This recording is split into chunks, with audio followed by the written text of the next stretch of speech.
Kwik British Touring Car Championship arrives in Norfolk for 3 races around the challenging Snetterton circuit. And that's after a race day at Brands Hatch 2 weeks ago that changed the face of the title battle. We welcomed a new generation of race winners. Back came the defending champion Jake Hill, and back came BMW in record-breaking fashion.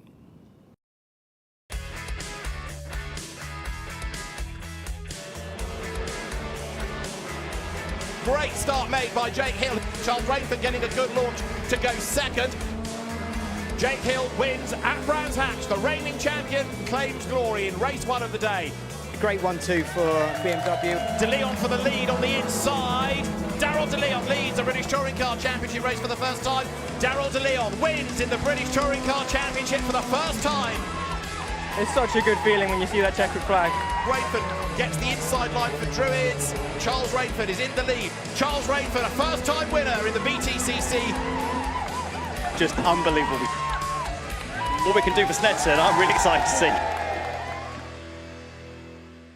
After all the frustrations of the opening day at Donington, 3 wins for BMW at Brands Hatch meant that West Surrey Racing arrive at Snetterton as the most successful team in touring car history.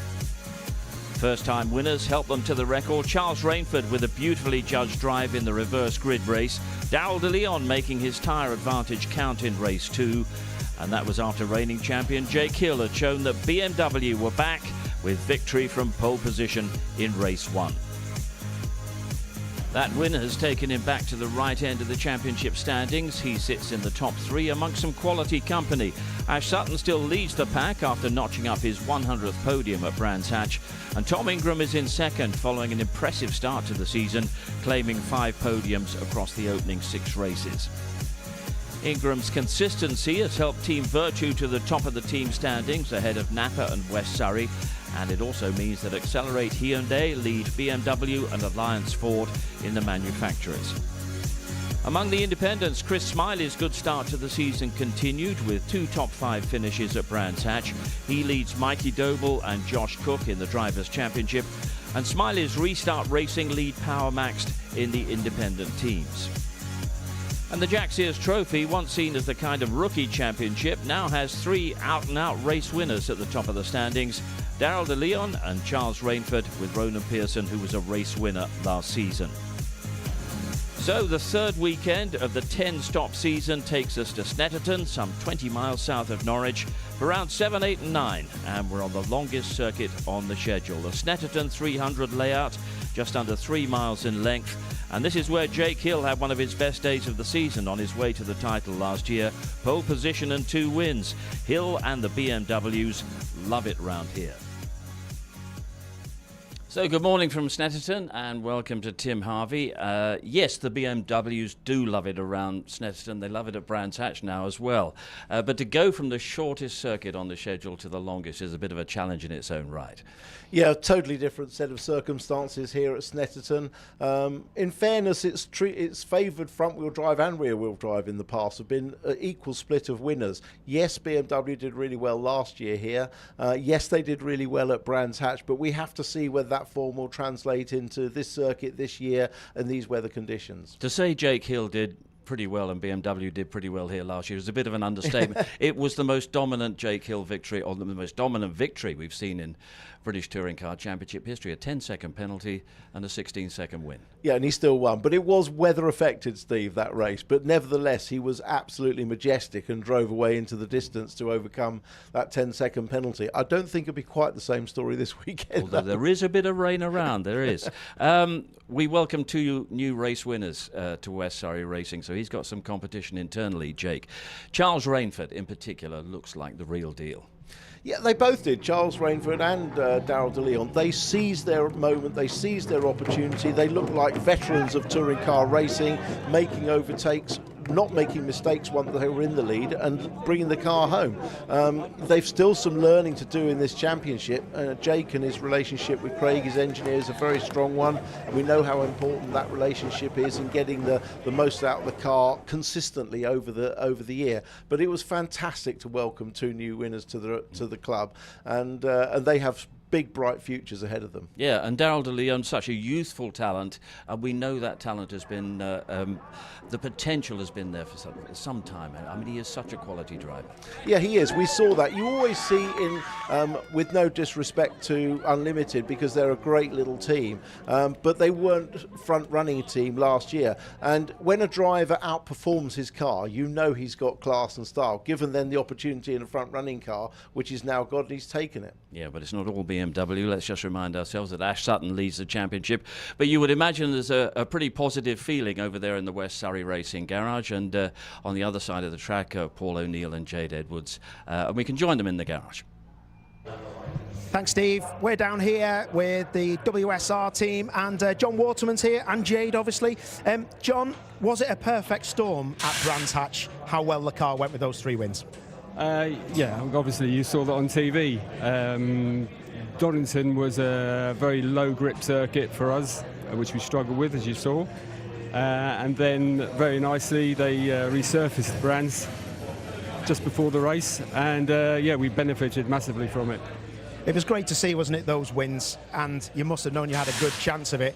You've worked with these cars a long, long time. Is there anything else to come from them?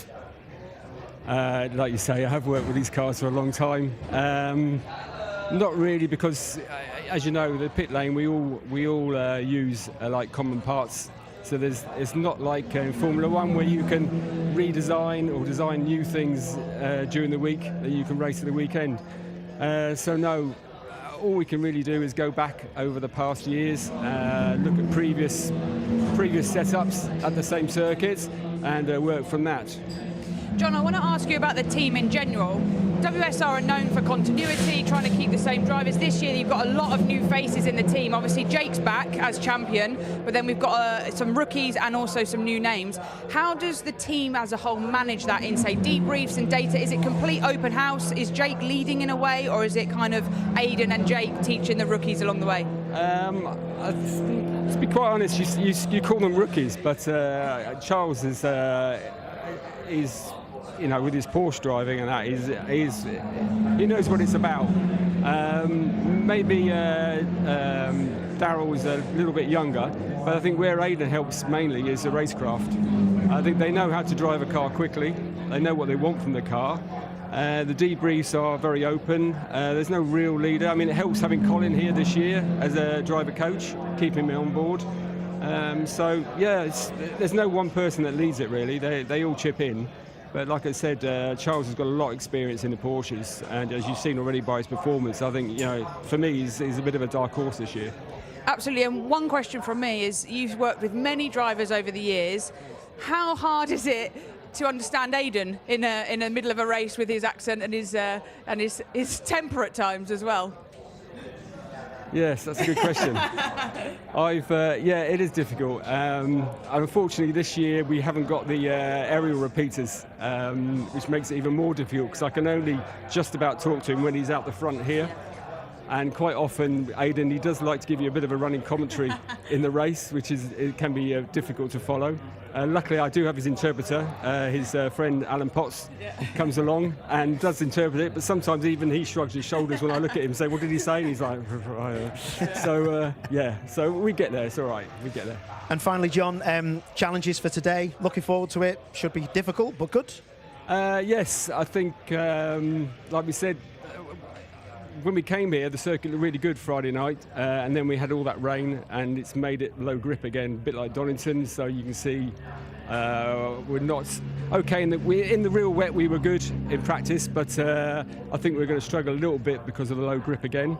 But I think because it's now soft tyre, that hopefully will come back into our own during the race. Super. Well, all the best, and hope it goes well for you. Back to you guys. I have to say it was a bit of a reality check for West Surrey Racing in qualifying yesterday. We've got details coming right up. One new driver on the grid is Ryan Bensley. He's got experience in the TCR UK competition. Rather formal, distinctive overalls. He is a mortgage broker after all. Michael Crease steps aside at Team Vertu to give him the chance to race on his home circuit. Let's see how he and everyone else got on in yesterday's qualifying. David Addison reports on yesterday's action. Boost was always going to be a talking point here at Snetterton for qualifying on the longest lap of the season. And amidst drama aplenty, the other talking point was just how well both Tom Ingram and Ash Sutton managed to do with the limited amount of boost available to them. In Q1, with the field split into two groups, some big names were bound to disappear. Among them were Stephen Jelly's One Motorsport Honda and Gordon Shedden's Toyota. But it was reigning champion Jake Hill on pole at Brands Hatch who went out after a lock-up at the S's. It wasn't a perfect lap by me, by no means. Small lock-up there on that last lap where I was going quite well. Fellow Brands winner Daryl DeLeon went out as well and was mystified as to the lack of pace, leaving Charles Rainford as the sole BMW driver in Q2. He too went out, as did other big names like Josh Cook, while the Restart Racing Hyundai's Kwik All Day were dumped out as well. So that left Dan Camish, Ash Sutton and Dan Rowbottom for Napa Racing UK, squaring up against Team Vertu's Tom Ingram and Adam Morgan in the final 6, joined by Mikey Doble's Motor Parts Direct with Power Max Racing Vauxhall. And Sutton was in trouble, his Ford grinding to a halt with an alternator problem. That triggered a red flag with less than 2 minutes to go, so the drivers were given just one more flying lap. It didn't affect the order, meaning that a fully boosted up Dan Camish took a second pole of the season. After last week, you know, there's not a better way to bounce back, is there, really, than show the team that, you know, we make mistakes, but under us we've got a fantastic car. I got an amazing team and a group of people around me, and you know, proud of myself for putting last week behind me and coming out swinging today when it mattered. Second quickest was an inspired Tom Ingram with just 3 seconds of boost, a mighty effort in a car well hooked up. I think we were in a really, really good place, and you know, with the car all weekend, to be honest. But it's felt amazing. It's felt really, really nice. And third was Dan Rowbottom's Ford, the Napa Racing UK driver taking his best qualifying effort of the season. We've had a good day. Came in with a completely different philosophy in the car. It's working so far, so yeah, it's good. So, a second pole position of the season for the man who leads the Goodyear Wingfoot Award, Dan Camish. Outside the top 3, it was Mikey Doble 4th from Adam Morgan's Hyundai, while Ash Sutton never got a time and will start 6th. And Paul O'Neill and Jade Edwards have now joined us in the studio to reflect on qualifying.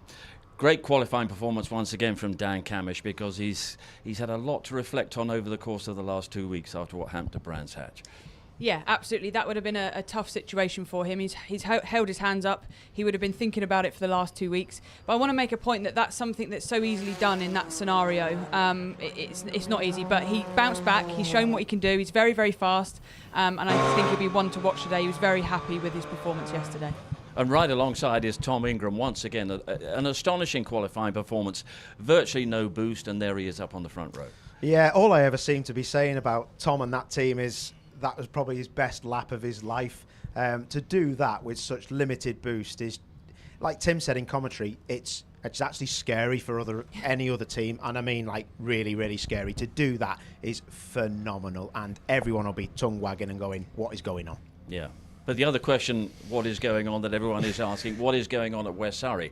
What went wrong yesterday?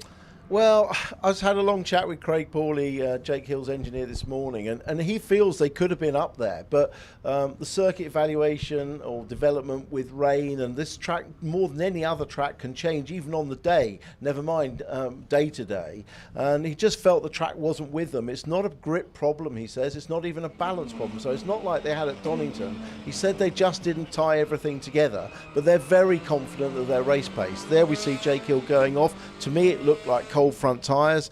Craig says he was pushing a bit too hard too soon, but he feels that their overall race pace is still really good. Well, we'll wait to see if he's proved right, but they certainly don't have the dominant pace they had at Brands Hatch. No, and everything in terms of setup seems so marginal. It wasn't there at Donington, it was there at Brands Hatch, it disappeared again here at Snetterton. But that's the brilliant thing about the British touring cars, is that it is such a small window to have a competitive car in that sense. And so, as we saw at Brands, they absolutely dominated. But they said in the comment earlier was that the tarmac was different, and that played into their advantage. But here we've come back, and they're now back to sort of where they were at Donington in a sense. But they have so much more knowledge and data from the previous 2 rounds that I think they'll use it to their advantage. And I spoke to Jake this morning. He's positive. He's ready to go. He knows he's got some work to do, but yeah, he's ready to fight throughout the day and end on a high at race 3, hopefully. We'll talk a bit more about Dan Rowbottom in a few minutes' time. He's on row 2, along with Mikey Doble. Another great qualifying performance. He's virtually a one-man team. Yeah, it's always a difficult thing when you haven't got someone who is as quick as you as a teammate to bounce data off. But great stuff from Mikey. And I've got to say, anytime I'm watching on board of that car, it just looks not easy to drive, but easier to drive than some of the other cars. And he's a talent, and he goes under the radar because he's kind of a different personality than a lot of drivers on the grid, so fair play. And he's pretty good at golf, apparently. You were telling me this morning. With a +3 handicap. Yeah, I hate him. Louise caught up with him earlier. Thankfully, they didn't talk about golf. So, Mikey, good qualifying yesterday. Inside the top 6 again. That's the 2nd time this season. Yeah, no, it's a great result for everyone. I think now, the top 6s aren't coming as a surprise to us, which is a good thing. It's always our aim every Saturday in qualifying to get into the top 6 and try and get ourselves up the grid as far as we can. That's 3 top 10 qualifyings now so far this year out of 3. And yeah, no, everything's going in the right direction. Well, and the key is going to be making it count, obviously, in terms of results. I mean, your race 1 results have been great. But the consistency, I say the consistency, you seem to have had bad luck. You're either brilliant or it's all going wrong. Yeah, it's been a bit all or nothing this year. I mean, we've had 3 independent wins, 3 top 10s, but the other 3 races have been not very good. So, yeah, look, it happens. It's touring cars. It's supposed to be a bit unpredictable. So, hopefully today we can string 3 good races together and bump ourselves up in the championship a little bit. How much can you do to actually manage that situation? Because when you're in the pack, as we all know, that tends to be where it kicks off a bit. Yeah, I mean, when you fall down to sort of 10th position in the touring car, then you are in a bit of a hornet's nest there. But it's just how you manage that situation. And sometimes you'll have things that happen beyond your control. There'll be contact, it'll damage your car. But the idea is to stay out of the trouble by staying at the front. So that's what we're going to be trying to do all day today. Top 10s. We can have 3 top 10s and maybe a podium. Yeah, that'd be amazing. Hope it goes well. Thank you. Mikey Doble, who's on row 2, but Dan Camish is on pole position for our opening race. This is the timetable for today's action. Round 7 of the British Touring Car Championship begins at 11:30, and they're back on track at 2:20 and 4:55. We also have support races coming from the Vertu Mini Challenge, the Porsche Carrera Cup, and the F4 British Championship. But we'll continue our build-up to the opening race after the break, and we'll focus on Dan Rowbottom as he opens up on his aspirations this year and on a life-changing experience pre-season. We'll be right back in a few minutes.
Sunshine at Snetterton, some angry clouds in the distance though.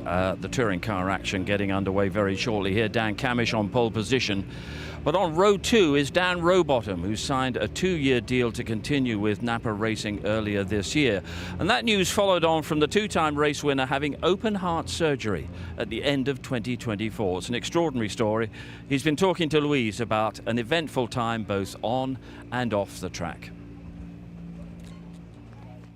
I'm actually having open heart surgery on Thursday. I've had a heart condition since birth. Pulmonary disease. There's a lot of complicated operations when I was younger. I'd had 3 open heart surgeries by the time I was 18 months old. My interest in winter started at the end of last season, Brands Hatch GP. I was scheduled for open heart surgery 2 weeks after. It eventually got done on 19th of November. And that was the start of a very, very, very long winter. So I massively under-egged it, as I do with everything in my life. I thought it'd be a walk in the park, and yeah, it wasn't. But we're back on the grid for 2025. It was a difficult procedure. They had some complications through. I think it was scheduled for 8-9 hours, and it ran well over 10 in the end. What you can't see under there is like a metal rod, and that's how they get the drugs into the bottom of your heart. And then the recovery process is, they're very, very strict. You can't do anything for 12 weeks. Well, they say 16, but I adapted that to 12. And then you have to be very, very slow in the recovery process. Amongst all of this, you hadn't actually factored in the fact that your wife was having your second baby. No, that was an error. So our second child, Amaya, she came 3 days after I came out of the operation. So that was a problem because I couldn't drive, couldn't really walk, couldn't move, couldn't lift a baby, couldn't lift a kettle of water. So it was it was a tough few weeks, but we got there in the end. Since the op, I've tried to publicise as much as I can to try and give it a little bit of awareness. Working with the British Heart Foundation now, we're in our very early stages of that as well, and that's a fantastic charity that's helped me all the way through my life and my parents. And I had a lovely pair of sisters come up to me at Brands. God, my voice is going, it's terrible, isn't it? Alexia and Alana. Alana's got a heart condition, pulmonary condition like I had. So yeah, to see her and to say that I'm inspiring and blah, blah, blah, it was a really touching moment, and I think probably for me, it made me change my mindset as to why I'm continuing to do what I do. You know, obviously we all want to win, but maybe my message is a little bit different now. The thing that's most important, I think probably would have helped my parents, was that actually you can go on to have a normal life. So I think for me, the message I like to portray is yes, you can go on to do great things, whether you've got serious conditions or minor conditions, but you've got to want to do it. You know, it's been a hard road for me. It's been a really, really long road. It's really important that I can show that actually with a serious condition such as mine, you can go on to have a great life. What are your thoughts on this year and looking ahead for the rest of the season? Yeah, this season's so far so good. We struggled at Brands, if I'm honest. We didn't really turn up at Brands, but Donington was a great first round, great opening round. We've got some good points on the board, which saved our skin at Brands a little bit. So we arrive here at Snetterton in P6. The plan is ultimately to challenge for the title, so I hope that can be it this year. I don't really care how that is put together. I'm not proud, you know, if I won this championship having won no more races than 2, I'd be happy. We're going to try and challenge for the title if we can, and if we can't, we'll support the team in any way that we can. It's an amazing story. He's an amazing chap as well. The message is you can get back to a normal life after all that. But being a touring car driver is not a normal life, is it? No, he plays it down a lot. You know, that was a huge, huge operation, a lot of recovery, and a touring car season is no mean feat. It's high pressure, it's intense, and he's doing a good job, you know, and he's very competitive, very serious with himself and very hard on himself, and he wants to fight for the championship, and that's why he's here every single year. But now he's got a slightly side mission in inspiring anyone that does have an issue similar to his to show them what they can do with that issue in hand as well. Yeah, we must send our good wishes as well to little Alana, who featured in that in all her battles that lie ahead. She's got an amazing role model in Dan Rowbottom. Absolutely.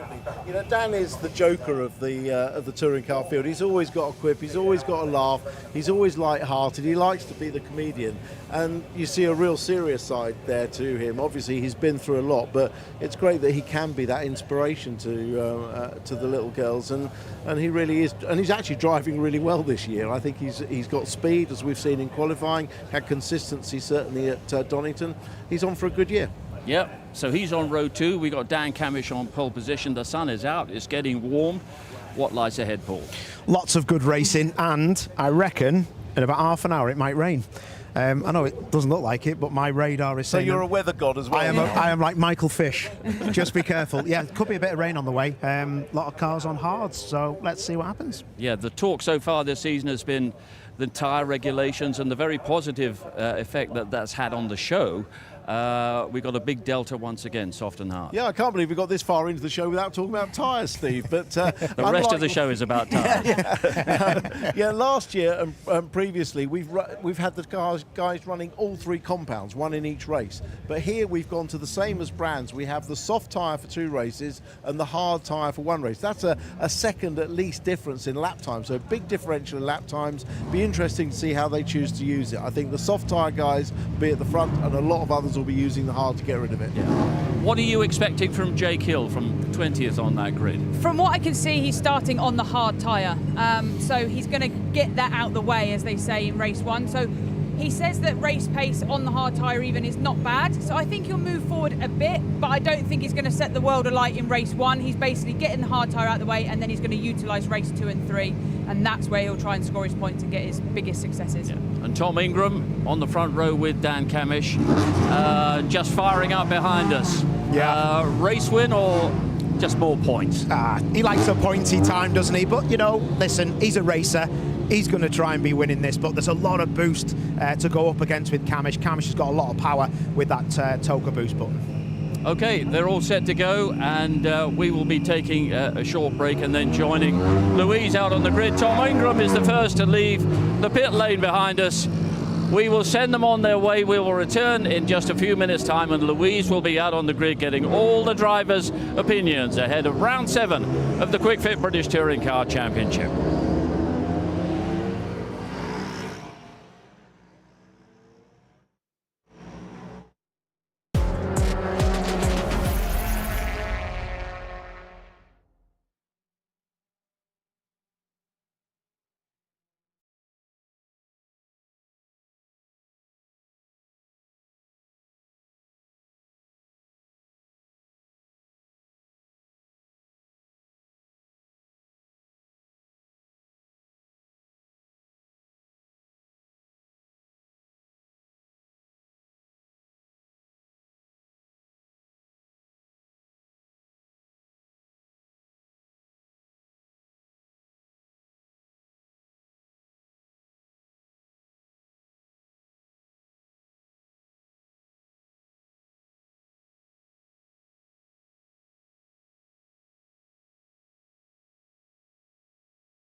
So the scene is set here at Snetterton ahead of round 7 of the Kwik Fit British Touring Car Championship. Let's go straight onto the grid and join Louise.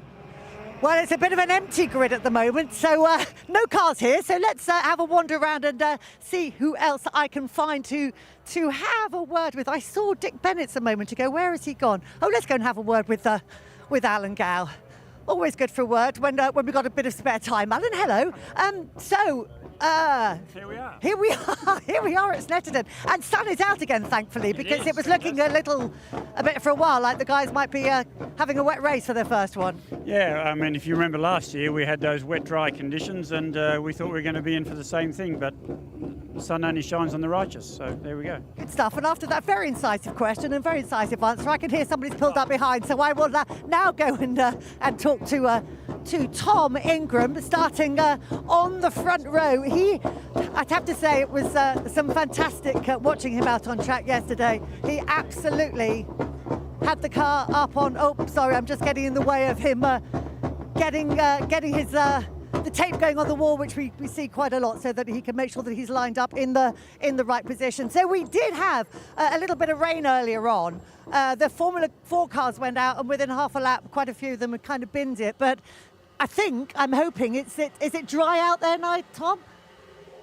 It's beautiful. Is it? Oh, good. It's like a lovely summer's day.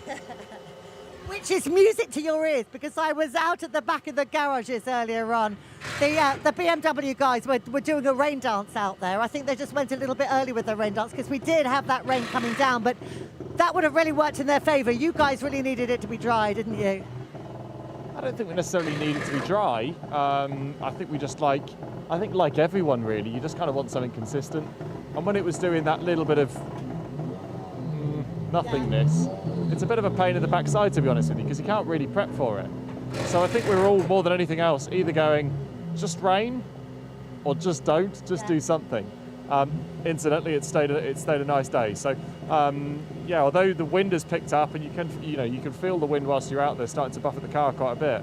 So we're going to be a little bit wind dependent. Not that I've had any baked beans or anything, but I think it's going to be fairly windy out there.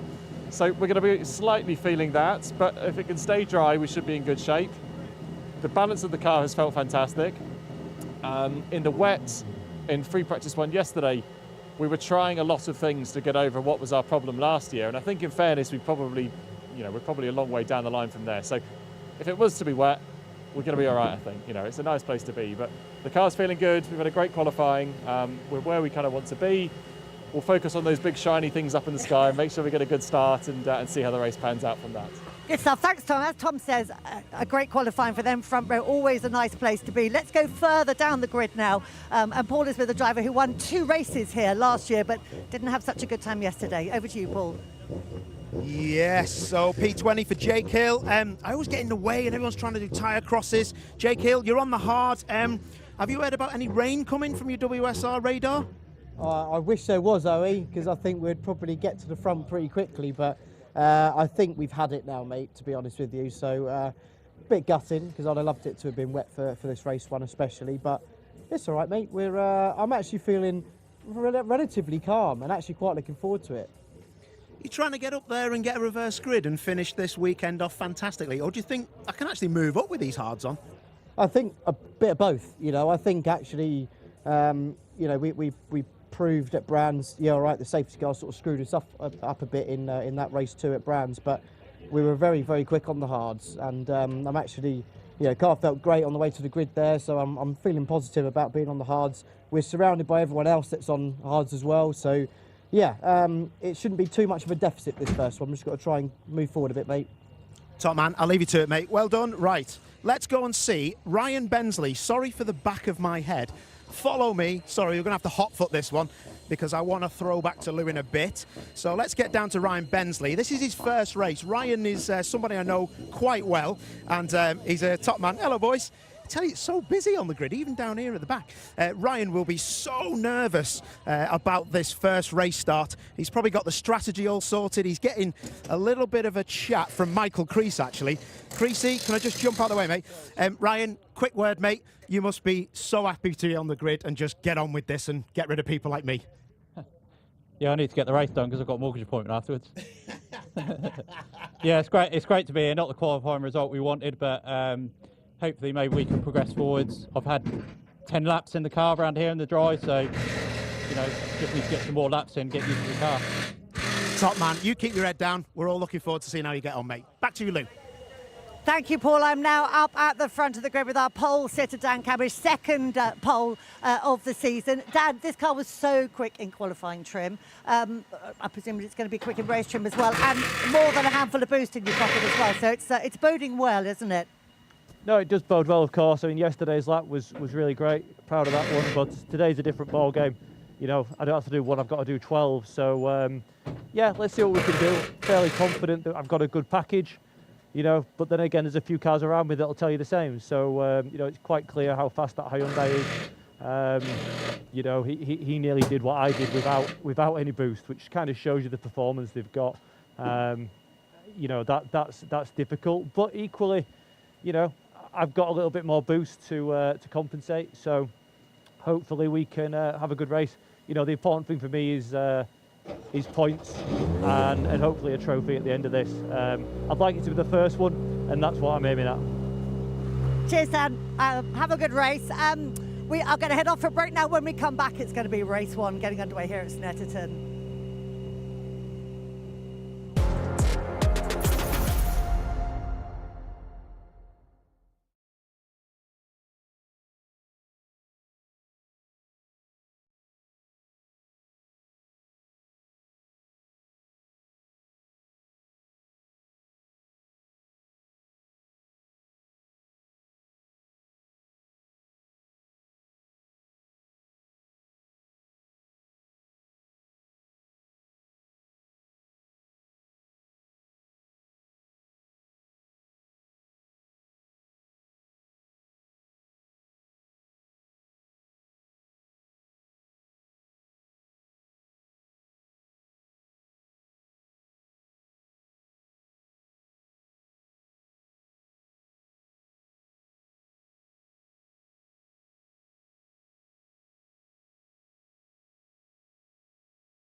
The day's touring car action all set to go here at Snetterton. Dan Camish is on pole position for round 7 of the Kwik Fit British Touring Car Championship, and in the commentary box Tim Harvey and David Adds. Steve, thanks. We are ready to go then for our first of 3 races in the sunshine at a fairly blustery Snetterton. The grid all lined up, 1 or 2 drivers inevitably, given the qualifying format we have these days, out of position. 1 or 2 drivers looking to try to improve from yesterday, like Jake Hill, who you heard from on the grid, like Chris Smiley, who had a drama in the rear suspension yesterday, and the car was certainly not a nice handling one in Q2, and he felt he could have done better. The Hyundais have been rapid all weekend, and there's a very rapid Hyundai. Tom Ingram's car then that lines up on the outside of the front of the grid. He's only got 2 laps of the turbo boost against the 7 of Dan Camish, but under normal circumstances that Hyundai may prove to be the quicker car. We'll see how the race pans out. We'll get Tim to talk about this in a moment as well, as the cars then are released onto the formation lap, heading down towards that first right-hander of Rich's. And it is Dan Camish, Tom Ingram at the front of the grid, Dan Rowbottom second, Mikey Doble behind, and that's Charles Rainford, Brands Hatch race winner. Here he starts 11th on the grid and has been on cloud 9 of late, given the result at Brands Hatch. He is working his way down towards Rich's. And before we go racing, let's try and check in with Charles Rainford. Touring car race winner, Charles Rainford, now we can say. It's got a nice ring to it, Charles. Hello, sir. Good to speak to you. Yeah, I mean, that's got a nice ring to it, hasn't it? We've got some work to do in this race. Obviously, the tyres are very mixed, so looking forward to this one. I've not raced around Snet for a long time, so yeah, we'll see how it goes. You're near the front of the group on the harder tyre. What's the game plan then off the start? Keep out of trouble or go on attack mode? I mean, yeah, it's race 1, so it's always got to be keep out of trouble. So we'll see how the first couple of laps go and go take it from there, really. Yesterday was a tough day for BMW generally. Much work overnight to try and find a bit more pace? Yeah, we think we've got a good race car underneath us. To be fair, the time that I could have achieved was a lot better than what I actually did. So I locked myself out of boost on my best lap. So we'll see how we go in this one. We'll leave you to it. Good luck, Charles. Cheers. Thank you very much. So Charles Rainford, certainly a man to watch, Tim, in this race, but so too will Tom Ingram be. Yeah, I think we're going to have 2 races, aren't we? We're going to have those on the hard tyres and those on the soft, because there's such a big delta. Here's the grid.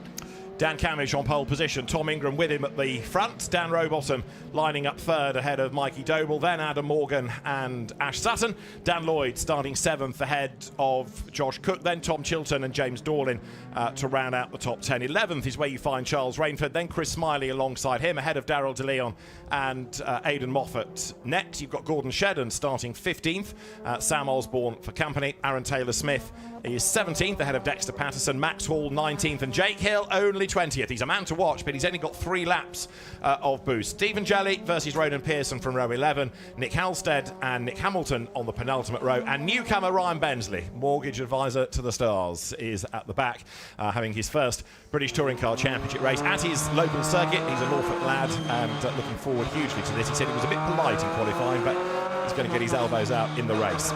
Right, Camish or Ingram for the win? It's fascinating, this front row. Yeah, I mean, the popular choice would be Camish because he's got more boost. He's got 7 laps of boost to Ingram's 2, which means that he's only got more boost on 5 laps. It's a 12-lap race. That means on 7 laps, as a process of elimination, I think the Hyundai is a quicker car when they're both not using the boost. So I think Ingram has a good chance. Let's not forget Ingram has not won a race yet, and whilst he likes to be pointsy, I think he fancies a win. Yeah, a winsy day is better than a pointsy day. Exactly. But this lap is a long lap. A lot can happen on it. And there are plenty of overtaking places. There really are. He may be keen to just get away at the start, see who's in the lead at the start, but then try and make a gap before he does anything. We'll have to see, but we also know Ingram likes to go hard from the off. He does indeed. You've got Dan Rowbottom in the mix. Mikey Doble 4th on the hard tyre. That's a bit of a surprise. Yeah, I'm surprised. In effect, Mikey Doble's giving up that 4th place because there'll be softer run cars behind that'll be quicker. I'm surprised he's giving up a good points finish in the first race. And Ash Sutton 6th. I mean, that could have been a whole lot worse with that alternator problem of yesterday. you can't rule him out. Absolutely not, no. I mean, he has only, of course, got the 1 lap of boost to use, but he's been mighty fast round here. He'll be looking for a podium out of this first race. He will indeed. There is Jake Hill, who is also going to be a man to watch. Brands Hatch winner. I mean, how quickly things change at the BTCC. Brands Hatch, 3 races, 3 wins for BMW. Yesterday, a lot of head scratching from BMW. Yeah, but they keep saying they've got a good race car. We'll wait and see. Jake is reverse strategizing his weekend, isn't he, by going hard on the first one and then 2 races on soft. We'll see who has the most points at the end of the day. We will indeed. Round 7 of the Kwik Fit British Touring Car Championship, then it's going to be fascinating. The grid is formed. It is Dan Camish starting on pole position then, second pole position of the season. Tom Ingram is with him, and we are ready to go racing. It's 12 laps on the Snetterton 300. It is go! Good start by Camish, good start by Rowbottom as well. Not a great start by Josh Cook in comparison. And as they blast down towards Riches for the first time, a very good start made by Dan Camish to take the race lead. Ingram goes second, and Ash Sutton's already up to 4th, and he might be 3rd, in fact, round the outside of Robo as they come off turn 1. Camish covers off the inside line up towards the Wilson hairpin. That's Ingram on the outside. The first real pinch point of the lap, and Ingram is not going to be able to make it stick. But look at Sutton, he's already up to 3rd, and he's on his toes for 2nd. Well, Sutton went round the outside at Riches. He carried the speed all the way down to the hairpin of Wilson and cut across the front of Rowbottom. Great stuff from Sutton. He's on a charge. Is he ever? Ingram is having to go defensive, and that might play into Dan Camish's hands. In 4th, it's Adam Morgan. Rowbottom is 5th. In 6th place is Dan Lloyd. Mikey Doble is hanging on to 7th. Whips the Toyotas, getting themselves together, and Jake Hill gets turned around. He was the innocent party in all of that. You had 2 Toyotas side by side. Jake Hill got tagged, and the reigning champions weekend goes from bad to worse. 3 for the lead. It's Camish up front. Camish, Ingram under intense pressure from Sutton. His first, he does like to get off to a quick start, but wow, is he flying. Don't forget, they're all on the same tyre. There's no tyre advantage there at all. No, Mikey Doble on the harder tyre, starting to drop back in the pack. The softer tyre is the faster, but it doesn't last as long. So if you are on the soft, it's quick, but you've got to manage it. Ingram on the attack. Camish then defends as they come down towards the S's. Dan Lloyd's had a good first lap up into the top 6. Tom Chilton is also on that soft tyre like Lloyd. He's making progress. Doble getting shuffled back, and Charles Rainford in 9th place. Yeah, a little move by Chilton there just to put Doble down another place as they came in. Here we see a replay. Look at the 2 Toyotas behind. They're fighting each other. They're so busy looking at each other that they tag the back of Jake Hill's car and force him into a spin. I think it may have been Aaron Taylor-Smith on the inside getting crowded. That's Charles Rainford on the grass in the background. There is a drive-through penalty coming for Ronan Pearson. Drive-through penalty for Ronan Pearson as the leaders come across the timing line. So Camish 2 tenths up at the end of lap 1. Ingram is 2nd, Sutton is 3rd, 4th is Morgan, 5th is Rowbottom, Lloyd is 6th, Chilton is 7th, and then 8th and 9th, Doble from Cook on the hard tyre, 10th is Smiley, and a replay here of a bit of hip and shoulder going on that forces Nick Halstead rally crossing, coming out of Coram and scrabbling his way back towards tarmac. Well, he'll be pleased that grass was nice and dry, wasn't he? Because had it been wet grass, he'd have been heading in one direction. That was straight to the barriers, but he gets away with it and rejoins. So here are the 3 race leaders. Adam Morgan in 4th, keeping Rowbottom at bay, former teammates, but Sutton on the back of Ingram. How often have we said that in the history of the championship? Camish then leading the way, but not getting away. Not getting away, but also trying to make sure he looks after the soft tyres. Remember, they do need to make these tyres last. It's a long lap here, a lot of corners, so there's a lot of stress on the tyres, and the soft tyre likes, if you can, to bring it in nice and gently, but when you've got 2 champions behind you, how gentle can you actually be? But there's an element of just massaging the race and the tyres early on to start with. We understand that Dan Camish's start is under investigation. Ronan Pearson's drive-through was for personnel on the grid after the allotted time, so that's why Ronan Pearson's getting the drive-through penalty. It wasn't for any incident on track. As right now you've got a good fight with Chilton and Lloyd then. The Hyundai's out of different teams. Here you've got the Team Vertu car now up ahead of the restart entry, so that's a change for 6th. And both of them on that softer tyre, of course, pushing forward. But Tom Chilton, having got ahead of Dan Lloyd on this lap, going nicely. Yeah, he's going nice. He's been making good progress as Tom Chilton. And not surprisingly, we've now got the soft tyres in the front 7 positions. Mikey Doble still heading up the hard tyre cars in 8th. Now, are we expecting the hard tyres hard-tired cars to fall further and further back, or is there a tipping point where they then start to come forward again? No, I don't expect them to be faster at any point in the race. Assuming the levels of drop-off that we've seen previously here on the soft will still be quicker even at the end of the race. As there, for the lead of that hard-tired class, you've got the battle going on. Josh Cook fighting against Mikey Doble, but then losing out to Chris Smiley. Smiley on softs and getting himself up into 9th. We've had a change for 4th place as well now, with Rowbottom ahead of Adam Morgan, and the race leaders come down towards turn 4. It is still Camish ahead of Ingram, ahead of Sutton, who fades slightly to the inside line. There's the new 4th place man, Dan Rowbottom. Behind him is Morgan. Then Chilton, who is becoming more of a factor again on the soft tyre. That was a graphic description as Smiley went past Cook there on the brakes with more grip from the soft tyres. It's just quicker everywhere. Ryan Bensley at the rear of the train as you saw them go through, but he's in 19th place. Jake Hill, by the way, pitted at the end of lap 1 with damage, so it's not even that he's out there circulating and being able to salvage points from the top 15. He's already 2 laps down, and the damage there you can see is enough to effectively put him out of this race and at the back for race 2. The only small glimmer of good news, though, is at least he's got the hard tyre out of the way. True. Had he started on the soft, he'd still have a race to come on the hard, so at least he's got that out of the way.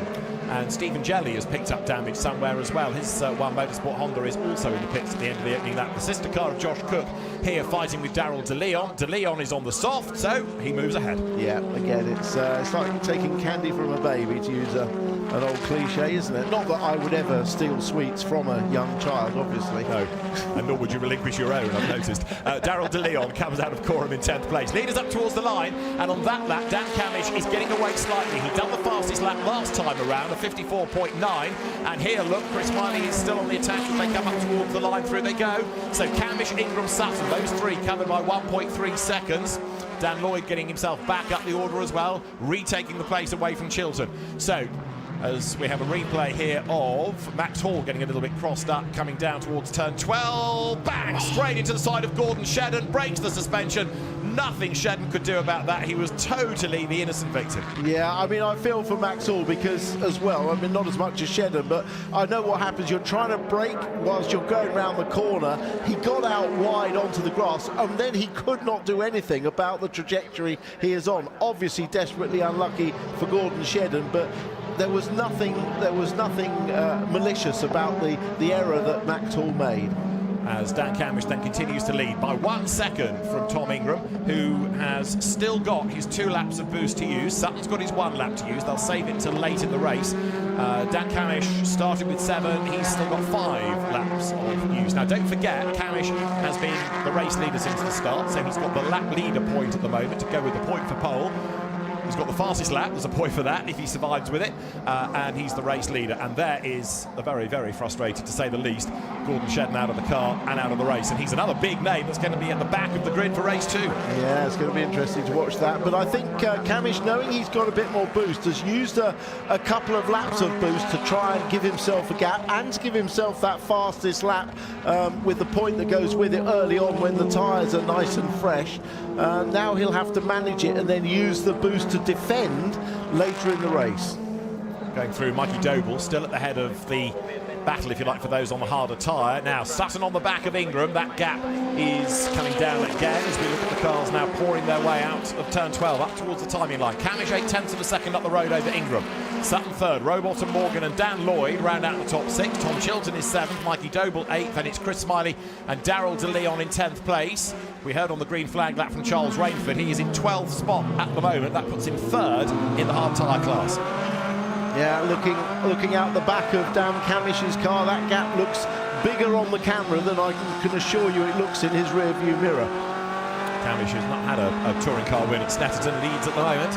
And it's going to be a very interesting grid for race 2, isn't it? What with the likes of Shedden and Hill and Jelly towards the very back.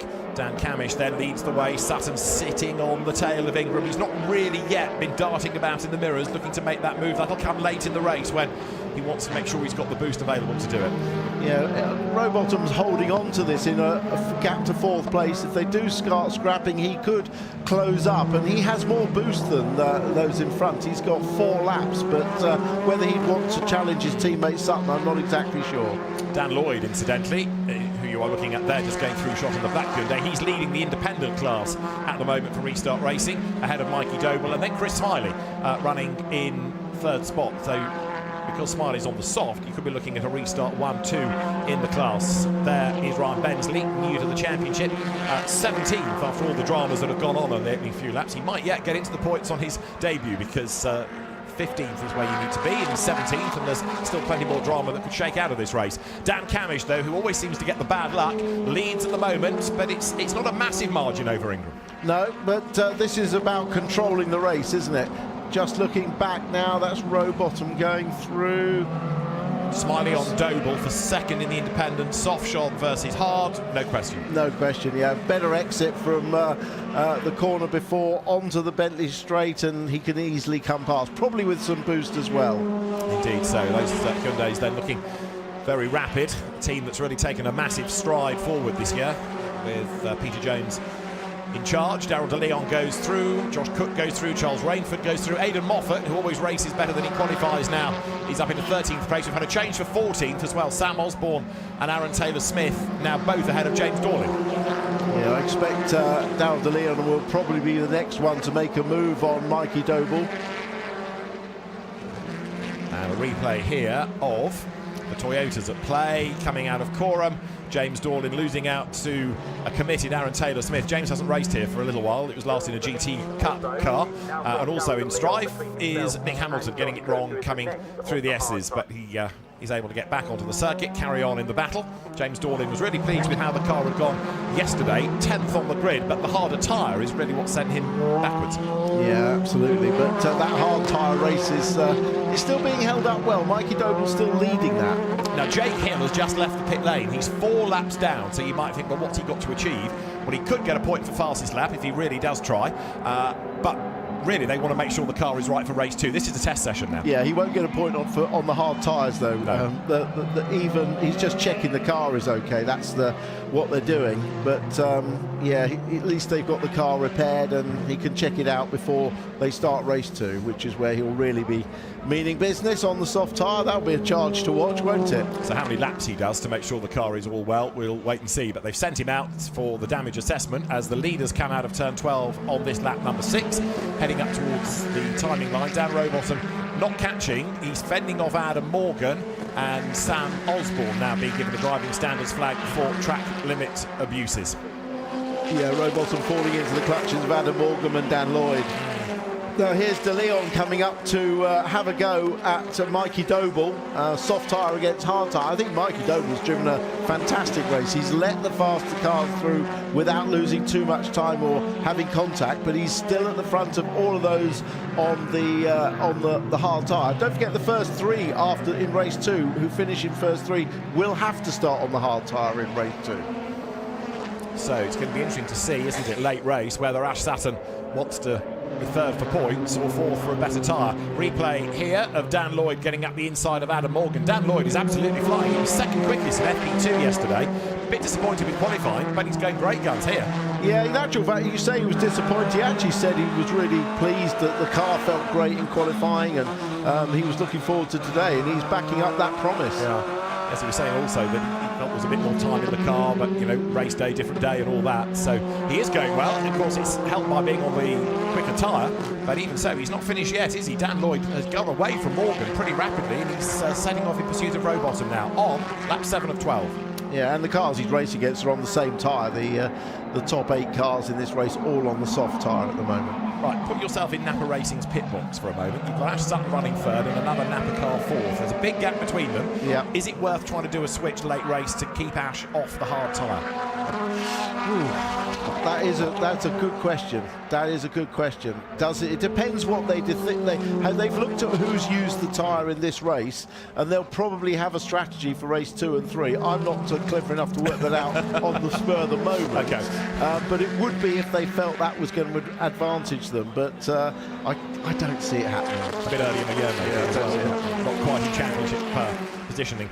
We understand a mechanical warning flag, meatball flag, is going out to Dexter Patterson, and that's why, because there is trim hanging off the side of the car. We know that the officials do not like flapping trim, so Dexter Patterson will be brought in, tank tape will be applied, and he'll be sent out. Here are the race leaders. To the eye, it almost looks like a stalemate, but you can imagine it is very, very busy inside those cars, because Ingram is working overtime to stay in touch with Camish, and Sutton is working overtime to stay on the back of Ingram. And it's all going to kick off on the last couple of laps when they can use the boost. Yeah, but they'll all be using the boost on the same laps. This is what they always leave it till the end, and then they're actually they're really negating any advantage. I mean, at the moment, Camish has got 4 laps left, Ingram 2, and Sutton 1. They'll use them on the last few laps together. As Camish is 0.6 of a second up on Ingram, so the gap has come down. Camish, even though he's used 3 laps of his available boost, has never been able to storm away and build up a big gap. No, but he's managing his tyres and he's managing his race. Remember, I mean, Dan Camish, more than anyone, has had problems on the soft tyre in the past, and he will be trying to win this race in the slowest possible time with the least amount of effort put into his tyres. So there are the 3 leaders. Now in the background, Dan Rowbottom hanging on to 4th place, but he's got a charging Dan Lloyd behind him. Dexter Patterson has just rejoined after his pit stop. Jake Hill is circulating, and now we'll start to see what lap times he can do as the leaders come from Bonhold towards Coram. Ash Sutton carrying that 100th anniversary livery of Napa that he debuted at Brands Hatch. It's backed by popular demand. The fans like it. It won't be adorning the car for the entire season, but for another couple of rounds. Then there'll be the special one-off livery for Knock Hill, for example, and then a different colour scheme a little bit later on in the year as well. As there is the fight for 4th. Rowbottom versus Lloyd. Adam Morgan 6th, dropping back a little. Tom Chilton is 7th. Chris Smiley is 8th. And then behind them in 9th and 10th is Doble from De Leon. The gap, though, between Rowbottom and Lloyd is still hovering around the 0.4 of a second mark. Dan Lloyd now not finding it all that easy to find a way through, but he has got 1 more lap of boost available than does Rowbottom. Yeah, now we're on to lap 9. So Camish can use boost now on each of the remaining laps, so I expect him to possibly eke that gap out a little bit. Charles Rainford's view, and he is currently in 12th place, and that means he's the 3rd of those on the harder tyre. Driving standards flag now, Tom Ingram for track limits. Yeah, and look, Camish is already pulling away on this lap. He's got it now for each, so that, I mean, he's in a lovely position now because he knows the others haven't got it for each lap, but he can make hay for a couple of laps at least and put a gap in. So for 2nd place, Tom Ingram versus Ash Sutton, our only double winner of the season. 5 different winners we've had in the 6 races. We could get a 6th different winner out of the 7th. Dan Camish then up front. He probably feels he should have had a win at Brands Hatch, but the dramas behind the safety car. At the moment, the gap is building as he's using the boost to his advantage once again. He's got the fastest lap of the race and soft tyre cars in the top 8. The fact that Mikey Doble is keeping Darrell De Leon's soft shod BMW at bay is a mighty effort. It's a miracle, actually, isn't it? He's doing a fantastic job. He's driven really well. Coming into shot now, Mikey Doble in the Power Max car. Charles Rainford goes through shot as well in the BMW on the harder tyre. There's Aidan Moffat. He's getting the hard tyre out of the way early on. Ryan Bensley in the background, still trying to get himself into the points, and he's not far away, is he? He's on the back of James Dorlin, who's on the back of Aaron Taylor-Smith, and here's Sam Osborne and Aidan Moffat battle their way out of the S's, with the BMW really having to go defensive here. Yeah, no, a fine performance by Ryan Bensley, you know, bearing in mind how little time he's had in the car. The first session of free practice yesterday was wet, and he's right with the group at the back of this, and very much in the mix. Does not look out of place at all. A fine debut. Absolutely. James Dorlin in his first season in the championship. Aaron Taylor-Smith ahead of him, who's, to call him a veteran might be a little bit unfair, but one of the more experienced drivers on the grid. So Ryan Bensley in good company. Dan Camish then now leading by 1.4 seconds, and the gap is building all the time as he uses the boost. Sutton has 1 lap available and he's not used it yet. There is Taylor-Smith ahead of Osborne now going down through Riches, so that's a change for 14th place.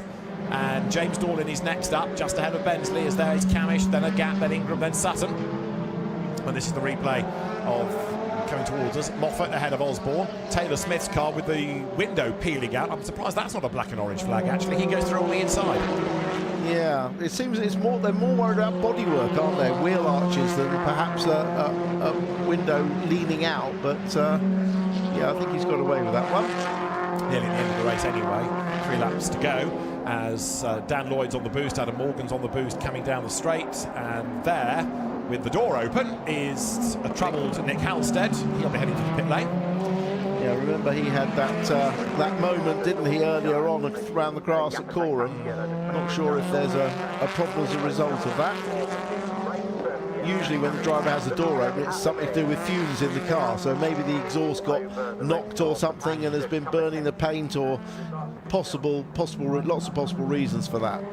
Dan Camish then accelerating his way up towards the line, and now Sutton thinks maybe a move against Ingram could be on. No, it isn't. Up towards the line, the Hyundai just able to keep the focus behind. Through they go, Ingram versus Sutton, and that plays right into the hands of Camish because they're going to hold one another up by squabbling. Down they turn through the fast right of Britches, and Sutton now looking ever more committed. 2 laps to go, and he's all over the back of Ingram. Yeah, and to my knowledge, they're not using the boost, so this is on sheer pace, isn't it? Yeah. The Ford looks better through the real tight corners and hairpins, and Hyundai looks a little bit better through the fast corners, but it matches itself out, evens itself out. Tiny error by Sutton there, so the car offline through turn 3, drops back from Ingram therefore. Ash Sutton set to make his GT racing debut next week at Monza in the GT World Challenge Europe Endurance Cup in a BMW M4. That's going to be fascinating to see how he gets on in a totally different environment with lots of aero, rear-wheel drive.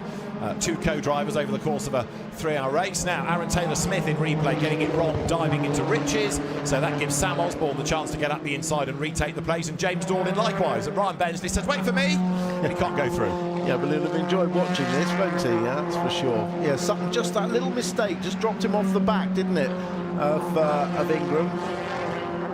And indeed, but he's got one more lap to go at the end of this, and you can of course work out with only 1 lap available, and it's the last lap on which Ash Sutton is going to use it, but he wants to try and make sure he gets points. Down they come then through the S's then, the left and the right, accelerating on now toward bomb hole. Dan Camish getting away all the time. The gap is up to 2.2 seconds. There'll be 1 lap to go at the end of this, so Sutton perhaps now wants to start the attack, get as close as he can do to the Hyundai, and then use the boost when he's on that last lap, coming up towards the timing line. Puff of tar smoke from Ingram's Hyundai. Sutton is right where he wants to be now to attack. Yeah, here we go. So Ingram using the boost over the line, and Sutton goes through behind him. I don't think he's used it yet, so Sutton is doing this on pure natural pace. The gap widens by a length or so. Well, I mean, Sutton must use it on this lap. It's the only lap he's got to use it, isn't it? I haven't seen our graphic flash up, but I have seen Ingram's flash up, so he's definitely using it. So where on the lap does Sutton choose to use it? He wants to be closer, perhaps try and make it for the pass. We're on the last lap though. Dan Camish leads the way as through goes Sutton out of turn 3, then along that short straight down towards Agostini.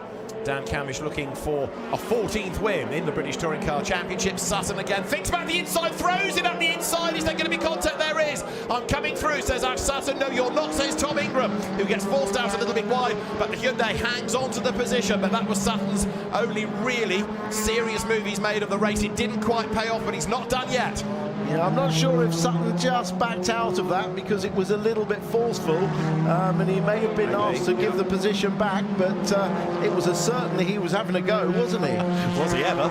And Tom Ingram may not have expected that, but Ash Sutton knew that was the place he wanted to try. It could have been his only option, really, because he's now got the S's and then Coram, turn 12. Difficult to overtake at Coram, but let's see what Sutton can do. He's up against another master of touring car racing in Tom Ingram. Down they come, left and right through the S's. Sutton is on the attack once again, almost unnoticed. Remember, Dan Camish is heading for the race win up the road. Sutton thinks about the inside, going into bomb hole, but again, there's just not quite enough width for a Ford. But boy, Sutton is not giving up, is he, on this, the last lap of the race for 2nd place. Never mind banking points, Sutton is attack all the time. Dan Camish comes towards turn 12, then the run up towards the line. Checkered flag awaits, but who is going to be 2nd? Dan Camish will win round 7 of the Kwik Fit British Touring Car Championship. Camish wins at Snetterton. 2nd up to the line, it is going to be Tom Ingram, just ahead of Ash Sutton after a brilliant last lap battle between them. Dan Rowbottom is going to be 4th, Dan Lloyd is 5th, the winning independent. 6th, Adam Morgan. 7th, Tom Chilton. For 8th place, Chris Smiley. Mikey Doble will be 9th, and 10th should be Darryl De Leon. Well, Dan Camish did it, 4.3 seconds. the margin, but Dan Camish's race start still under investigation post-race. The story is not done yet, because normally people investigate things for a good reason. Yeah, and I hate to say, but it wouldn't be the first time Dan Camish has lost a win. I think it was at Thruxton, and he jumped the start, or was just out of position in the box, but I hope it will be okay. But it was a fine drive by Camish and the perfect way to bounce back from the disappointment of Brands. So there is Dan Camish, your provisional race winner. Tom Ingram second, Ash Sutton third, and Dan Rowbottom fourth. The top six rounded out by Dan Lloyd and Adam Morgan. So Dan Camish. Well, here's the start. Look at, there was the tiniest bit of movement there, but we didn't see when the lights went out. That might have been coinciding with the lights going out. So difficult to tell. But it was a good start. This was the move from Sutton on Ingram. Now, did Sutton back out of it at this point because he thought he was too aggressive? I'm not sure, but certainly Ingram very easily then drove round the outside. Yeah, certainly Ash is aware that it's better to back out than get a penalty. So you may well be right. Dan Camish certainly doesn't feel he's done anything wrong. Very happy race winner on his in-lap, but the officials will have a look and use the timing data as to when the lights went out relative to when Dan Camish moved. So the story will continue. But on the timing screen, it says car 27 race start still under investigation post-race. So Ian Watson and Dave White, the clerk and deputy clerk of the course, will study the evidence, and the story will continue. Round 7 of the championship won by Dan Camish. Tom Ingram second, Ash Sutton on the podium for third. Fourth, Dan Rowbottom. The winning independent fifth, that's Dan Lloyd, ahead of Adam Morgan, with Tom Chilton, Chris Smiley, Mikey Doble and Daryl DeLeon rounding out that top 10.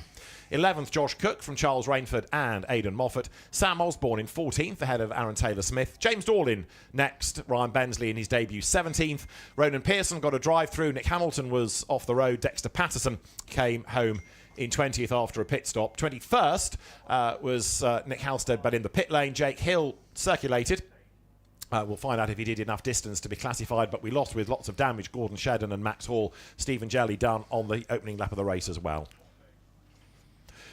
So what does all that do to the championship order? Well, the answer is that Ash Sutton is now 3 points up on Tom Ingram, but Jake Hill is 27 further back in third. Dan Camish up to 4th, ahead of Tom Chilton. Dan Rowbottom 6th, ahead of Adam Morgan. It's Chris Smiley 8th, Charles Rainford is 9th, and the top 10 rounded out by Daryl DeLeon. So the first task for Dan Camish is to successfully get through the technical checks. The roller goes underneath to make sure that the ride height is correct, and the other cars required the top 3 and the winning independent. That's why Dan Lloyd swings in the background. Once the signal is given, then Dan Camish will be allowed away from that technical area. First up, they need to check the weight of the car. The TOCA technical team going through the process, and then scrutineer with his back to you. Phil Danbury has the board in his hand that says go to Parc Fermé, which is a reminder to Dan Camish. Parc Fermé up at the top end of the pit lane, and once he gets there we'll be able to hear from him in due course. But it looks certainly on that score that all is good for Dan Camish. He makes his way up the pit lane, checks that there's a gap in the traffic to blend back into. So a lights to flag win, a second pole position of the season, and the fastest lap. But there's this little question mark then hanging over the start of the race, and that's going to be looked at and looked at and looked at to make sure that the outcome of the race is as it should be. But Dan Camish makes his way up the pit lane. There was a bit of a sigh there. His head dropped as he drove up the pit lane, and I have a feeling he's been told on the radio. Yeah. And there was a bit of shrugging, wasn't there? You can see the arm, the hand saying, well, why? What am I being investigated for? I did nothing wrong. But the message has got through now. So we'll check his demeanour when he gets out of the car, because Dan is somebody that wears his heart on his sleeve. Well, there's nothing worse than knowing there's an investigation hanging over you. You can't celebrate until you know the outcome. He won't feel, as you say, he's done anything wrong, but he can't really enjoy this moment at all. No, exactly. So the story, as I say, will continue. For now, the provisional race winner is Dan Camish. He won on the road by 4.3 seconds. And as you can see, now he's hardly leaping out of the car to celebrate. This might be a rather glum driver that gets out until he knows the outcome. And indeed, should there be a penalty, how far down that dropped him. He's happy with the race win, though. On track, he did everything right, and he goes to the team to celebrate that part of it. But as I say, the race officials are going to have a look at the start. So we'll hear from Dan Camish and get his take on the start when we come back to Snetterton. And that's right after the break.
Round 7 of the Kwik Fit British Touring Car Championship. Dan Camish from pole, keeping a narrow advantage over Tom Ingram.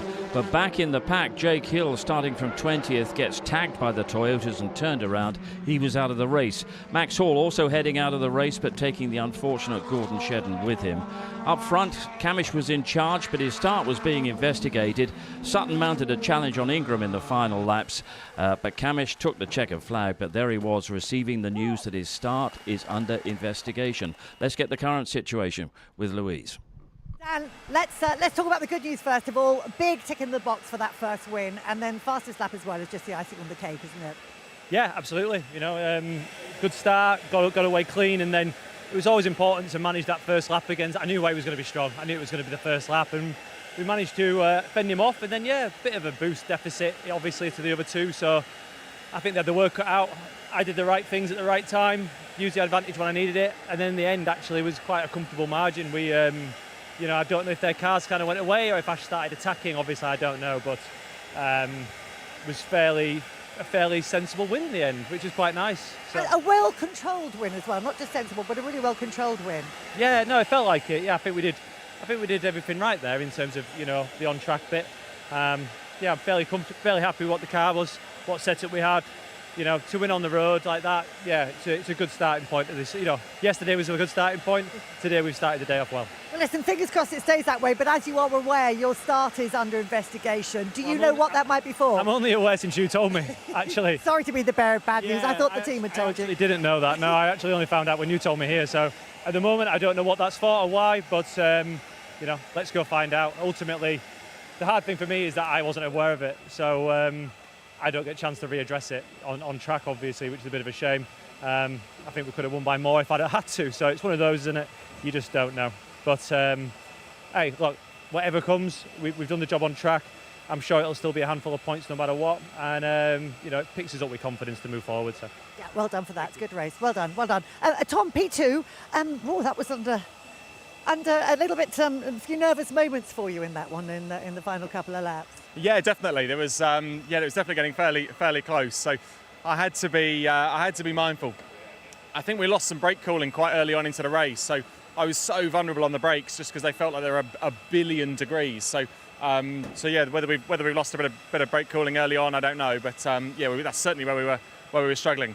And then obviously once you got ash in your mirrors as well, you know that if there's 2 millimeters left to the mark, Ash will fill it. So yeah, it was good. You know, from that side, I knew Ash was obviously fairly keen to try and make an attack. And from my side, I knew I couldn't really afford to make a mistake. So you're always kind of this side of the mark with it as well. But no, credit to Ash, he stuck a nose in, managed to sort of get a nose coming down into the second hairpin, and then again into the bomb hole and that sort of stuff. But good touring car racing, you know, that's what we do it for. We like it's that sort of good hard racing that we really enjoy. So from our side, a good first result. As Team Vertu, we've done very well. Kicked the day off strong. We were always going to be slightly behind the mark with where we were with TTB, so we had to sort of be aware of that. And I didn't know if Dan had a bit of a jump start at the start of the race, so I was kind of mindful to not get stuck in case there was a penalty incoming and leave the door open for this man to sneak in. So whilst there was a hint of something going on, I thought I'll just hang back and just be safe. So yeah, good first result. Let's see how the rest of the day goes. It was a great race to watch, that's for sure. And thanks to, I love the fact you two like racing together. I mean, you were going to lick it and send it at some point, weren't you? Yeah, 100%. It's in the DNA, and no doubt Tom would have done exactly the same thing to me. So yeah, mega race for us. Obviously, we'd done all the damage on lap 1, well, pretty much before turn 1. So hung it around the outside, took a brake pill, and it paid off. So pleased with that. With the amount of deployment we had, it was always going to be tough to progress, but we had good pace in the car. We've come here this weekend with a completely different philosophy on how we sort of engineer the car, and are we in the optimal? Probably not. We've got a bit more to come from it. But yeah, I had to have a dig on the last lap. I weren't going to let him sit there and think I wasn't. So it was a little bit maybe over the mark. I just missed the apex. I yielded and gave that one back, and then showed my nose again at Bombhole. But no, it was a mega race, mega fun upper race in UK with a 1-3. Lovely stuff, great stuff. We'll see you out there for the next one. We are going to head off for a break now. When we come back, the Formula 4 cars are going to be restarting the race that got stopped earlier. So stay with us for that.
An extra bit of race action coming our way here at Snetterton. They're going to have another go to run round 8 of the F4 British Championship, which was red flagged a little bit earlier today, so that's moments away.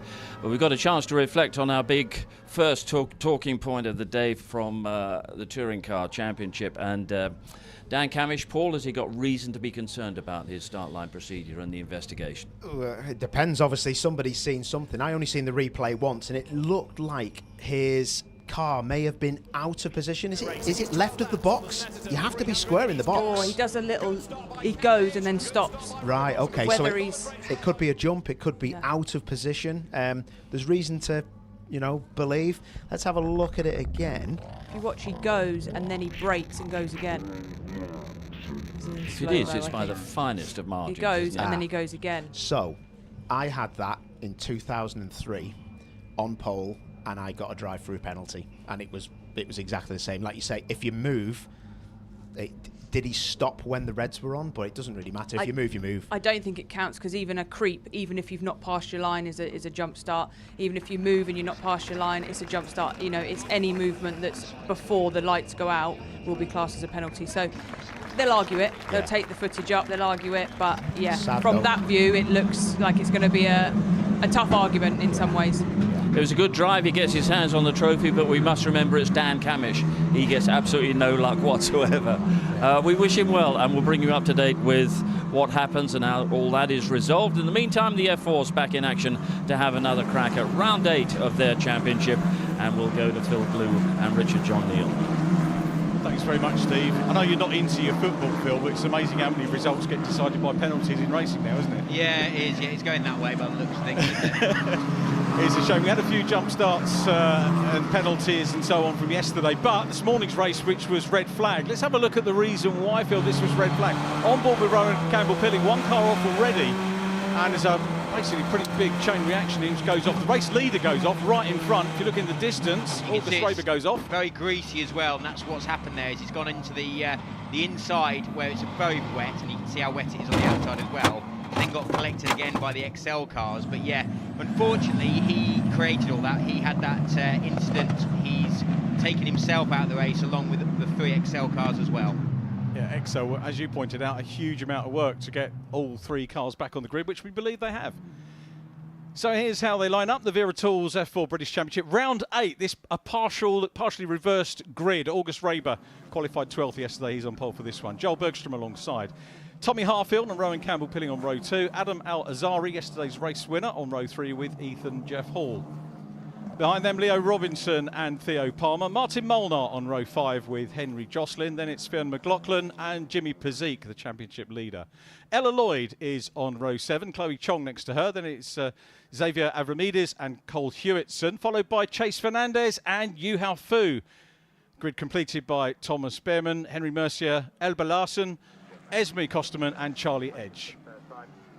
So the F4s have had an away day since our viewers on ITV saw them at Donington Park for the opening weekend. The following weekend they were at Silverstone, part of the 24-hour meeting that was staged there. And it was a roading benefit that weekend. We'll come to that a little bit later on. But we've got an onboard with one of the championship hopefuls here, Rowan Campbell-Pilling. Yeah, Campbell-Pilling is the one that we saw the onboard of in a second ago with the start of the race.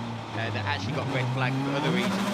So we're pleased that we're getting this race in. We were a bit sort of nervous that this might get pushed to the end of the day or even to another weekend. But fair play to a lot of the teams. JHR and Excel have both had to rebuild a lot of cars. You were more nervous about the end of the day, though. Well, I was, yeah, the fact of getting home. Yeah, exactly. You don't want to be after the last touring car race, do we? I'm glad they got it on, so well done. There was a technical fault at the circuit as well, which is why the race didn't take place earlier on. It was ready to go, but some technical problems at the track meant the cars couldn't go. It wasn't actually wholly down to the red flag. The restarted race would have been red flagged anyway if communication to the marshals couldn't have been kept up. As we look at August Raber, who won the first race of the year. Great meeting we had at Donington Park. 3 different teams taking the wins at Donington, which sets us up, superbly for what should be a great year. Esme Kosterman in 52 coming into line, her first time on a touring car weekend, and down behind her Charlie Edge for Chris Dittman Racing. but at the front, August Raber on the front row of the grid with Joel Bergstrom alongside in the 22 car. Then in the red, it's Tommy Hartfield, Rowan Campbell, Billy Car on the outside of row 2. We're about to go racing here at Snetterton. Keep your fingers crossed that it's all clean and tidy through the first corner. Raber gets away well. Looks like a good clean start from the first 4 to 6 rows. A little bit of a sort out happening at the back of the grid, but great stuff from Raber, who leads into Riches. Tommy Hartfield goes up into second position, so Hartfield up into P2. This is the first couple of corners. We'll take stock, see if anything happens here, but Raber obviously happy to be on a much drier circuit now. Yeah, absolutely. Yeah, he's managed to get it stopped for turn 2 and he's away already, but Hartfield, he's already in P2. He has had a great start. He's obviously on the inside going into turn 1 and turn 2, but that's helped him massively. You can see Bergstrom and Al-Azhari as well running side by side as they come through turn 3. Who's going to get the line into the next hairpin? He's just trying to squeeze him a little bit, but Bergstrom's going to have the line, but Al-Azhari is now blocked up. He did. Al-Azhari was stunning yesterday, took the win, and we'll come to how he got that a little bit later on, but fighting for third place here and marking himself out as a championship contender here, Al-Azhari, this weekend. Absolutely, fair play for him for locking up and keeping the position, because that's very easy just to go straight on there on cold tyres. So he's managed to get it stopped, get it turned, and keep his position in third place. Yeah, and marking himself out as... There isn't a team leader at Rodin, but he's the guy scoring the points. Chase Fernandez makes a little bit of contact with Xavier Avramides, who goes around. I think there was a slight touch there, Phil. We might get a replay of that as it go along Bentley Straight. There definitely was a touch, yeah. That was very clumsy, unfortunately. That's a very fast part of the circuit as well. So, yeah, I think Fernandez has just tried to get it down the inside. He would have taken his wing off as well. But, yeah, big contact. Loads of lockups as they go underneath the bridge.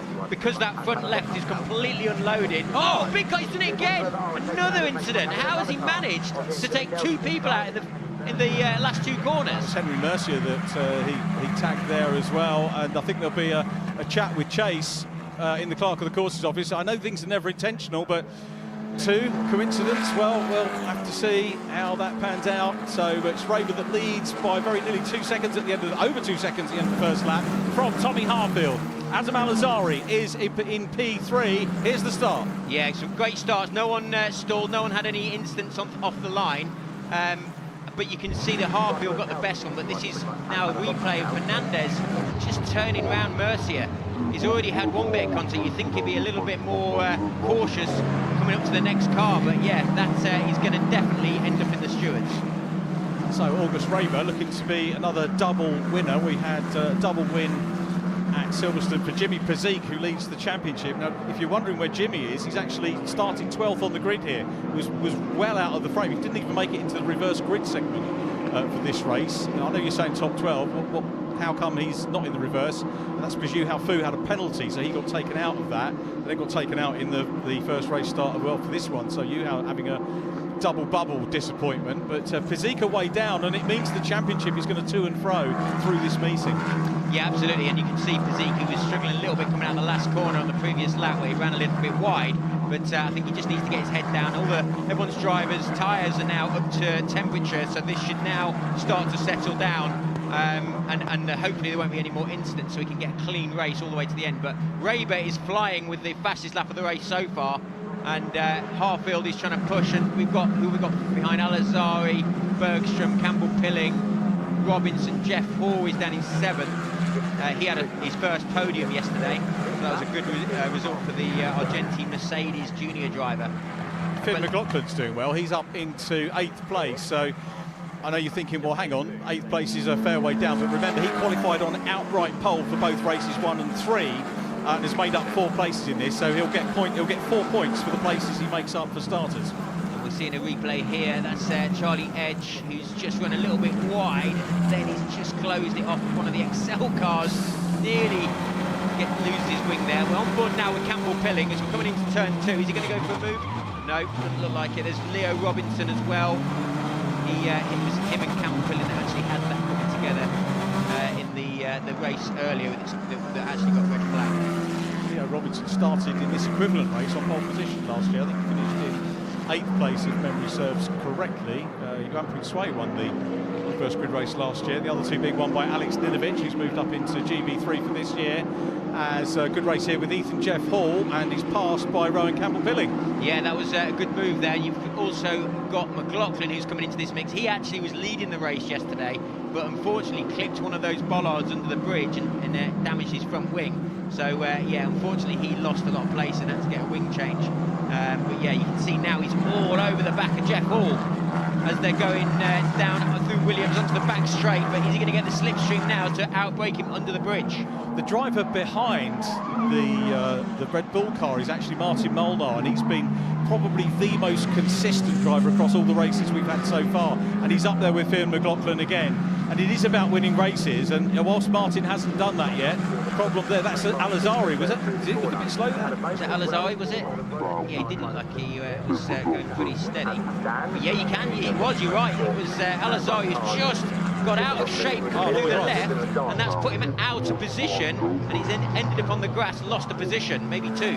Yeah, fancied him for the win here, actually. I've got to say, after the first couple of laps, he's acquitted himself well. Al-Azhari won the reverse grid race at Silverstone. We were on Silverstone GP 3 weeks ago for these cars on a non-touring car weekend.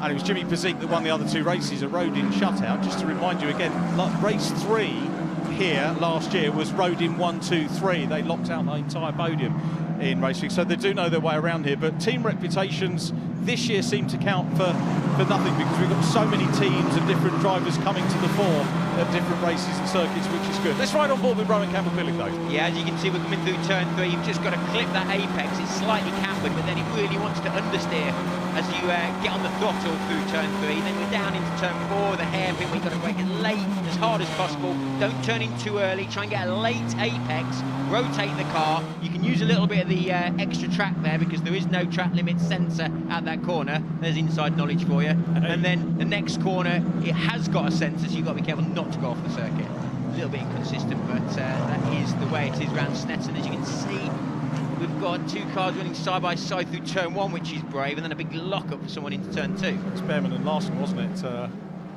Thomas Behrman up from 20th into 19th place. Elba Larson, the young Danish driver who's in F1 Academy as well this year. Chloe Chong in F1 Academy as well, but using the opportunity to come back this weekend with Rodin, which is nice to see. It brings Rodin up to full strength as well, which is good. Chase Fernandez still going. He's down in 14th at the moment. Pezik not making any progress. He's in 12th place, Jimmy P. And after Silverstone, we were going, okay, there's a little bit of a pattern here with Rodin back at the top of the stack, and then Jimmy had problems yesterday, so away down. But Raber and Harfield from Bergstrom, Al-Azhari in 4th. Who's going to be up the front end, Al-Azhari in the fastest off the front race, which we'll get a little bit later on in the afternoon. Well, we can now see someone in a Rodin car just having a big moment as they come through the last corner, but all doing a great job there. It's very close further back between Al-Azhari, Robinson, Campbell-Pilling, Jeff Hall, McLaughlin, Molnar. Like you say, Molnar have done a great job as the only driver for Virtuosi, and have got no data to learn from. Although they did have someone out here on the Friday or the Wednesday when we had Stilpe back in the car. Gabe Still, I saw that. Yeah, I wonder. That completely slipped my mind since seeing the testing on Wednesday. But that would have helped, because Gabe was a race winner, took his first race win at Crop last year.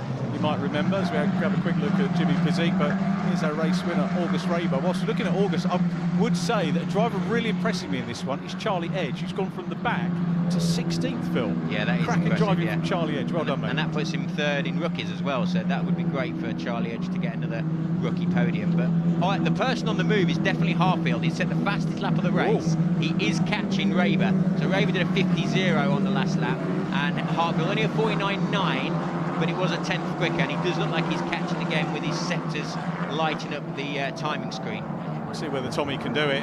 He went away. I mean, are the judicials still going on from round 1? They very possibly may be, but Tommy Harfield was championship leader as we arrived at Silverstone. He had a little bit of a mare there, but we know that the Chris Dittman racing driver has got the pace. It's been proved by the fastest lap, and some cracking racing going on here.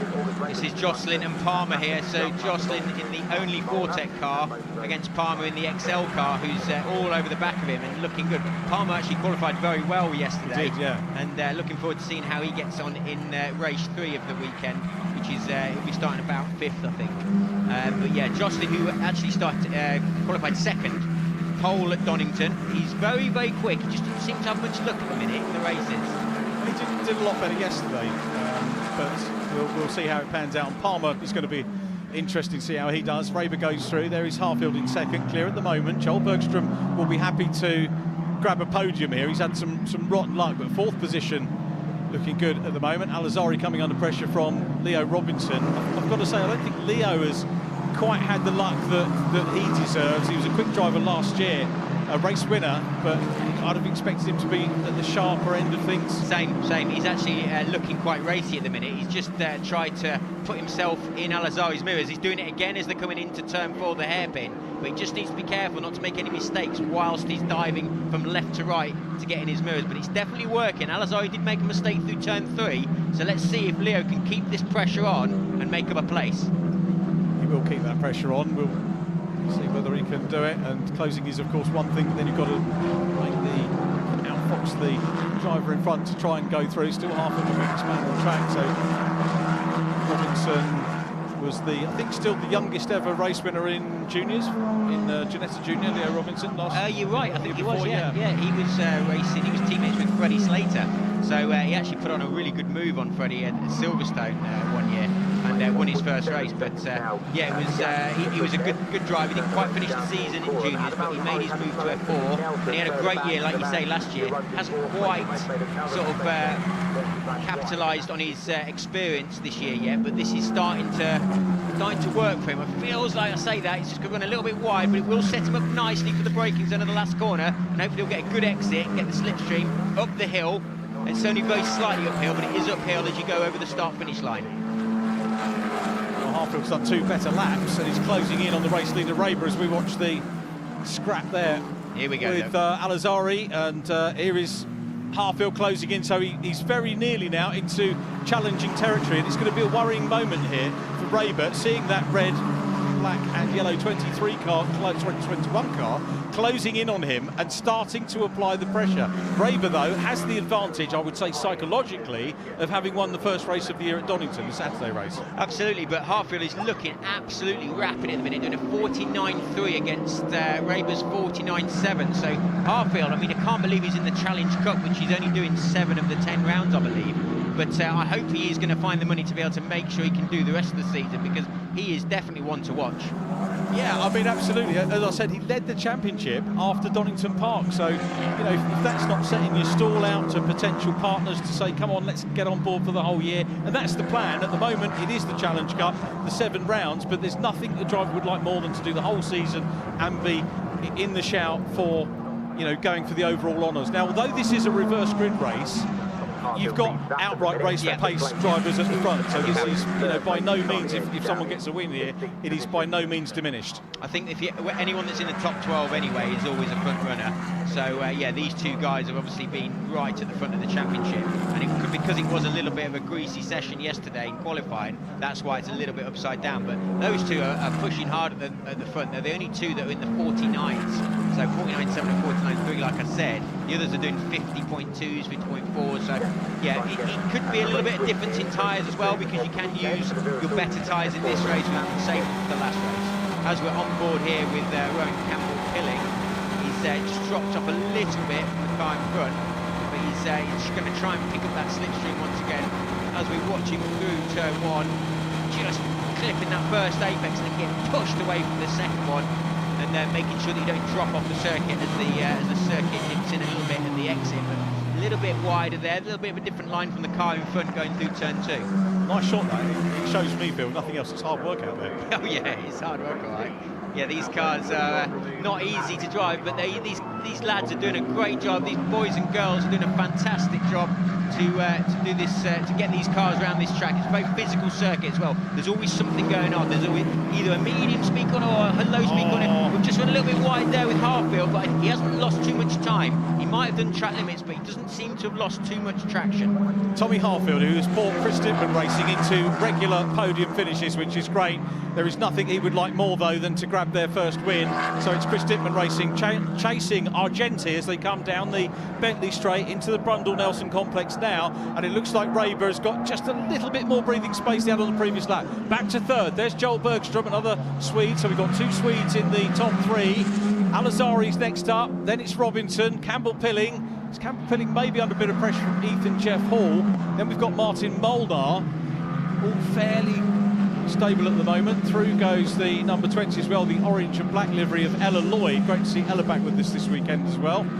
enjoying her F1 Academy season as well. But Larson going through in the 14 car. So we go back to the leaders. They go along centre straight, which, as you say, very slightly uphill across the grid lines. These two clear. They can afford to battle, and it won't lose them that much time over Bergstrom in third place. So it's Raver, Harfield, Bergstrom. Harfield still with the fastest lap of the race again. Yeah, he's still a little bit quicker as well on that lap, but is he going to go for a move down the inside as they're going to turn 2? I think Raver was brave to turn in there. He's left him a little bit of room, but definitely Harfield was looking racy there, but he's not quite got enough room, but he's not going to be able to pass him into turn 3 because it's nearly flat out through this corner. But yeah, that was the first time we've seen him looking like he's going to make a move, and there's still over 4 minutes left. Is he going to be able to make it a move going into the break? It's too half-hearted. You need to dive down the inside to make sure you get the move done. Lunge. Yes, a big lunge, that's what we want to see. Into the slower corners, we want to see lunges. Tommy Harfield wants to finish the race, though, and a P2 is better than a DNF, so there'll be that in his mind as well, particularly championship-wise.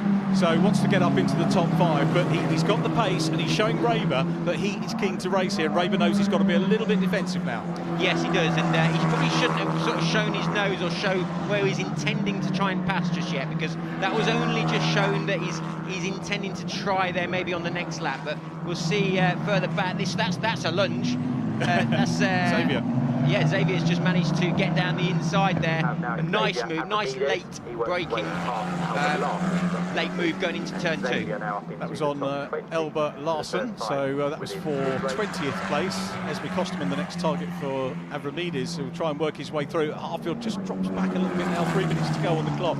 Now I wonder, you know, we see a lot of slipstream racing, and sometimes being in the lead is not the right thing to be on as you go on to the last lap. And I'm wondering whether Harfield is thinking about timing a move here.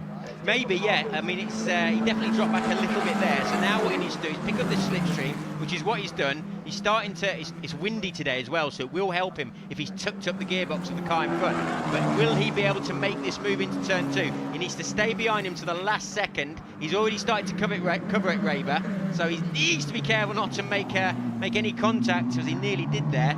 And then his next opportunity is turn 4. Great guys, both of these drivers, and Tommy Harfield is such a shy and reserved driver.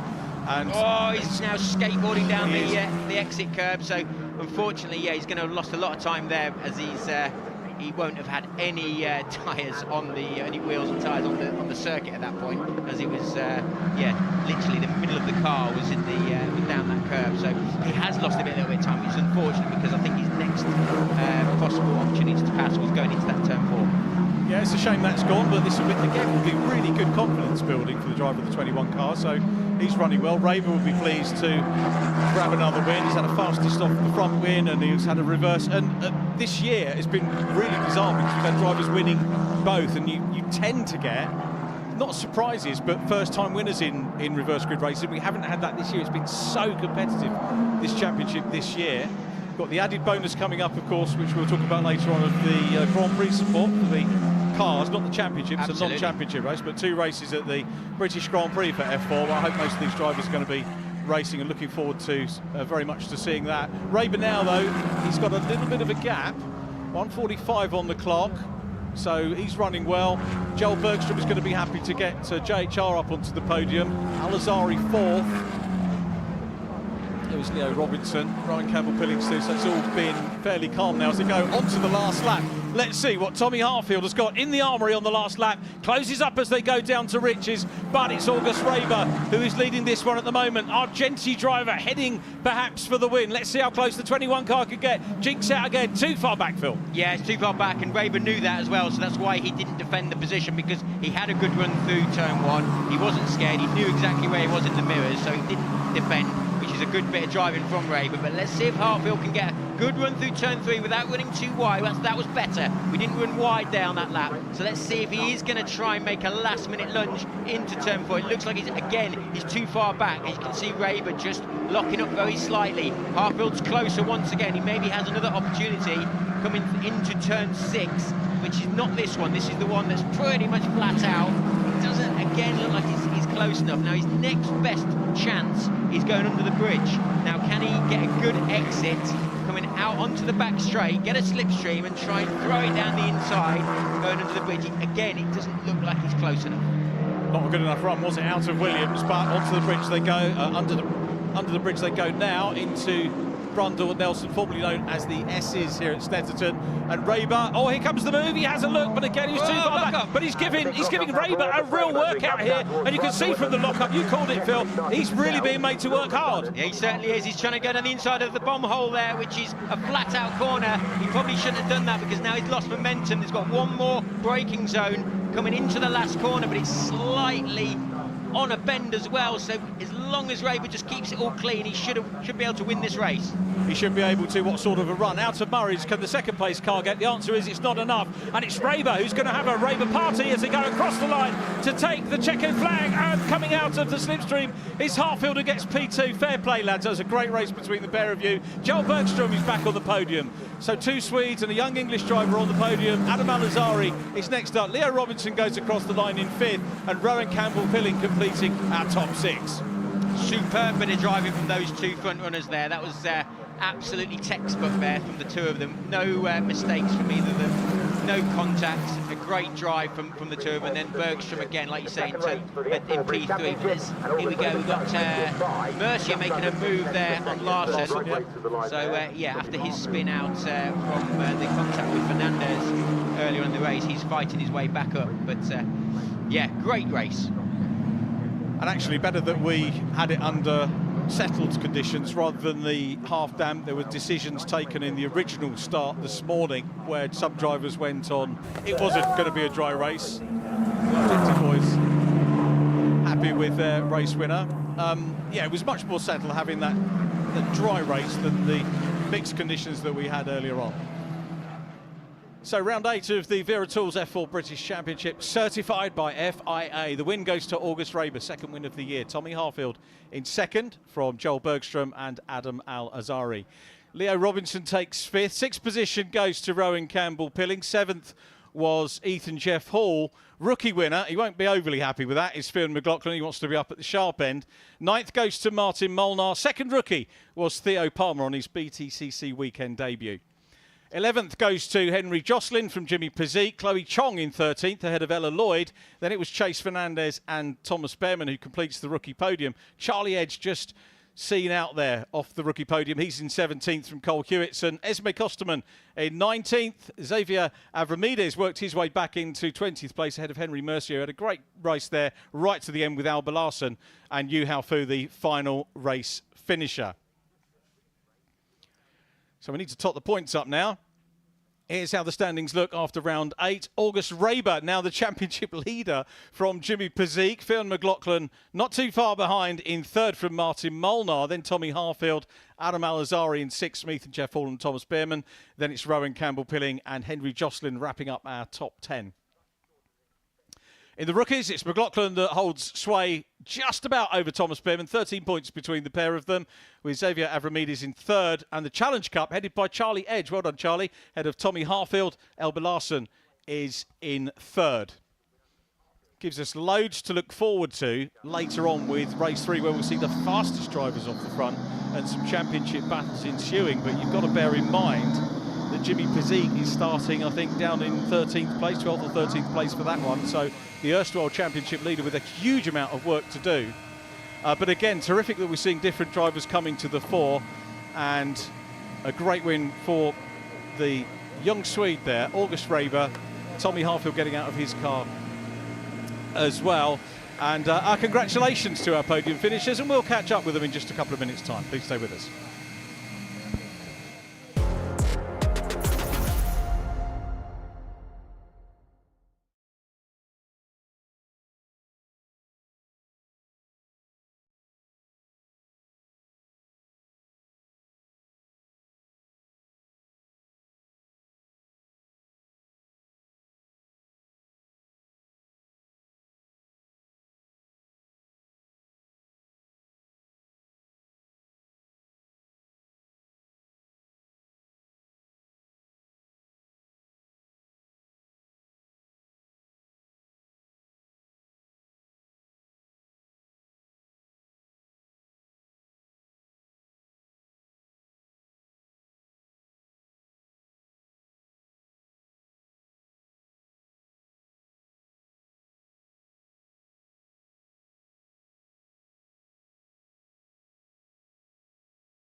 The rerun F4 British Championship race and victory for August Raber, but pushed hard in the closing stages by Tommy Harfield.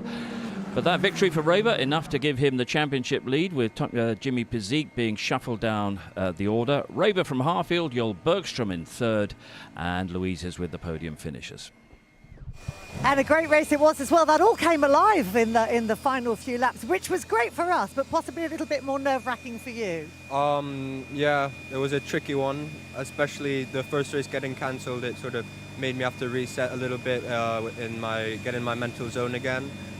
But the race itself, this one was quite good, just led the whole way. It was getting a little bit tight there with P2, but you know, I was confident. We just didn't have that magical pace that we've had previously in Silverstone and Donington, but I think I managed it well and didn't defend too much. How did it feel when you saw Tommy kind of closing in your mirrors? I could see him, but I wasn't too bothered. I knew, you know, he would come close and the dirty air would start affecting him, but I think you can't really get too concerned about what's behind you, especially when you're leading the race. Well, leading the race, but also leading the championship now as well. So it's early days yet, but still it's a good place to be, isn't it, at the front? Really? You are.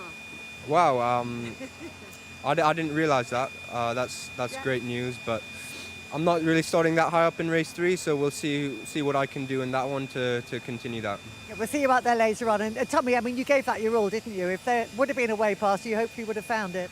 Yeah, it would have been good, but yeah, annoying. The pace was amazing. The first lap wasn't great. Not great on cold tyres, and yeah, the pace to get back up to him was really good. But just I got into dirty air and yeah, I couldn't get past. You gave it a couple of goes, but how difficult is it to work out where to make the move?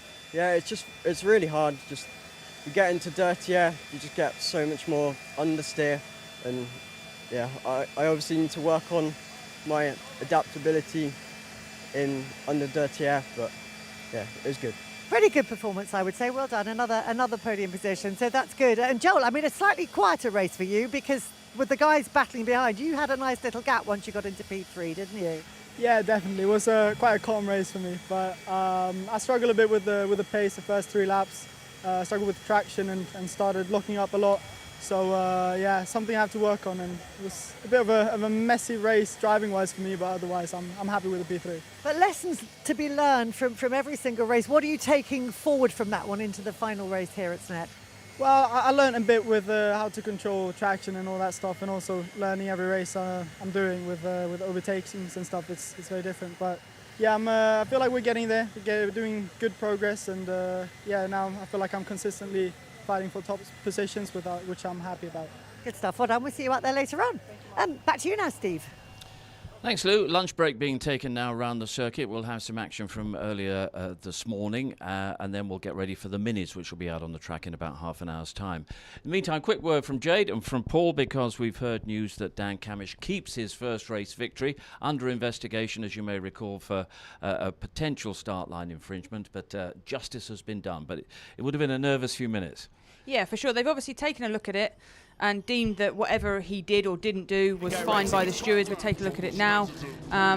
He just does this tiny little movement, but they might see that if he's not crossed the line, he actually gives you, and Paul will know this, it gives you more of a disadvantage if you do sort of jump the start, stop and go again, because you kind of lost that momentum. So they've obviously taken a look at it, deemed it fine, and I, for one, am quite happy that he's kept the win because he was deserving of it, and you know, it keeps the championship entertaining throughout. Yeah, he's qualified well throughout the campaign so far, but now a race win is an important boost, isn't it? It'll be an important boost for especially Dan Cam, because he's one of those drivers that takes everything to heart, and this will be a weight off his shoulders. I think his season will be kick-started now, because Brands Hatch was a real nasty one for him. Yes, indeed. OK, touring cars back in action at 2:20 with Dan Camish, our first race winner, safely on pole position. Now from this morning, action from the Porsche Carrera Cup. Joining us for the first time since the opening weekend at Donington, where Angus Whiteside took over the championship lead. This is round 3 of the Porsche Carrera Cup, and we'll join David Addison. For the 400th race in the history of Porsche Carrera Cup Great Britain, we are almost ready to go racing here at Snetterton, with Sid Smith taking a first pole position from James Wallace, carrying number 400 in deference to this big landmark in the championship's history. Andrew Rackstraw, a race winner this year, starts third. Will Martin, the other race winner this year, starts fourth ahead of the reigning champion George Gamble and the championship leader Angus Whiteside. Seb Hopkins is on row 4, Will Jenkins for company ahead of the man that leads Pro-Am in the championship, Oliver White, a double winner from Donington. Josh Stanton, his nearest opposition then Max Coates, with the best of the AMs on the grid being Jonathan Beeson, and he starts 12th. Oliver Jackson is next with Carl Cavers for company, and he is the man that leads the AM Championship. Henry Dawes had a dismal Donington with a retirement and a non-start. He wants to finish a race. He outqualified William Paul for 15th. Round 3 of Carrera Cup GB for 2025. The grid is formed, the lights in a moment will go red. This slightly uphill pit straight then. The driver's ready for a launch as the lights will go out any second to get 14 laps of action underway with a good start by James Wallace. Not a great start by Angus Whiteside. Bit of wheel spin and he bogs down, and Wallace, who's not had a win in Carrera Cup GB, outdrags Sid Smith on the way to turn 1. Nice start. Smith goes second. Up the inside for third is Rackstraw. George Gamble is in 4th place then as the cars accelerate up towards turn 2. The Wilson hairpin, but Angus Whiteside really did not get off the line very well. Not at all, in contrast to James Wallace, who got the launch absolutely right. And it's a long run to riches, the first corner, so he was able to get all the way around Sid Smith, and he's actually scored it away, hasn't he? He's already got a little bit of a gap over Sid Smith. As indeed, Ollie Jackson there in the yellow car, coming under attack there, because right up behind him is Seb Hopkins. George Gamble, Andrew Rackstraw on the attack. Smith goes defensive, and up the inside of Rackstraw goes Gamble, down at Agostini, turn 4. Look, all of this is playing into the hands of James Wallace, who is building that gap. Race leaders come through Coram Curve. James Wallace on this lap, looking further away. I say on this lap, really on this corner, because it is such a long lap. Gaps are rather elasticated, aren't they? One part of the racetrack, the gap looks closer, and other parts of the circuit stretched out a bit, given that it is such a long lap. That is Josh Stanton. He's still leading in Pro-Am. Not a massive margin, but a margin nonetheless. Wallace, Smith, Rackstraw, 1.3 seconds cover the top 3. And on that lap, Andrew Rackstraw doing a 1:51.170, fractionally faster than the 2 ahead of him. Yeah, but the gaps are very equidistant, aren't they? Oh, second place, Sid Smith starting to drop away from James Wallace and perhaps come under pressure now from Andrew Rackstraw. He's looking a lot closer as they go through the left-hander and partners. He is indeed, so they sweep their way out of that fast left, straight round the back of the paddock down towards Agostini. And it's going to be fascinating as well at the end of this, not only to finally determine the race order, but also just to see what this is going to do to the championship, with Will Martin, race winner from the opening Donington race, not scoring in the first one here. And of course, he's going to have a low grid position on the second reversal of the grid, the results for the grid for race 2. So he's got some hard work to do later on in the day. Looking at Sid Smith, who was 8 tenths of a second back at the start of the lap, the gap's gone up to 9 tenths of a second lap, because he dropped to 10th within the first sector, but still, even though on this lap, look, he's dropped away from Wallace, Rackstraw not close enough to make that move. No, even though Rackstraw was a couple of tenths quicker on the last lap than Sid Smith, but that can just be down to a little mistake in one corner, and you can easily pull that back on the next lap if you keep your composure, and it looks like Sid Smith has. We just saw Angus Whiteside, championship leader there, still not able to get past Ollie White, or indeed Ollie Jackson.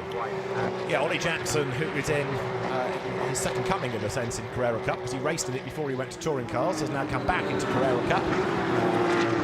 This is 3rd season, comes down towards turn 12 as you look at Whiteside, who has graduated from Pro to Pro. Now sitting on the back of Ollie White, who was always a real star of the club level Formula Ford race. He came into Carrera Cup in the Pro class a few years back, really struggled, went away, came back in Pro-Am. That suited him much better. Yeah, and he's found a great place for his racing, hasn't he? Absolutely.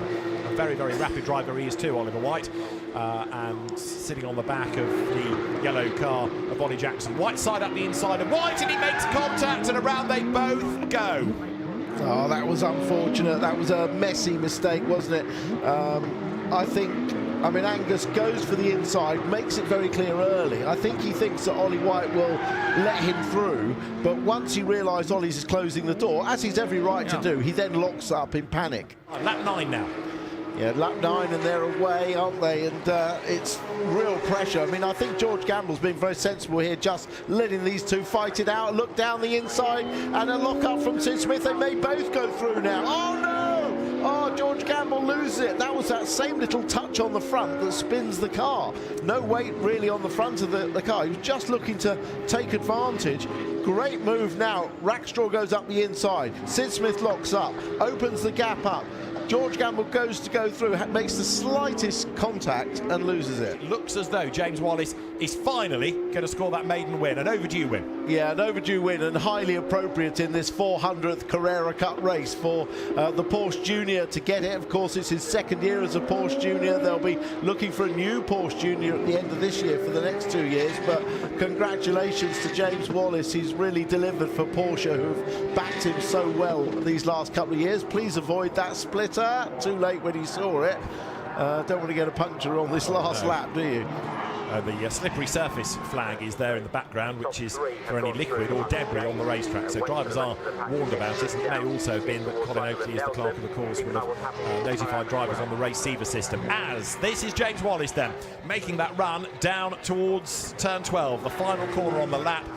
As we say, it's been a long time coming for a man that came from mini stocks on the ovals to Fiesta Juniors to GT racing, Carrera Cup. Only last year did he come into Porsches, and now he is a race winner.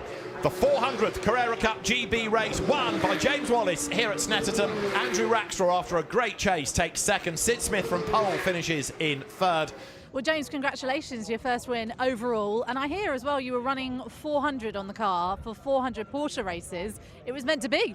Yeah, I mean, obviously this weekend James messaged me probably a few days before saying, can I run 400? And I was like, yeah, I don't have any superstition towards 50, so yeah, I'll go for that. And I mean, it clearly paid off, you know. I mean, it's a special one for me to win as well, my first win in the Porsche Carrera Cup. Great Britain, we had a good start, we had some interesting weather, a bit of everything, you know, and a lot of work's gone into this as well. So there's a lot of people behind the scenes, the team, my parents, sponsors, everyone, you know, and yeah, a few tears were shed on the back straight, but yeah, a special one to win for Porsche Carrera Cup Great Britain. I bet you were happy as well not to see that rain a couple of laps more, and it would have got pretty wet out there. You know, I mean, I do like the rain. It kind of played a bit of fun on the end lap as well. Got to spin the tyres up a little bit for the fans, but yeah, it definitely would have played an interesting part, but yeah, it held off nicely. What does it mean to you as well then to get this first win? I mean, I think it just kind of start of hopefully the rest of the season. It gives me a bit of momentum. It's always that first one, getting it done out of the way is always a difficult bit. So yeah, super excited for the upcoming races. Obviously we pulled out number 6 for the reverse grid race this afternoon, so we've got a bit of a battle ahead, but I'm all up for it. Okay, well, good luck. Thank you very much. That was from this morning. They race again in the Porsche Carrera Cup at 3:15 this afternoon in the distinctive surroundings. The old telephone box at Snetterton is one of the great landmarks in British motorsport. But Porsche Carrera Cup back in action again at 3:15. Live action on the track will resume in about 10 minutes' time. We'll take a break and we'll be back with the Vertu Mini Challenge.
The last touring car autographs being gathered in the Snetterton lunch break. They race again at 2:20. Dan Camish now confirmed as our first race winner, but the mini challenge is coming up in a few minutes.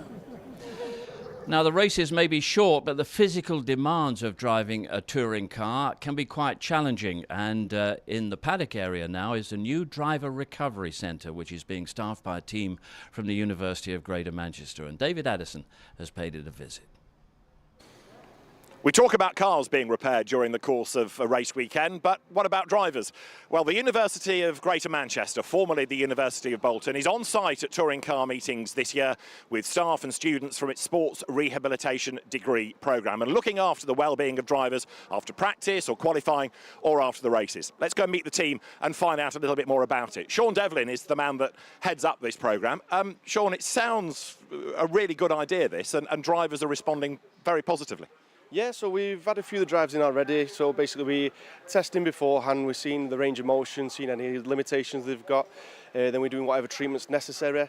Then from there we're retesting and seeing quite a bit of improvement. And we've had a few drives in who've basically had some good success. We've got some good feedback from them. Everything's going well. So the students are loving it. It's having brilliant placement opportunities with them. So it's giving them the chance to work with professional athletes where normally we have placements with sports teams, football, rugby. We have placements in clinics, we have placements in military defence. So it's just giving them the chance to work with professional athletes and professional sportsmen. What are we talking about in terms of what a driver can get out of this? It's more than just a quick massage, I guess. Oh, of course, yes. Like I say, we're looking at the range of motion. I mean, on the track days, it's more of a maintenance sort of thing. So we're doing sort of performance massage, basically to make sure they're at the peak performance for the race. But we have a few drivers that come to us outside and work on full rehabilitation plans. So we're currently working with Dan, who's getting a treatment at the minute. So he comes to us outside as well, and we're looking at the full rehabilitation of his shoulder and his neck and basically improving his overall health, not just for the racing in general. I guess in a race car, though, the way that a driver is sat and braced, the body's almost corkscrewing itself into a strange position, and you've got to try and undo that so they can get in the car for the next race. Well, basically, yeah. So as the season goes on, obviously, they're in the car for a lot of time throughout the races. They get tighter and tighter as the race season goes on. They get more neck problems. Obviously, anything that's happening in the cars, they might get a few whiplash injuries. The forearms get tight. So basically, we're looking at undoing everything that's being done in the car to, like I say, keep it at their peak performance as much as possible. And reaction times as well, you can test, I gather. Yeah, so we do reaction times. So with the reaction times, we have the Blaze pods there, which Aaron, one of our third-year students, is working with at the minute. So we'll test the reactions beforehand. We'll give them some exercises to do, some reaction exercises to do. Then we can test it again and see if we've got some improvement and see, well, basically if we can get the best out of the drivers. Right, well, one happy customer is Dan Lloyd, who is around here. So let's go and have a quick word and make sure that he is race ready for later in the day. Dan, there's an old war wound being treated here, I gather. Yeah, that's right. I broke my collarbone back in October, so about 6 months of rehab over winter, getting ready for the season. Still giving me a bit of stick. It's fine in the car, but it's when I'm out the car that I'm struggling. So this is actually great for me. During a race day, you're in and out the car a lot. What can you benefit from? What do you need to be done to you to make sure you're 100% for the next race? It's keeping on top of it, because if it's sort of the start of the weekend, you're really going to struggle at the end. So, for example, where it really starts hurting is on an evening, lack of sleep, waking up in the middle of the night. Then it affects your energy levels, concentration. So it's just like a vicious circle. So for me, I've struggled with my shoulders all my life with rotator cuff impingement. So this bit of treatment and advice and guidance of what to do, they're absolutely mega. And I went to visit Bolton University last week. Got some great treatment, advice, and a bit of a rehab plan, better than what I've had when I broke my shoulder through the care. So yeah, really good. Are you aware of a difference in how you feel over a race day now compared to last year? Because irrespective of that injury, you're getting this extra treatment between races. Yeah, 100%. Like at the first round, because of my shoulder injury, I woke up and I had a trapped nerve in my neck going into Donington at the first round. So it was really lucky that these guys were here over a weekend to get some treatment to loosen it up. Hasn't brought me any luck so far for the first 2 rounds, but we were P2 in that session, so hopefully it's helping. And are you spreading the word? Are you telling other drivers about this? And I gather, no? Keep it your secret. Yeah, no, a lot of drivers know, and it's quite funny. It tends to be the older drivers who come in, the ones who have had a lot of crashes. Obviously, when you're younger, you don't have as many issues, but big crashes over the years, it catches up with you, so you need to keep on top of it more and more. Right, we better let the hands behind you work their magic. It's just another example of how drivers are being kept at the top of their game, ready for a tough day at the office. They're a valuable commodity, the drivers, and they need the same kind of tender, loving care as the cars do around the circuit. And the crowds here at Snetterton ready for the resumption of action, wrapping up pretty warm because of the chill wind blowing across the circuit. And the live action will resume with the Vertu Mini Challenge. The cars just leaving the pit lane now. This is their third race of the weekend, and the championship pace setters Jamie Osborne and Tom Ovenden have shared a winner piece so far. So while they're making their way out onto the circuit, a quick touring car reflection, just to confirm that Dan Camish has been confirmed as the first race winner. Interested spectator here today, Michael Crease, who's given up his drive. And we'll be hearing from Michael just a little bit later. But I think Louise is now down there on the grid. Let's go down here and get some thoughts ahead of the Vertu Mini Challenge and the resumption of live action here. I am indeed. Thank you, Stephen. This time I have some cars with me as well, which is even better news.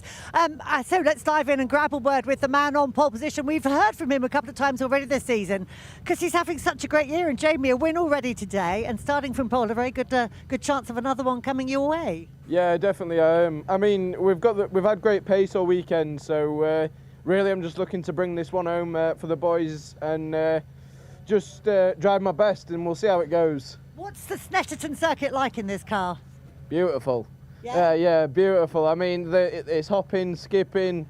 There's so much undulation, and just the track is just so fun. So what's the strategy? I guess you're starting from the front. It's really just a case of staying out there and then controlling it. How difficult is it to control these races? Well, yeah, I mean, to be fair, with Tom and Max behind me, it's going to be a tricky one, but hopefully we can just get out there and just keep putting quali laps in, and hopefully we can just build a nice gap and carry on from there, hopefully. That's a lot of quali laps to have to do. Oh yeah, it feels like forever. Good stuff. Hope it goes well out there. Right, the other guy I want to go and have a word with, it's fantastic to have him on the grid because he had a huge accident a couple of years ago. So he sat out all of last season, making his debut is in the Mini this year. He's just grabbing a quick word with the team. And that is Charlie Hand as he pulls into position. Focus, full focus ahead. Yeah, I got the thumbs up. Charlie, you were just talking about the fact that you're back into, first time in the minis, but back into racing. That's the important thing, isn't it? How difficult has it been to make the full recovery and get back behind the wheel? I mean, it was a big, long recovery. It took me about a year, all the physio and everything, because I broke my back. So time in a wheelchair, walking stick, physio, everything. But so glad to be back. And it's like riding a bike, got stuck back into it, side-by-side racing. I'm absolutely loving it. Well, and you seem to have turned your hand to this mini racing thing pretty easily. How enjoyable is it? Oh, it's fantastic. I mean, all the cars are so close. We're just trying to take the fight to the big boys, really. We're from a family-run team. It's the first time this year we've run a JCW, so yeah, we're just trying to take the fight to them. And you've been there or thereabouts this weekend, just outside the podium positions, which is where you're starting this race as well. But what hopes and what's the strategy for moving forward at least one place and getting onto that podium? Well, just try and hang on to the back of them, to be honest. It's so tight, and as soon as everyone starts defending in front, you're getting everyone attacking you from behind. Yeah. So it's just full on the whole time. But I'm absolutely loving it. So hopefully we can make a couple of positions and maybe get on the podium. Good stuff. Fingers firmly crossed for you. Whatever happens, we always know the mini races are entertaining. That's coming up after this break.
Live action resumes here at Snetterton with the Vertu Mini Challenge, their third race of the weekend. The championship pace setters Jamie Osborne and Tom Ovenden have shared a winner piece so far. This is round 6 with Paul O'Neill and Richard John Neal set to commentate.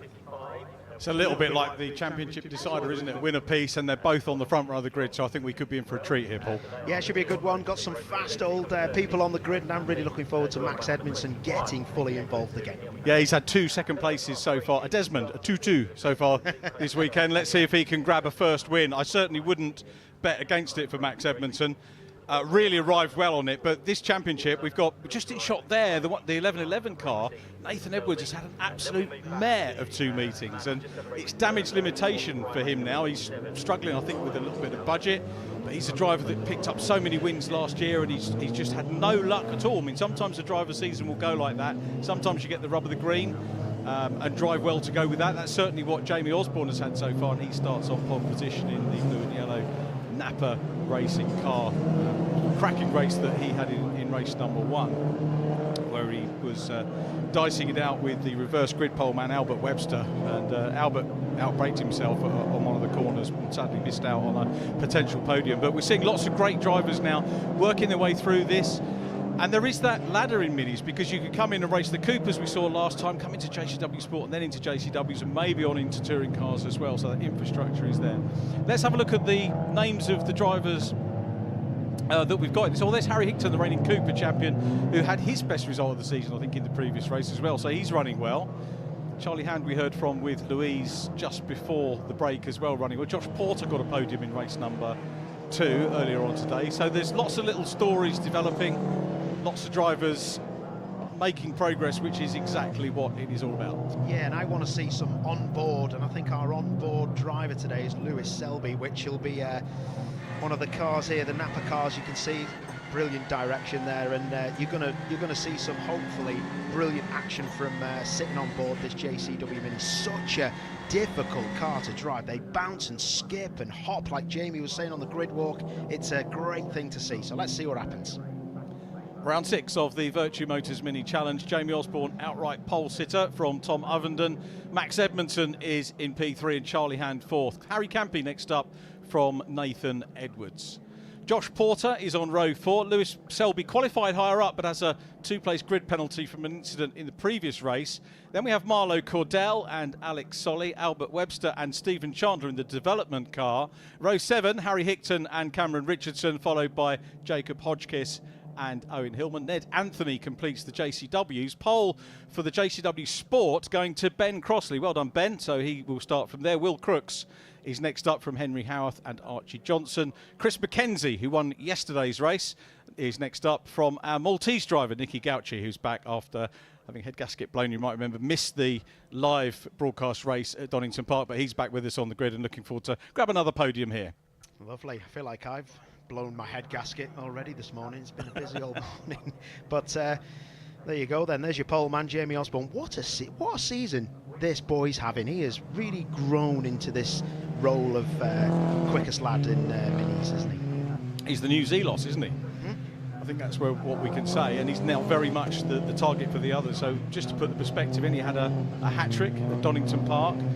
He didn't win yesterday's race, as Steve mentioned. That was won by Tom Ovenden, who starts to his outside, but he did win the partial reverse grid race earlier on with a cracking move. It was Zelos or Maximus Hall-esque move around Coram, and he's not afraid of getting stuck in on the outside, is Jamie Osborne. But here, he's done the hard work, he's on pole, so if he starts well, as he normally does, then the others are going to have some hard work to do. Yeah, definitely. It's going to be a difficult one. We're just waiting for the sport runners now to line up, and we'll be away. That's always a great battle as well, and good to see so many cars as well in that class, which is a bit less powered. But the start is ready to go, Richie.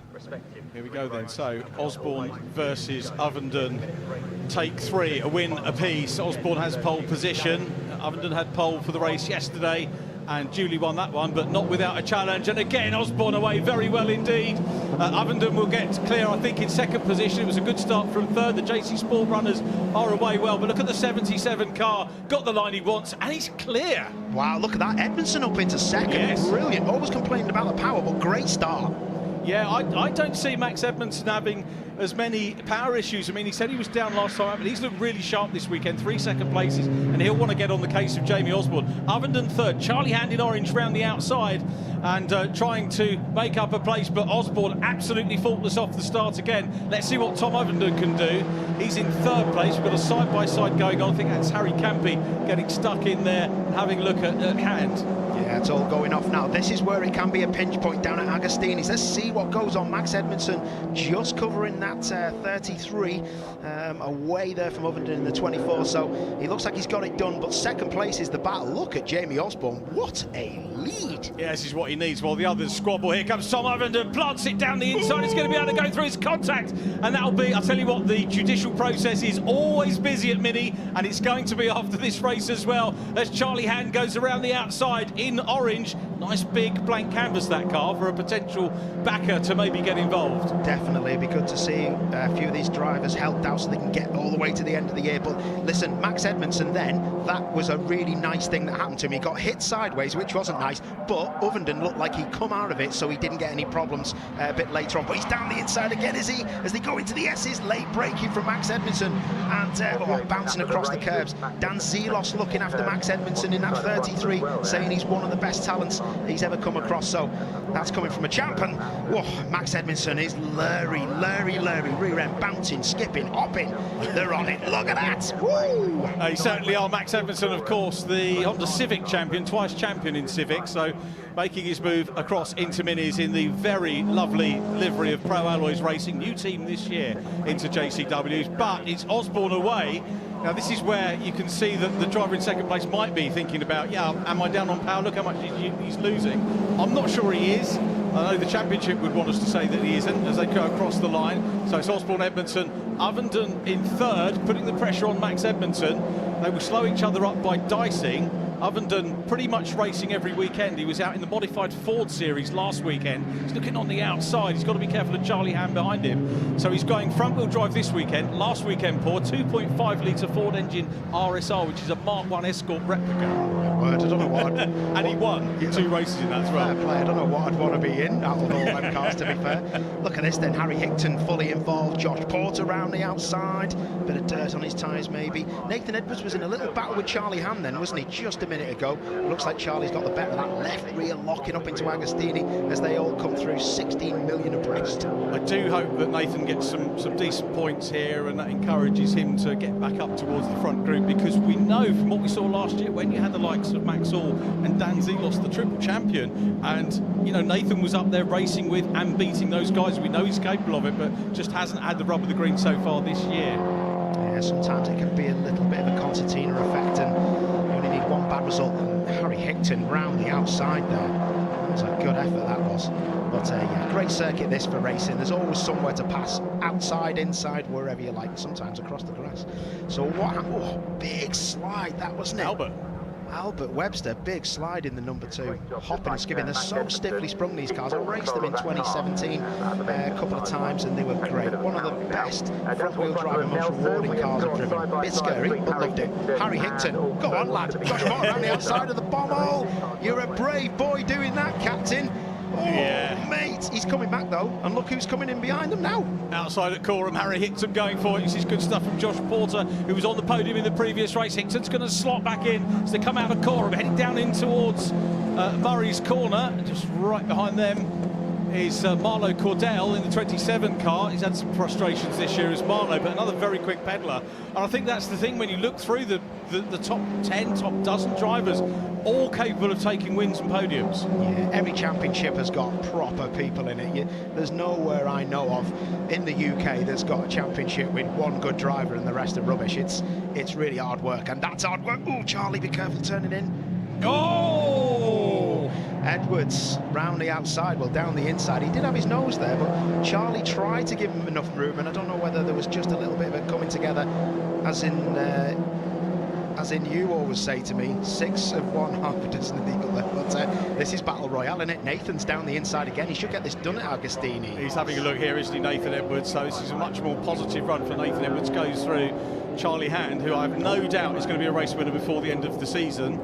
And certainly showing the pace. The manpower team, great to see them on board. And And then his teammate Harry Higton down in 10th at the moment. Didn't qualify well, but really came through superbly, did Harry Higton in race number 2. So Osborne with the, unsurprisingly, fastest first flying lap, 2:05.915. Quick look at Sport. Henry Howarth. Oh no, beg your pardon. Ben Crossley leading Sports. They went across the line from Henry Howarth and Archie Johnson. That was a nice shot, wasn't it? Yeah. That was through Oggies, that shot we just seen there on the floor. It's a really difficult corner to get right there. And you see some people were hitting the apex and getting the car drifting and rotating on the way in, the rear end turning the car in. Some others were just on the power too early, and you could see the chassis really working hard. But this is good. I do like Snetterton 300. It was a bit of a difficult one to ingest when we first come here. Everyone was like, oh, I don't know about this. It's not like the old circuit. I've grown to love it, and it's a fantastic circuit and always looks amazing. It does, yeah, great job by the MSV team, keeping it all in tip-top condition as our race leader comes along centre straight. Still got this scrap on 4. Is it a scrap? Well, maybe not yet. It was a little look from Tom Ovenden there in 3rd place. He's 2nd in the championship. Can Edmondson do? Ah, okay. Lewis Selby gesticulating. That's Josh Porter, I think, behind him. So I think Josh has maybe got past. Looking for a draft. That's interesting. I don't know what he's doing that for, because see what's happened there? He's actually said, yeah, you can go past if you want, and then he's like running out wide. But he's got to be careful here, because is that Josh Porter down his inside as well? It is, yeah. Oh, wow, Higton's in the back as well. This is a nice little scrap, isn't it? Hold your breath, lads. Selby down the inside of Albert Webster. Porter in the red and black car goes through too. Harry Higton in the pink and blue down behind them. So he's trying to work this one out as well. Not quite sure what the gesticulation was from Lewis Selby. I say he's a little bit faster probably than the group he's in, because he didn't qualify further up with a penalty. I think it was for the incident with Tom Ovenden. Maybe wasn't squeezed over, but there was a judge to have maybe moved Tom onto the dirt, which caused him to spin and right out of the points in race number 2. Oh, yeah, that's that Josh Porter just saying, if you want this left-hander, mate, I'm going to make it as narrow as I can for you. Nothing wrong with that, as long as they don't take each other out. So good stuff. And again, look at that. It's Marlon Cordell trying to get down the inside of Harry Higton. I think he was backing out of that, wasn't he? But here we go. You're going to get a big draft. Look at that. Look at Jamie Osborne's lead. And Max Edmondson, I don't think there's too much wrong with that engine. I'm not driving it, but you would see a big problem with that engine for the number 2. So they must have got on top of it. And it might be a little bit down on power, but there ain't nothing wrong with that engine in that car for me. It's a good effort, that. Yeah, he's had really good paces. We say 2 second places so far. Qualified well, raced well yesterday too, and he got P2 yesterday. Ovenden won it, and it was Jamie Osborne that he passed. Osborne was trying to get in front of Ovenden and just, you know, did an undercut, but then left the door open on the next corner for Edmondson to go through into P2. And if they work together and maybe do a bit of drafting, but they're in different teams, and they're probably not going to do that. It's true. I've got to say, I'm so impressed with Max Edmondson. I've watched him and commentated on him in the series he was in, the Miltech Civic Cup, and he was a star then, but he really is showing his prowess now, and this is proper stuff on slick tyres, and the team are pretty new to Mini Challenge. They are, yeah. One of the cars that they're running was the ex-Lydia Wormsley car, so that, you know, fastest lap on podiums last year. So good machinery, tended by the family team now running in the Porsche Sprint Challenge. But Ovenden, a little bit of damage. What can he do? What I was going to say with the Edmondson car is that it definitely it had a straight line power problem at the first round when we were at Donington, I think it was. Yep. There was no doubt, but you don't get fastest lap and you don't hold off Tom Ovenden in the same car with a power thing. So they found something, but this is great. Ovenden's got great nose on that car. It turns in so well for them slow corners. Great traction. I think Tom, I've got to say, the confidence, not that he's ever overly short of it, but he was, you know, waiting for the first win of the year. He won in the JCWs at Croft last year, in our televised race, and it's always good to get that first one in the bag, and it's very easy to forget that this is only the second meeting of the season for the JCWs. Obviously we had the Coopers last time, we got the Coopers at Thruxton next time out as well. So why he was beating himself up about not having a win, I'm not quite sure, to be honest, but he's got that, and he looks a little bit more confident now. So those two clearing the battle for third. Nathan Edwards fourth, then Charlie Hand. Harry Campy running well in sixth place. Another new name to the championship, up ahead of Lewis Selby. Josh Porter in eighth. So again, lots of decent names. Track limits for Harry Campy. Well, warning, black and white flag. Warning flag going out for him. pretty on it at the minute, aren't they? The track limits. Oh, here we go. That's Hickton down the inside of Albert Webster. That's a nice clean move, that. Unless he's going to, oh, look at that, late on the brakes and got the job done. Sometimes you just got to release the brakes and let the faster driver through, and then fight to live to fight another day. But there's the black and white flag to Harry Campy, number 13. So yeah. Harry having a good run that will make him think, oh, that's the other angle. You little beauty. Albert Webster knows I like that. You can, oh, look at that, running wide there. That's Selby, isn't it? Sorry. Yeah, that was a prop. It always looks dead easy to hold slides with slick tyres on in minis. Honestly, I can't tell you. When it goes and it starts going even more, you hold your breath and you honestly, all you can think of, I'm going to hit the barrier so hard. So when it comes back and straightens up, all you then think of is, I hope they seen it on the telly. And we're right in sport. Of course we've seen it. Yeah, we've seen it. Yeah, good stuff from Albert Webster. Maggie Webster's brother, you know. I don't think they like that when I refer to he's the other one. That's a shame. Archie Johnson, the Jam Sport car in the sport category in the pit. That's a shame because he actually was leading in race 2, Paul. We just got into the lead. Then we had the red flag, and of course the result got put back a lap. So Henry Howarth nicked it. But those two, here we come. Though we've got a battle on here. We'll come back to talking about that. Harry Camping side by side here with Charlie Hand, and Campy's got through. Wow, great stuff. And did you see that? Charlie Hand come out of that because he didn't want to get bounced across the grass, and then the other two behind him try and get him. This is going to keep going all the way down to the S's. Look, he's in the tow, and look at that, Campy defending early doors. But look in the background, Selby, our on-board car driver. Oh, and round the outside, Porter maybe. Oh, look, you can see Porter in that right-hand mirror. That's ominous, isn't it? Great stuff. Look at this from the onboard. This is it. And now he's down one gear, full throttle. He's got the run. Where's he going to go? He's got to think about Porter behind him. Will he try the inside? Will he try the outside? Oh, it's difficult, this one. Look at the car bouncing and moving around. Will he go left? And it'll be difficult to go left and get on the brakes. But now you're just looking for a great entry and a fantastic exit. And has he got it? Well, they both had track limits in front of him, but great stuff caught by the onboard there. It's really hard work round here in a Mini. That was super stuff to see, and you can see it's spread out a little bit now. So Charlie Hand lost a place, but he's still in the mix there, and he's going to give Harry Campy a little bit of a go. Track limits warning for Max Edmondson in the 33 car, so that's going to be a little bit frustrating for him, and it does mean you have to temper things as time goes on. Here's Lewis Selby again. Round the outside, then look at that, hard on the throttle, got a lot of understeer, lots of lock on that steering, and then big power to try and get out, and it just didn't work for him. But look at it now, it's the rocket car of Porter. He's got Hickton down his inside. Has he seen him? He has. Brilliant driving. There we go. Little scratch. You won't even see a mark on that car. You might do now because he just hit him the second time. But great stuff down to Agostini. I mean, those guys effectively, fighting over 7th and 8th place, and you think when you've got drivers like Porter and Hickton 7th and 8th, that's the quality of this field. And Jacob Hodgkiss in behind as well. No, Nathan Edwards. Oh, you never see that. Is that a turbo blown maybe? White smoke, or it could be water. There might be a bit of fluid down because that was a lot of smoke, wasn't it? I wonder where that was. I couldn't quite. Yeah, I'm not sure. But again, we said if he didn't have bad luck, he wouldn't have any, to use the cliche. I was chatting to a guy called Al Daly, who used to race Fiestas with Barry Edwards, Nathan's dad, and he was here yesterday supporting them and telling us great stories about when Nathan used to wash the wheels on his race car as a youngster. Give him 50p for his troubles as well. Too much money, that. Inflation. Hey, look, they're running wide through there. They've seen the oil. They're running wide through there. So that was a slippery surface flag under the S's. Now the question is, now they've seen it, but is it, somebody else may well get into trouble with that. We'll see how that pans out. Hopefully not. Osborne's still out front. It is Hickton now with the fastest lap. So Harry Hickton, number 13, does get Harry Campy does get a 5-second penalty for track limit. So hasn't been able to temper it. Look at this mini centipede coming up here, lad. Hey, do you see again in the little graphic on the left? You've just seen Selby gesticulating again. So watch this now. He's got a good toe.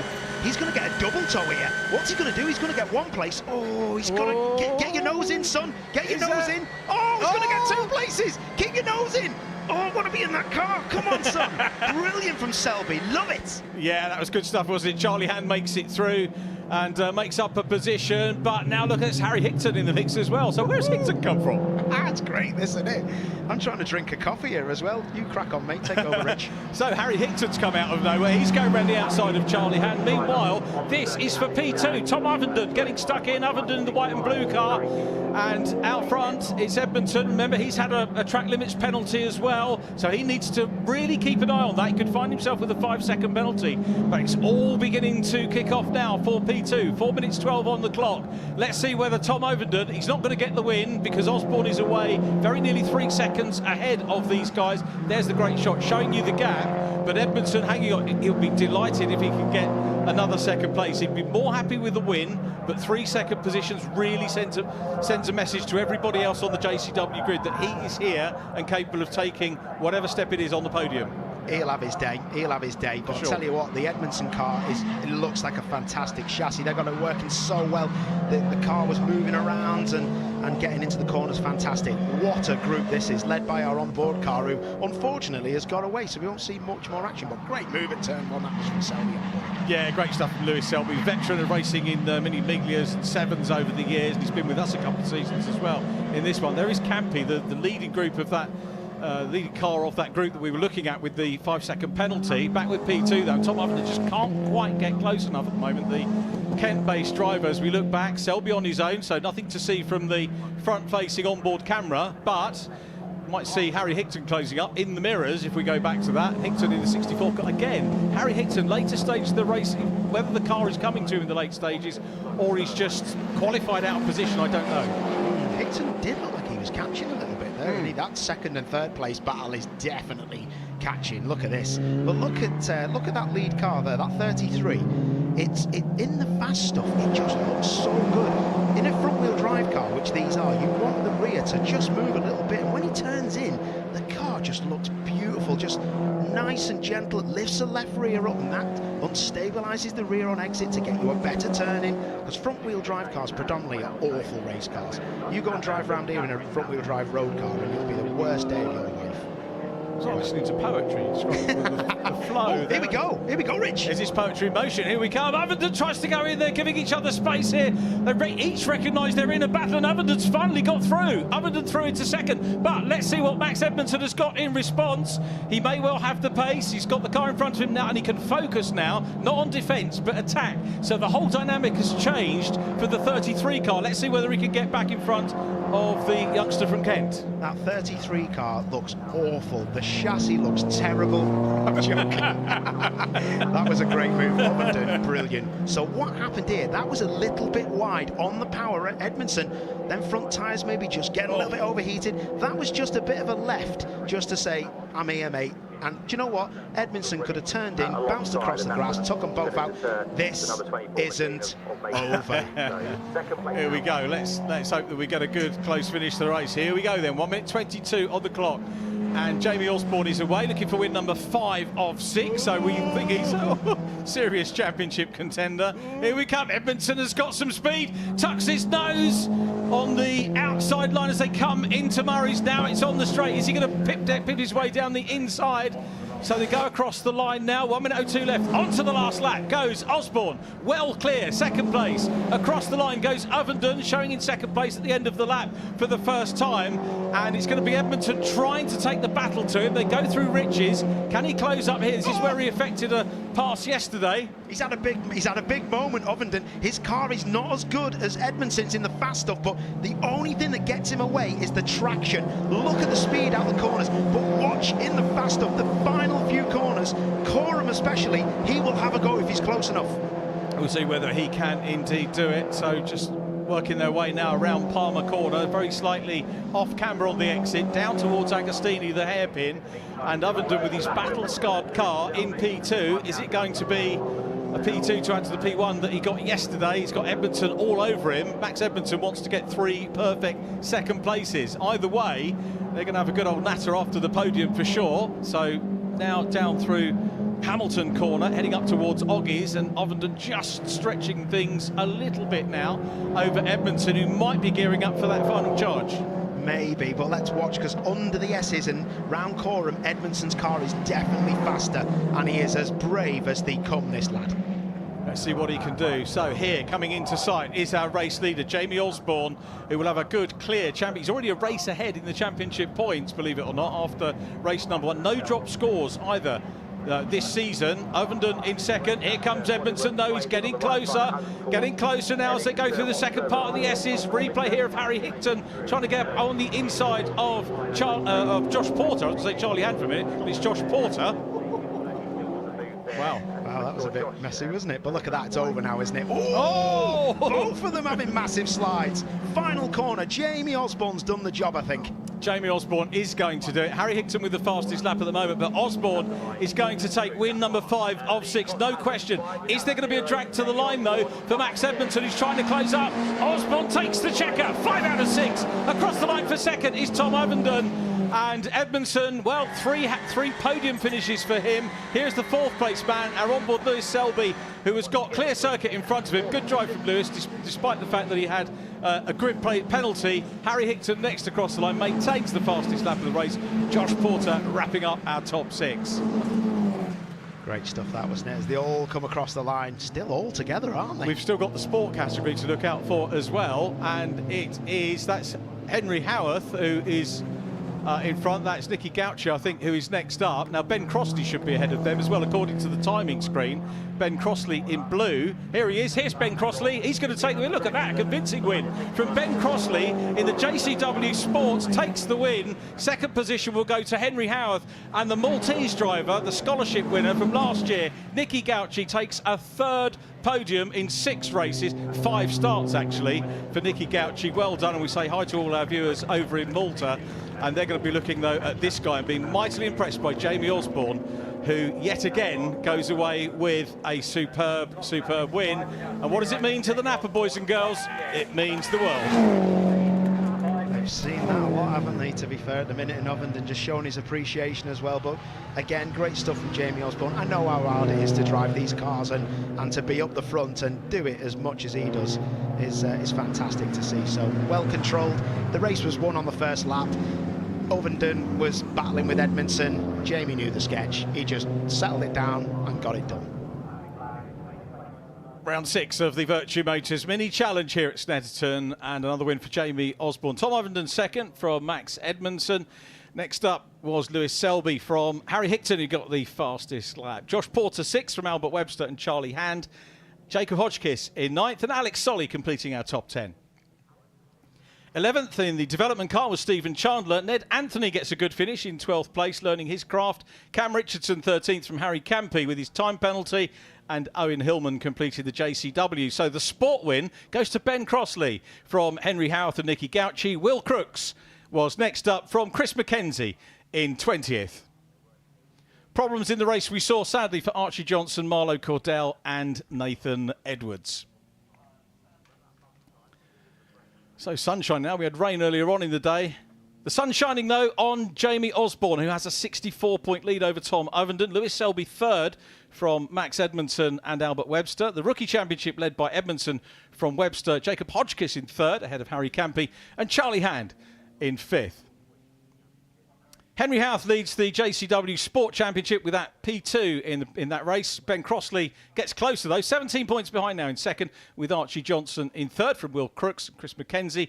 And the JCW Sport rookies, Henry Howarth, Archie Johnson, Will Crooks and Nicky Gauchi are the top 4.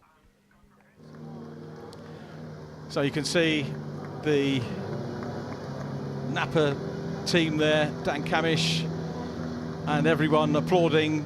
You know, well, they've got 4 cars in it, and, you know, again, they've shown to be so competitive in that race, and terrific stuff from Jamie Osborne, who brings the car down into Parc Fermé. And you said, Paul, you know, the result was done on lap 1. It was a faultless start again from Jamie Osborne. He did the same thing this morning. Yeah, faultless, great, you know, just managed it. As soon as he looked in the mirror, he must have been right, this is it. I'll look after the tyres, manage the gap, it'll be brilliant. I've got to say, though, that team in touring cars and in mini challenge, they're just nice people, mate. Pete Osborne's a proper guy, who's Jamie's dad.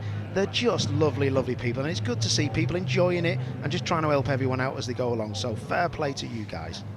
So there we go. We're going to catch up with race winner Jamie Osborne in a few moments. Grab yourselves a cup of splotch and the Bicky will be back with a word with the winner in just a couple of minutes. Stay with us.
Vertu Mini Challenge, the championship leader, Jamie Osborne, strongly away off pole position, never really challenged. A lot of action in the midfield. Great battle between Tom Ovenden and Max Edmondson for second and third, but Jamie Osborne today was absolutely unchallenged, and that's the way you like it, really, isn't it? Yeah, obviously. I knew it would be a little bit different this race. Obviously, we started in fourth, I think, for the past two races. So the past two races were a little bit trickier, but this one certainly. I mean, I told Louise on the grid, I was like, we've just got to kind of get off the line and then just quali lap after quali lap, and that's what we did. And I was kind of just watching the guys behind me battling and just trying to keep it on track. And there was a spill actually around the back of the circuit, and that worried me for a second. But other than that, it was pretty boring for you guys to watch, I bet. Well, there was a good battle for second and third, which we'll have a chat about in just a moment. But you had a plan about how to attack this championship, and now 5 wins out of 6. The plan's working. Yeah, definitely. I mean, we've come in with very strong pace this year. We've worked a lot on the car over winter, and myself as well, trying to get ready for the season. And to be fair, we've come in and we've showed great pace, and that's what it's all about. We've made a great car, and it's nice to just be on top. How do you build on what you've achieved now? You're going to destroy them through the season, or what? I won't get too ahead of myself just yet. Obviously, I think it's Alton Park we've got next, so it's a good track for me. I think we just carry on with the same mentality, just points hauling. It's a long game, this championship, and yeah, it's going to be a tough one, I think. Well, you're untouchable at the moment. Well done. 5 wins out of 6. Tom Ovenden, let's bring Max in as well. Max Edmondson, you had a terrific battle for second and third. You must have thought, Max, you had the advantage for long periods of that race. Yeah, I got a better start than Tom and then sort of led it from there, but obviously he was as quick as I was, so as soon as I'd make a mistake, he'd be back on my bumper and vice versa. So yeah, it was a good close race. Obviously I made the mess up at the end, which obviously lost me second place, but it was a good clean race. Yeah, tell us about the opening that presented itself for you. Yeah, these cars are tricky. When the tyres are starting to go like that at the end, it's really hard on the brakes. So I knew that both of us were just trying our best not to make a mistake. When I saw that little run wide, I thought, right, here's my chance. It was one I lost really to Jamie at the start. Initial launch was good, and then a little bit of wheel spin, got the second phase of the start, and it allowed Max to get alongside. But we had a good fight from there, so it was a good race. Yeah, and at that point you were right back in the battle for second, third, and fourth, and it was elbows out for a while. Yeah, exactly. But we kept it clean. It was a really fun, good racing. I really enjoyed that race. So yeah. Went on to Max, it was good. Yeah. Now, what do you do about this guy, Jamie Osborne, who seems to be disappearing into the distance? I guess we got to qualify well and outbeat him on the start, because he's just as consistent as we are, if not a little bit better. But obviously, when he gets a good starts, we can't really catch up to him because he doesn't really make many mistakes. So we just got to stay fast and qualify ahead of him, really. Yeah. Okay, well, he had one kind of a race, you had another. Which was the more enjoyable? Well, he won, so probably his. But we had more fun, let's just put it that way. Yeah, that's half the point of mini challenge racing. Great to watch, and keep it going, and we'll see you at Alton Park. Cheers, fellas. Well, that's our mini challenge race, another chapter in the dominance of Jamie Osborne. And Jade is joining me because we're minutes away from the cars heading out onto the grid for our next touring car action of the day. What do you make of Jamie Osborne, though?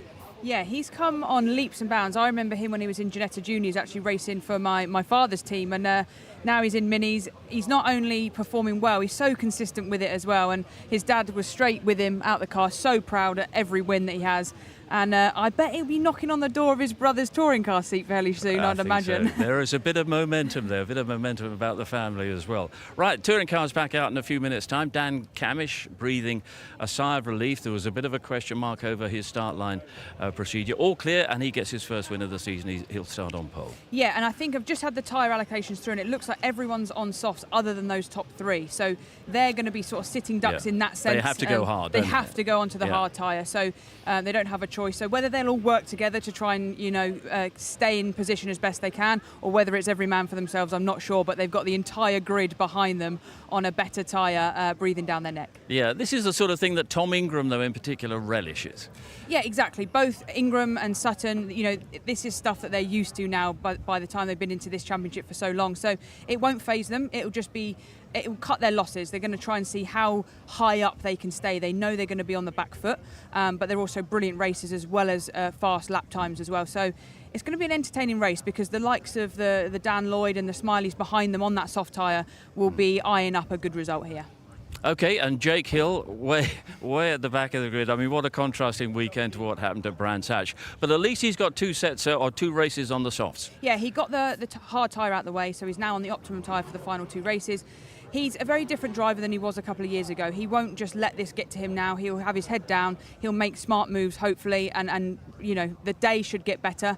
They say that a championship's won on your worst day, not your best day. So we'll see how he gets on in this one. So if he's got a plan, it will be to position himself for the reverse grid race and hoover up some points there. Absolutely that. He'll be aiming to move forward cleanly, stay out of trouble on the first and second lap, and then score as many points as he can whilst also being in that position for reverse grid. If he can get a reverse grid front row or second row, he's well on for a good result in race 3.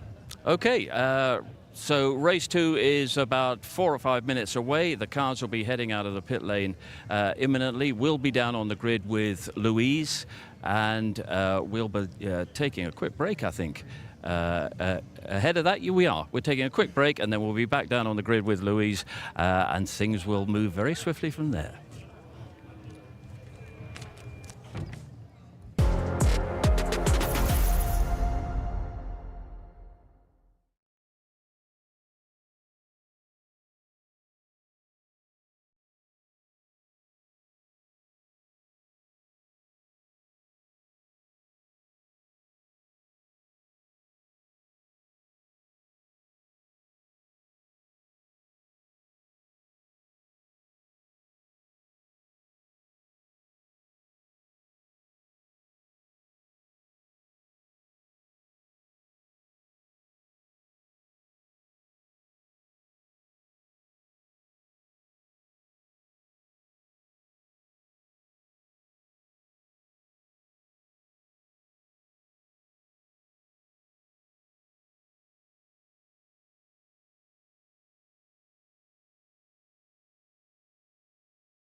Guineas go.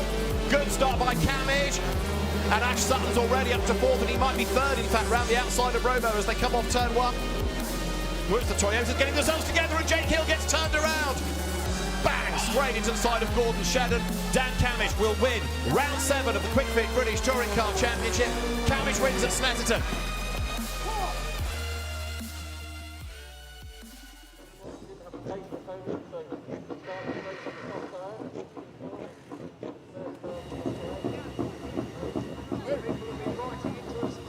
Thank you, Stephen. Yes, before I dive in and grab a word with the youngsters in the car these days, I thought I'd hop in and say hello to an old friend from Formula One days, Martin Donnelly, a man who was making big name for himself back in the day, racing for the Lotus Formula One team, based just down the road in Hethel, and still very much involved with Lotus these days, aren't you? Very much so. It's on my home turf.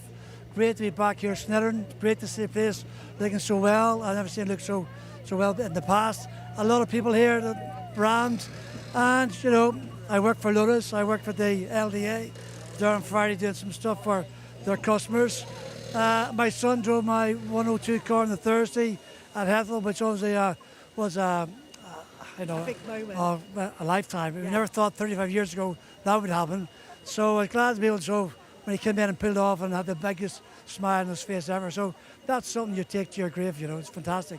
I bet. Great to see you here, Marty. Great to grab a word. Right, let's dive in and say hello to Dan Rowbottom, who is kind of in the pound seats for this race because he is going to be the first of the drivers starting on the soft tyres with 3 guys with the hard tyres ahead of him.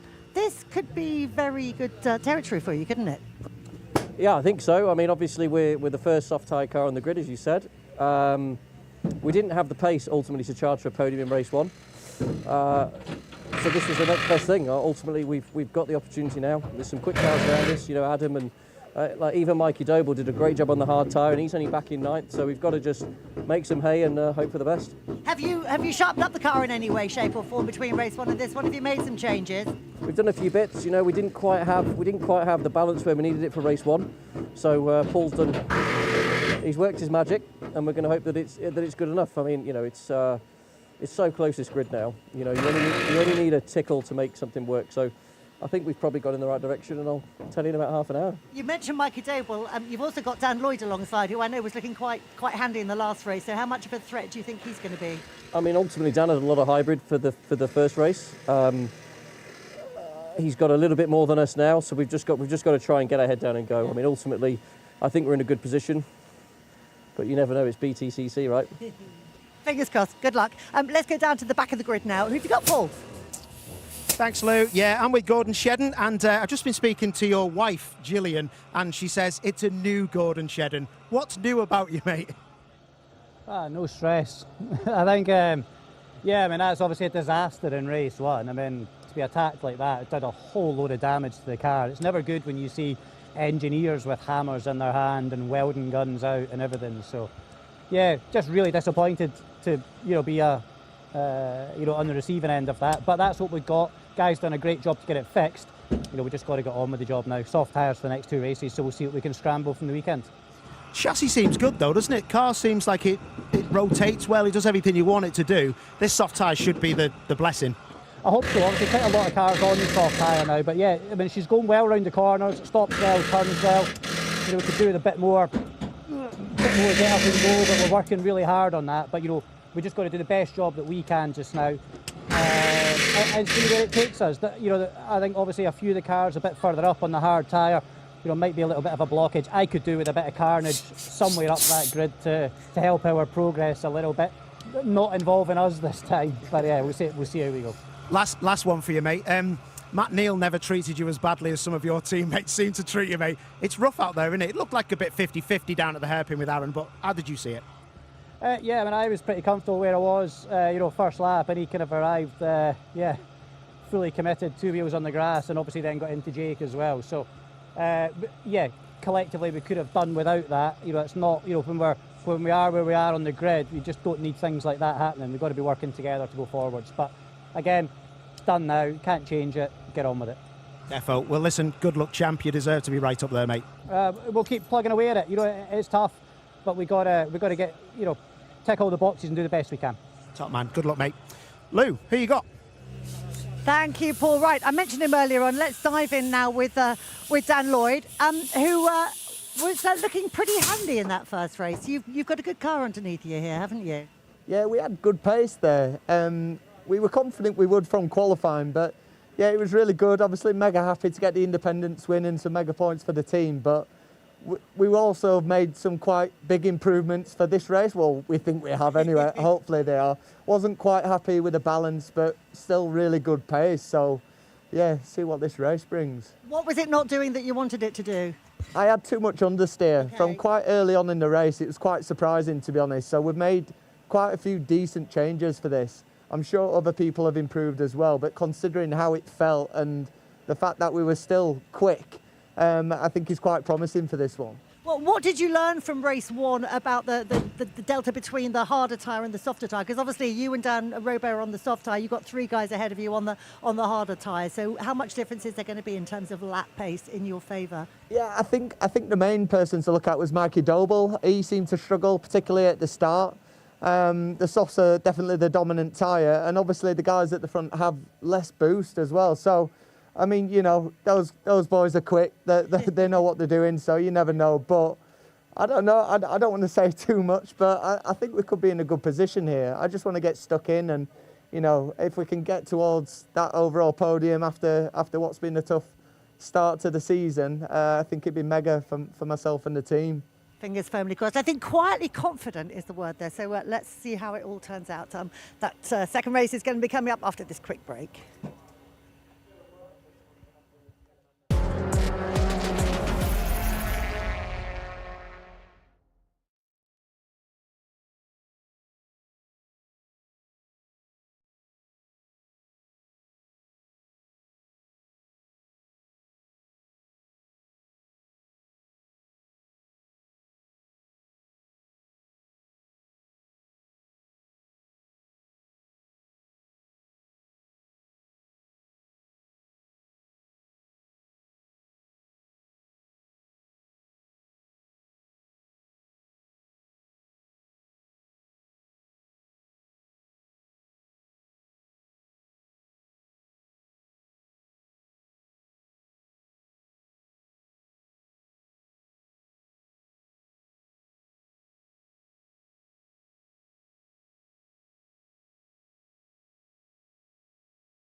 Here at Snetterton, the grid is set for round 8 of the Kwik Fit British Touring Car Championship. We'll join our commentators Tim Harvey and David Addison. So we're set for race 2. It is another really interesting grid. Some big names at the back trying to make progress, and only those top 3 on the harder tyre. Yeah, and there really is about a second of lap time difference, talking to Mickey Butler and analysing the lap times. So they are going to form that roadblock. As fast as they are, they're going to form that roadblock. And unless they're very careful, there could be a whole pile of cars coming up behind them trying to get through. So it's got the recipe for a little bit of confusion at the front, but we'll see how they handle it. And I think you're absolutely right. I think that Dan Rowbottom and Dan Lloyd have got a fabulous chance in this race. Yeah, Dan Rowbottom Rowbottom, the best of those on the soft tyre. 4 laps of boost, 5 laps of boost to Dan Lloyd. And the green flag shown then. The cars now accelerate away with Dan Camish, the man on pole position. Tom Ingram with him at the front of the grid.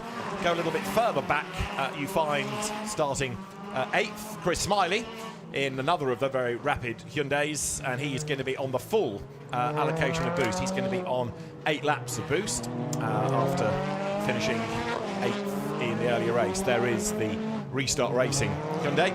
Good first race for the team, in fact, with a 1-2 in the independence competition. Let's check in with Chris Smiley then before we go racing. Chris, good first race for you, really good first race for the team as well. Yeah, it was a nice positive start to the day. You know, yesterday we were looking good to get through to the quick 6, but unfortunately we had an issue with the rear of the car in Q2, so yeah, we qualified 12th, so yeah, probably out of position slightly, so yeah, we probably got ourselves closer to where we should have been yesterday, and yeah, as you say, race 1 was pretty positive there, and yeah, made a few tweaks to the car, a few cars at the front on the hard tyre, should make an interesting race. So you can push forward in this, and it's a nice long lap, lots of places to overtake, so you must be going into this with a really positive feeling. Yeah, you know, it's a nice place to be, sitting in P8 with you know, the 3 cars at the very front on the unpreferred tyre, as they should say. But yeah, looking forward to getting going and seeing what we can do. Right, get going. Talk to you later, Chris. Thank you. So Chris Smiley then starting 8th on the grid. Dan Lloyd, his teammate, starts 5th. The front row, Dan Camish and Tom Ingram. By regulation, they're on that hard tyre with 1 and 2 laps of boost respectively. Ash Sutton starts 3rd, hard tyre, and he's got 3 laps of boost. Dan Rowbottom, 4 laps of boost, and he's on the soft. So is Dan Lloyd, so is Adam Morgan on row 3. Everybody from here on back on the softer tyre. Tom Chilton, Chris Smiley, row 4. Row 5, Mikey Doble and Daryl De Leon. The 6th row, Josh Cook, still looking for a bit more pace. Charles Rainford lining up alongside, ahead of Sam Osborne, and then Aaron Taylor-Smith coming next. You've got James Dorlin starting 15th, Ryan Bensley 16th on the grid. Then Ronan Pearson and Nicholas Hamilton on row 9. Dexter Patterson is on row 10 with Nick Halstead. The 11th row, Jake Hill and Gordon Shedden, with Max Hall and Stephen Jelly on row 12. And Aidan Moffat is going to start from the back of the grid. He would have been 13th on the original grid, but Aidan Moffat has been put to the back, and so that is going to be a driver with a lot of work to do. Right, through Bombhole they come. If you're wondering what that white line is, it is a bit of speedy dry put down to soak up some oil spilt in that earlier mini challenge race. Dan Camish then, hard tyre, 1 lap of boost. As mountains to climb go, this is quite a steep one.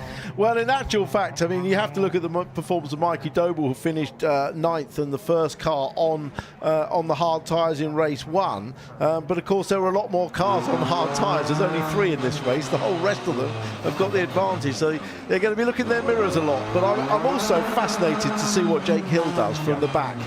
Yes, everybody in front of him, bar those front 3, have got the soft tyre, but we should get a real judge of how quick that BMW is in this race.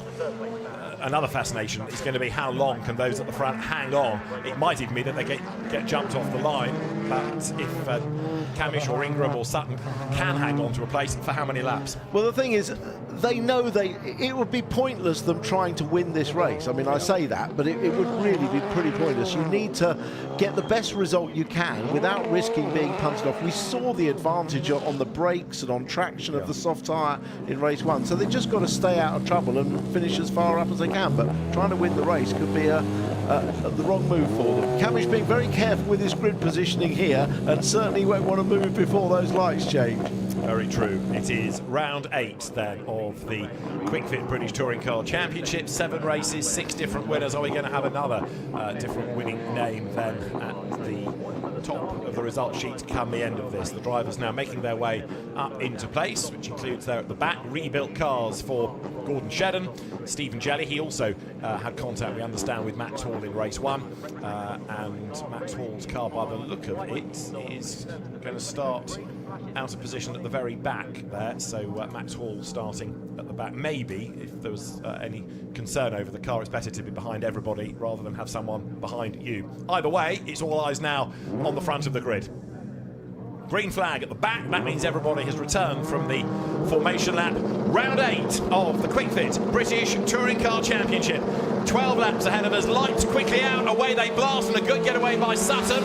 Good start by Lloyd. Not a mega getaway by Adam Morgan. But on the run down towards riches for the first time, it's Dan Camish. Here comes Sutton. Look up the inside of Ingram to try to go second. And Dan Lloyd's ahead of Rowbottom on the inside with a good start by Tom Chilton. Getting up into 6th place. And Chilton's another on the softs, don't forget, as the leaders crowd one another. But Sutton has hit the front already from 3rd on the grid. Tremendous first couple of corners. Ash Sutton leads out of the hairpin. And there's the rolling roadblock of 3 cars on the hard tyre. Well, as in race 1, Sutton made a demon start round the first 2 corners. In fact, the first 3 cars on the hard tyre made the best starts of anyone. But look, the others are already piling into the back of them. Here comes Rowbottom flashing his lights, and everybody get out the way. We're in a different race to you. He's all up the inside of Camish, look. And then he's going to try to clear Ingram and then Sutton. He's already got himself back ahead of Dan Lloyd, who made a good start. Chilton's in the mix. Adam Morgan is in the mix as well. Rowbottom gets ahead of Camish then. And now Camish can hold them up, can't he? Let his teammate get through the pack. Camish is not going to be easy to get past Morgan then to the outside line. Lloyd, then you've got Chilton, Smiley up behind him. But right now Sutton is trying to get away up front. And look, Camish defending from Morgan. Dan Lloyd gets up the inside of Morgan's Hyundai. And that's going to put him ahead on the run down Bentley Straight. Great racing.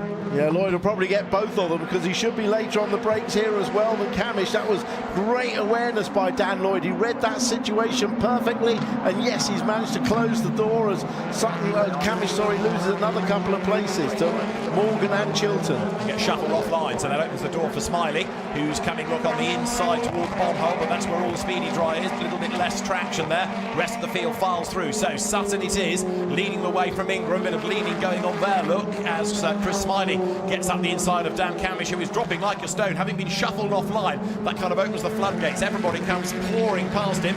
They're being roughed up on the outside line. Charles Rainford as the leaders come across the line at the end of lap number 1. So Ash Sutton is the race leader. Tom Ingram is second. Dan Rowbottom is third.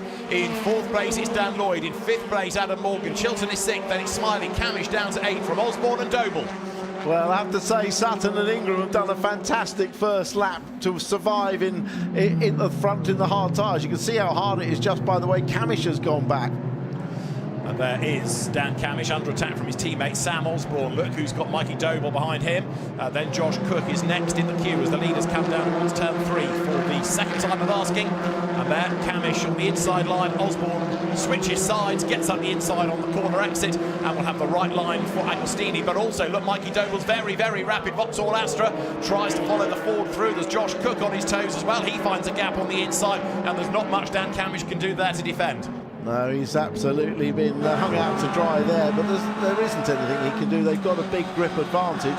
I'm just waiting to see what happens when Rowbottom and Lloyd catch up with Sutton and Ingram. And look, they're catching. They're not far away. Yeah, they're almost there, aren't they? If they get stuck, that's going to allow Morgan and Chilton to catch up. You've got Josh Cook there crawling all over the back of Camish now, looking for another place as well. Dust kicked up by Max Hall, who's on the back of James Dorlin. As here are the leaders then, down Bentley Straight, and Rowbottom makes his move against Ingram, who does defend. He's not prepared to just let him by. Ingram wants as many points out of this as he can get, so he's not just going to roll over and let Rowbottom through. It might not be the best advice to try to win the race, as Tim explained before, but Ingram's in no mood to just let people past. No, because the problem is, if you do let him, look how wide he is there. Does he open the door enough for Rowbottom? Not quite, but Rowbottom will enjoy a massive grip advantage going around this part of the circuit, round Coram. It's all about mechanical grip there. But he's holding on, is Ingram, for another lap. And then you've got Dan Lloyd next in the queue, and Ingram conscious that behind Rowbottom are lots of Hyundais, 2 of which are from the same team. So Ash Sutton leads across the line, half a second. Dan Lloyd has just done the fastest lap of the race. Now Chris Smiley does the fastest lap of the race. Remember, if you see on that graphic the little turbo indicator go green, big slide there from Ingram, who's in the wall, coming off turn 1, clatters the barrier, and he's broken the suspension. Yeah, right front suspension is damaged and broken. And that is bad news. Tom Ingram limps on, but he's going to have to be a retirement. Now, was there contact coming into the corner? He's all sideways. He tries to save it. He finds the barrier, and that damages the rear suspension. There was a little wiggle from Rowbottom's car, wasn't there, which could indicate that there was contact. Right, so that gives you Sutton in the lead. Second now is Rowbottom. Up to third is Dan Lloyd. Look, ahead of Adam Morgan. and then behind the pair of them is Tom Chilton, and Chris Smiley is going to be up into the top 6. Ingram is trying to drag the car back to the pit lane, but that's another big name struggling, like we saw Jake Hill in race 1. One of Jake Hill, he's up to 15th, he's in the points. Yeah, I was just going to mention Jake before we saw the incident with Ingram, but he's making good progress. But it is very difficult when you've got cars racing with such different grip levels. You know, turning into riches is down one gear, in on the hard on the power, but a car that's got less grip. And look, Rowbottom is now going to move past Sutton. Sutton's not going to make this hard for his teammate. He'll just try and follow him. But that was smooth sailing for Rowbottom. Will Sutton try and make it difficult though for Lloyd to get through, because that would really help. Well, indeed, wouldn't it? And we've seen in the past Dan Rowbottom be the team player to help Ash Sutton win a championship. Ash is able to repay the compliment here and let Dan Rowbottom through, and now perhaps start to get very, very defensive against Dan Lloyd. Tom Ingram is still going, despite the fact the car is far from being 100%, as the leaders come then now up from turn 12 towards the timing line. Rowbottom trying to build that lead with the drivers behind him having more laps of boost other than Sutton, and of course the correct tyre other than Sutton. Lloyd gets up the inside then and should be able to clear the Napa Racing Ford by turn 1. Up the inside line he goes, the man from Huddersfield, Dan Lloyd, up into second place now. The other thing is that Tony Carosa, Ash Sutton's engineer, would have been on the phone to him on the radio telling him about Ingram's problems, which will make him even more circumspect, and that's why Ash is not fighting so hard now, because he knows he's outscoring Ingram, and that's all it's about, outscoring your rivals. And Ingram is in the pit lane, not surprisingly, presumably race done, as there, look, Chris Smiley now gets set the inside of Ash Sutton. Ingram to the pit lane. This is a move from Jake Hill on teammate Darrell de Leon. That looked like it was into the hairpin at Wilson. That's a change for 13th place then. Jake Hill moving forward. Right, Rowbottom is the leader. Lloyd is second. Morgan is third. Chilton is fourth. And Dan Rowbottom then was half a second ahead of Dan Lloyd. In fact, closer to 0.6 of a second ahead of Dan Lloyd when they came across the line. Looks a little bit less than that to the eye. Sutton now has got shuffled back into 6th place. And there you've got a gap back to the next battle, which is Osborne, Doble, Cook, Camish now in 10th place. So Ash Sutton remains the best place of the 3 on the hard tyre, only 2 of whom are now still circulating. But down towards the end of Bentley Straight, in Sector 1, Rowbottom was quicker. In Sector 2, Rowbottom was quicker. Yeah, well, we're going to have to wait to see now whether Dan Lloyd's... Oh, we've got to read another look now at the incident. Well, it looked like, in actual fact, it looked like Rowbottom's car was quite a long way away from Ingram's there, didn't it? Maybe Ingram just got wide, went in too hard on the hard tyre and lost the rear. Possibly so. Right, Rowbottom and Lloyd then, the 2 Dans, coming up towards the completion now of lap number 4 in this 12-lap race, and it is Ford versus Hyundai. Small gap back to more Hyundais. Morgan ahead of Chilton. Chris Smiley is in the mix as well. So all of them looking for a first win of the year, bar Tom Chilton, of course, who was victorious at Donington, and he tries the outside line against Morgan.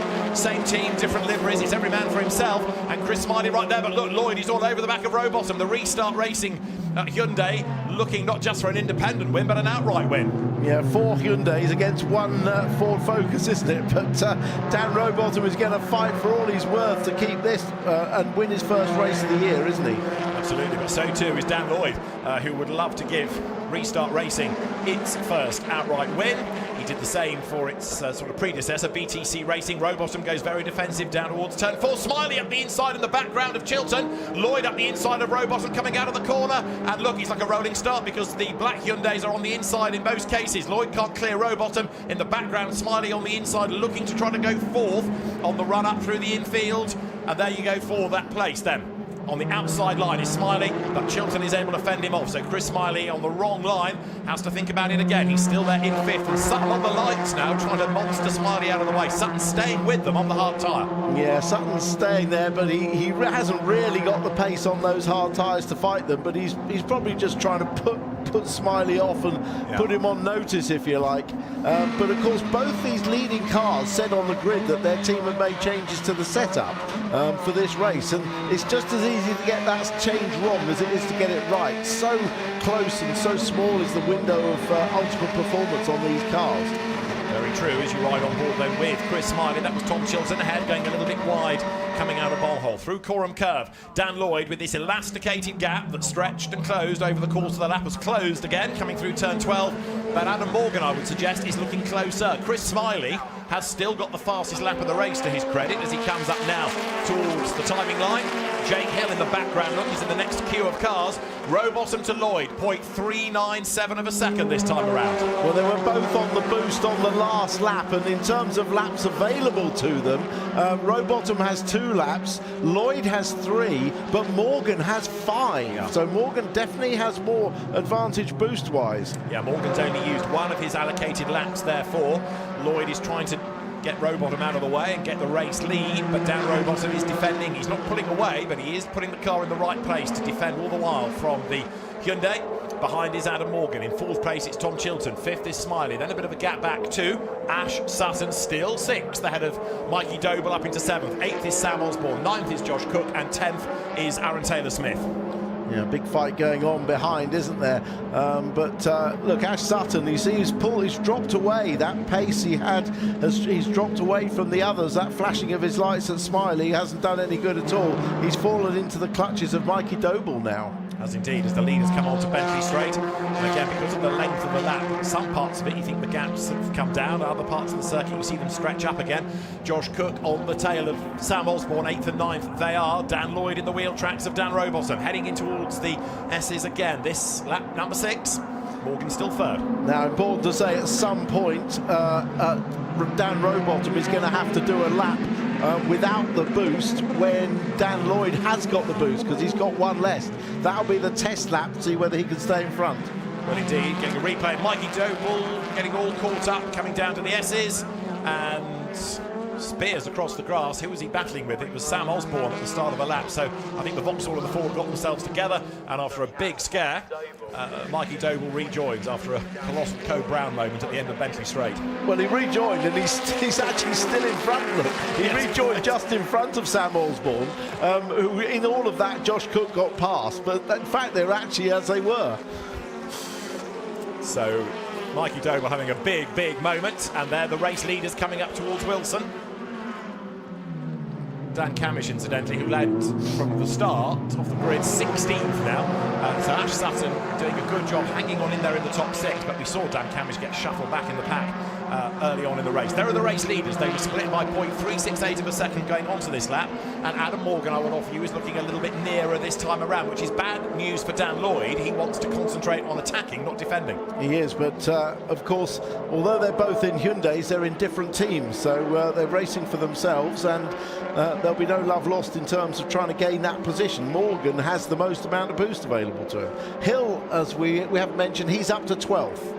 Chipping his way up the order, that's Stephen Jelly as well, up from the back of the grid, taking Dexter Patterson with him, getting past Max Hall, both of whom have had a run-in with Max this season. Stephen Jelly earlier today, Dexter Patterson at Brands Hatch, but the race leaders currently on lap number 7 out of the 12, and Dan Rowbottom has now got 2 more laps of boost that he can use. Dan Lloyd has got 3 more laps of boost that he can use. The graphic showing you how many they have used, not how many they have to go. Adam Morgan's only used 1, and Chris Smiley's on-board view is at the back of Tom Chilton's car. There are the race leaders. Rowbottom not shaking off, Lloyd. No, same sort of positions. That was a really impressive save from Mikey Doble as he went across the grass there, and he also managed to stay on the pace very quickly, cleaned his tyres up very quickly and stayed on pace. He's a remarkable driver, isn't he, Mikey Doble? I think he really does punch above his weight. Very unassuming, just gets on with life, almost difficult when you talk to him. Into the back of Aaron Taylor-Smith there, Jake Hill, just a little tap in the tail. The race leaders, though, it is game on as they went across the line. So Dan Lloyd is through at the end of the straight. He's taken the race lead. Dan Lloyd goes by. So the Restart Racing Hyundai up into the lead of the race. Rowbottom won't like that, comes up to fight on the outside line. Which of the 2 Dans is going to come out of the corner ahead? It is Dan Lloyd then. Lap 8 out of 12. Lloyd lead. Rowbottom down to 2nd. And Dan Lloyd with a good move has gone charging by. Rowbottom fights back then. So he's got the pace to fight. Dan Lloyd trying to defend all the way through turn 3. And now the run towards Agostini. And Lloyd covers off the inside line. Rowbottom to the outside line. Feels that's worth a chance. Well, it was the lap that Lloyd had the extra lap of boost. They're both on the same now. So Lloyd used that boost very well to catch Rowbottom unawares and get past. Rowbottom back up the inside. He's going to retake the lead. Look, coming up towards turn 5. He's done it. So Dan Rowbottom Rowbottom may have lost the lead, but he fights back very nicely. Adam Morgan is right with them as well now. So, 1 up, 1 back for Dan Lloyd. Rowbottom leads the way. So can Lloyd do it all over again?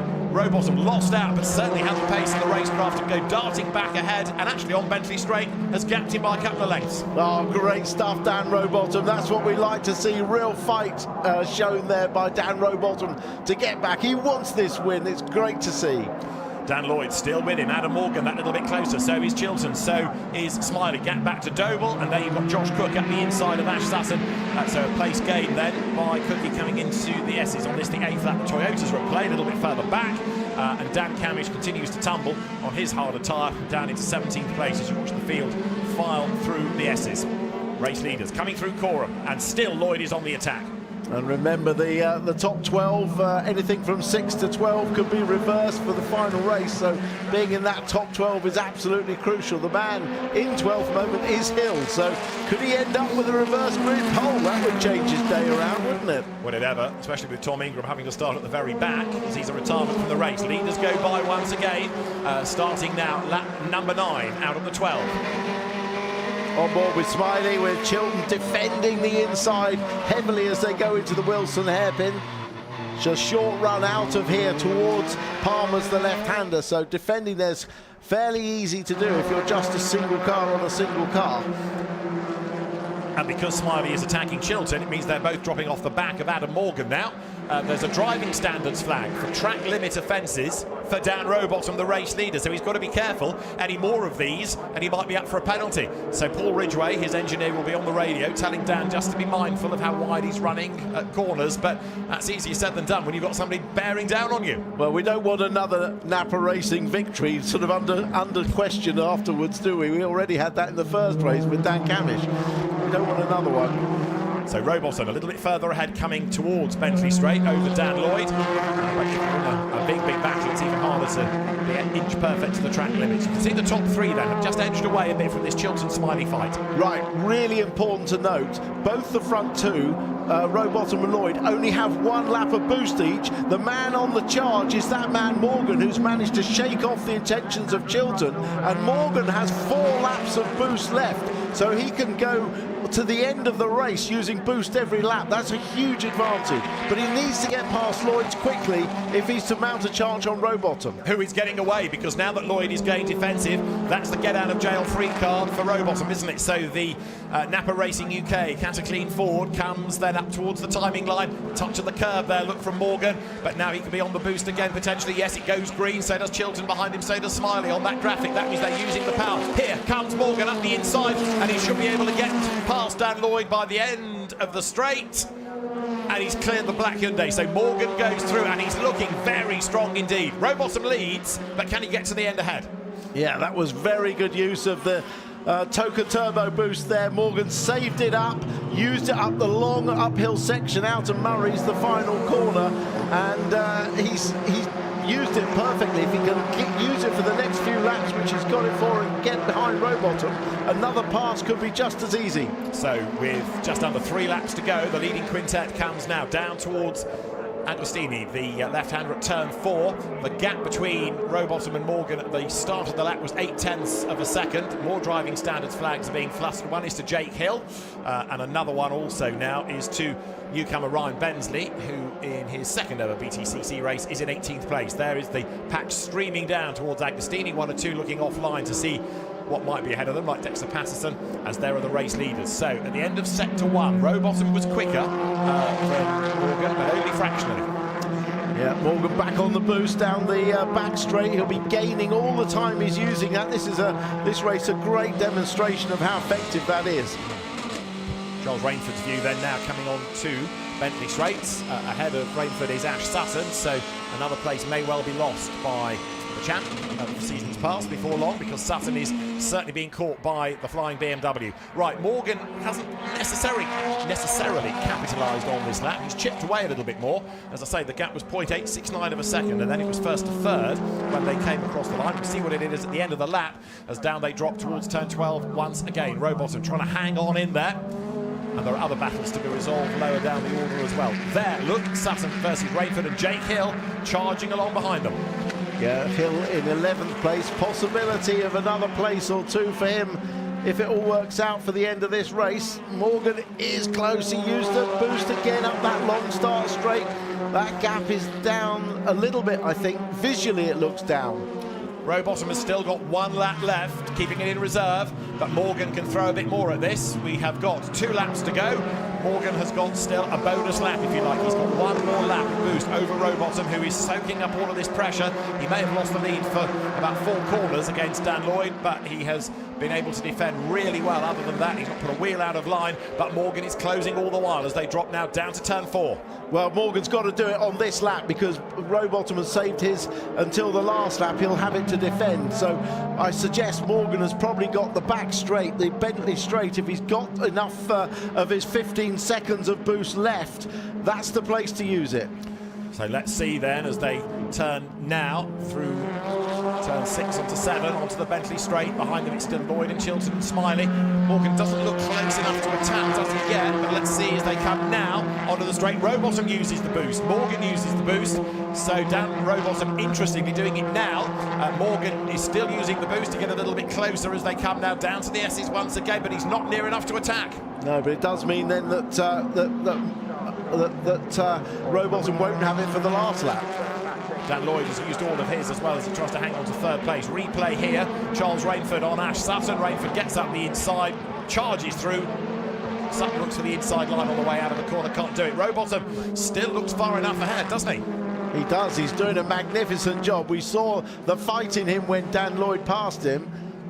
And have we had a change? We have for 3rd place. Tom Chilton up into 3rd ahead of Dan Lloyd, who's trying to fight back. So Lloyd, who briefly led, has now been shuffled back in the queue and he's got no more boost, nor has Rowbottom. So Morgan, half a second back. It's now or never, Adam. Last lap of the race, he's got boost on this lap. Rowbottom has none. Yeah, well, that's a difference to the policy. Most of the drivers use it on the very last lap to defend, but Rowbottom's rolled the dice and used it on the penultimate lap. Maybe great thinking, but look, he's going to have to defend as if his life depends on it from Morgan on this lap, with Morgan using the boost. Half a second was the gap at the start of the lap, but Adam Morgan is just not quite close enough, is he? Chilton is there, 3rd. It's still Lloyd 4th, it's Smiley 5th, and as they come towards turn 4, Adam Morgan is running out of corners, running out of options. That Napa Ford has never been able to build anything of a gap, but Dan Rowbottom has been able to fight back into the race lead and defend superbly to make sure that there is no way by for Adam Morgan. And again, we've almost done half the lap, because when you come onto Bentley straight, you'll have done about 2.5 kilometres of a lap that is not quite 5 kilometres in terms of length. In other words, half of the last lap is now done. And I mean, Dan Rowbottom, not surprisingly, is absolutely toying with the limits of track limits. He's all over the road trying to stay in front.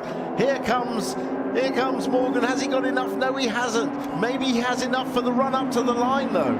Maybe, and he's going to have to stay really close to the Ford all the way through these last few corners, but he still looks to be about 2 lengths too far back, and Adam will be as frustrated as anybody because he's just not quite near enough. They sweep through Bombhole. Chilton there, still ahead of the Lloyd Smiley twins for restarts. Another 1-2 in the independence competition for them as the field that comes out of corner for the last time, but Rowbottom looks like he has done enough. The gap is still there between him and Morgan. 1 corner to go. Now up that slight climb towards the timing line. It is going to be in round 8 of the Kwik Fit British Touring Car Championship. A win for Dan Rowbottom, the 3rd of his career. Rowbottom wins. Morgan is 2nd. 3rd, Tom Chilton, and then 4th and 5th across the line together. Dan Lloyd just ahead of Chris Smiley, who got the best lap of the race. Mikey Doble takes 6th. And that must have been the hardest race of Dan Rowbottom's life, because for all of the 12 laps, he was under fire. Well, he drove absolutely brilliantly. He showed tremendous fight, got to the front, lost the lead to Lloyd, but retook it and managed his boost and defensive driving perfectly to the end.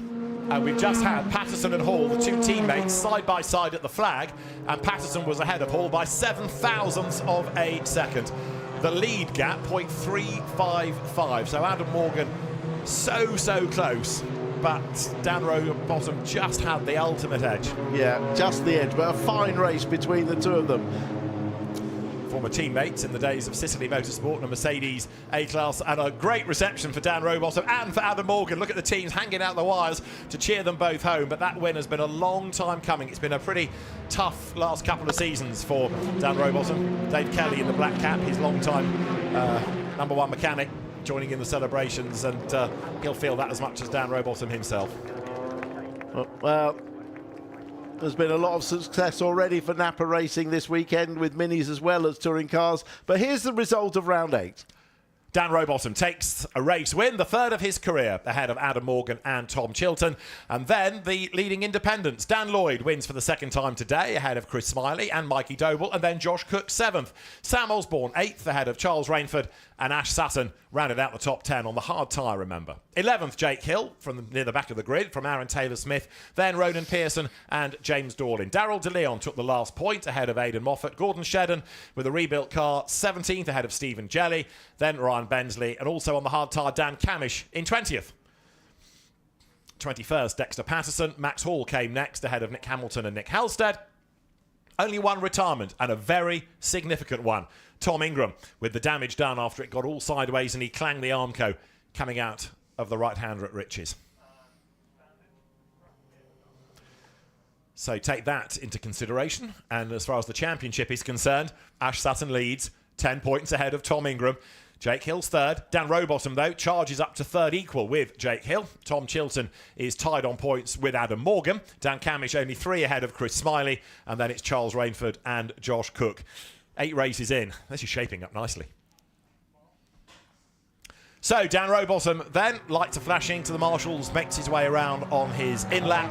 And that will be a very happy, very relieved driver as well. Tough winter with his heart surgery. Really difficult season last year where lots of things, including his health, of course, were on his mind, and the results didn't come, and he's been able to put that behind him. He's come out like a new driver this year, and that will remind the doubters that Dan Rowbottom can win in the BTCC. He's not just here because he's got a very active sponsor. He can deliver, he can race, and boy, can he defend. Yeah, that was a great race. We featured Dan and his journey with his heart surgery in the top of the show. If you didn't see it, have a look at that. It's quite a moving piece. And you can imagine for him to come back from that, and revisit the winner's rostrum, it must be a huge emotional journey for him. Absolutely right. And the final piece of the jigsaw is the technical checks, from which the car will then be released up to Parc Fermé. A winning margin of just 0.3 of a second. We talk about Dan Rowbottom coming out like a new man this year. So is Adam Morgan, who just looks so much happier in a front-wheel drive car once again. He's been on the pace at every event this year. He's been a regular podium finisher. He's been a regular front runner. And that second place perhaps illustrating that it was the right move to go to a front-wheel drive car once again. And Tom Chilton also having a good season. He's been a race winner. There's another podium for him. And what about those Restart Racing Hyundais as well? I know Dan Lloyd led and then dropped back to 4th, but even so, great to see how far that team has come. Yeah, very much so. There's some good drivers in good cars and been some good work over the winter. The one disappointment really for me, and I don't sort of say this lightly, but Josh Cook and the One Motorsport team, although Josh Cook has got a 7th place there, the speed just isn't in the car, is it? We would have expected more off Josh Cook. That car is a great car, the Honda. Lovely to have it back in the championship. Maybe the team are finding their feet a little bit here, but with the M Sport engine, same engine that's in Mikey Doble's car, you'd expect them to be a little bit higher. So they're the ones I think that have got a little bit of improvement to come. And of course, Thruxton coming up is Cookie's home circuit, isn't it? And it's where he always goes so well, especially in Honda Civic. So Dan Rowbottom arrives to the winner's space within Parc Fermé, and there'll be a big cheer for him, no doubt. Dan Rowbottom goes through the routine of undoing his belt, out of the car, a very happy man indeed, and understandably so. He walks across to the Napa Racing UK team. And Dan Rowbottom takes a 3rd British Touring Car Championship career win, and he can reflect on that right after the break. Good. Nice one.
Second race of the touring car day, hard tyres versus soft at Snetterton. How long could the hards last? First big casualty was Tom Ingram, the first setback in his consistent season. Dan Rowbottom, the leader. Lloyd and Rowbottom traded the lead. They were running out of boost. Morgan in third had a lot more but couldn't make it count. A famous and popular win for Dan Rowbottom ahead of Adam Morgan and Tom Chilton. Let's go to Louise. Yeah, a fantastic race and a fantastic win, Dan. I mean, that was amazing to watch. What was it like from inside the car? Slightly nerve-wracking at times, I would imagine. It was hard work, I've got to be honest. We were a bit lacking on hybrid compared to Adam and Dan. And Dan put up a real tough fight with about 3 laps to go. So I thought, I'm going to have to use some hybrid. We don't have a lot. But managed to get back past him and take the win. But, you know, Adam was coming. I didn't celebrate it all across the line. So I was looking in the mirror, I was like, it's going to come. But it didn't, so it was great. Car's fantastic today. It's been great all weekend, actually. So we just keep tweaking and hopefully some more wins. What does this win mean, though? Because you've wanted this very hard, haven't you? What's it going to do for you? Excuse the pun, but it's been a bit of a dry spell. Yeah, I mean, yeah, of course. You know, we do want to win races. You know, my target is to challenge for the title at the end of the day. And if I'm quite honest, I'm not that proud. If I got to Brands and won it and never won another race again, I'd be quite happy. So to pick up wins along the way is obviously fantastic. And it's just testament to how hard everybody worked. You know, it was a really dark weekend at Brands. We really struggled with our car. And they worked hard in the last 2 weeks and got it back on top. So all credit to Napa Racing UK. Great to see. Well done, you. I'll let you go and have a word with Steve and get ready to make the reverse grid to see where everybody else is going to be lining up. But also, I mean, what a great race for you as well. You had more boost, but boy, you used it well. It was tricky. You know, the early laps, trying to manage the hard tyre runners, get through there and get past them safely was tricky. Once again, I fluffed the start of my race 2, but it's one of them. We came back through. I think I managed it relatively well up until the last lap when I nearly threw it off at turn 5, which gave Dan the gap he needed. But amazing, you know, we're back on the podium, second weekend in a row now. Good haul of points, and we all look forward to the hard tyres. Looking very comfortable in the car, as it does have to be said. And alongside you, standing on the podium, will be your teammate.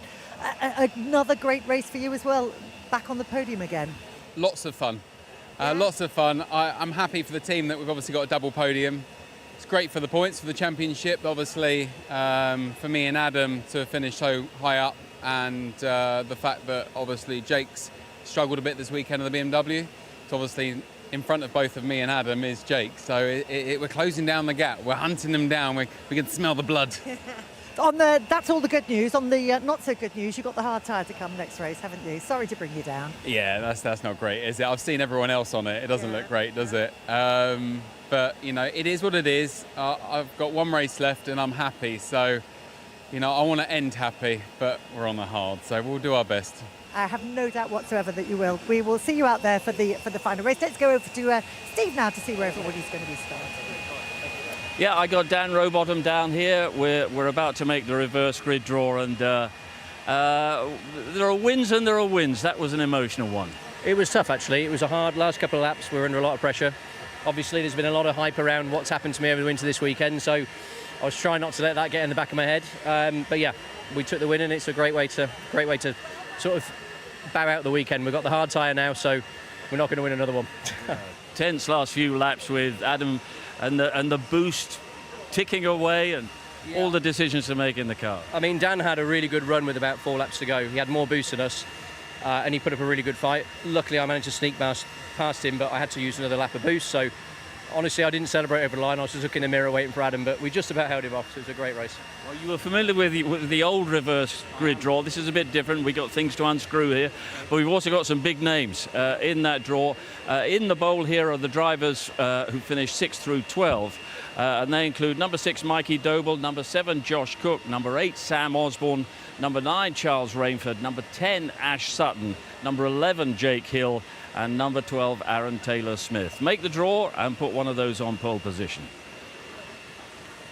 This is the hard part, getting them unscrewed. Oh, well done.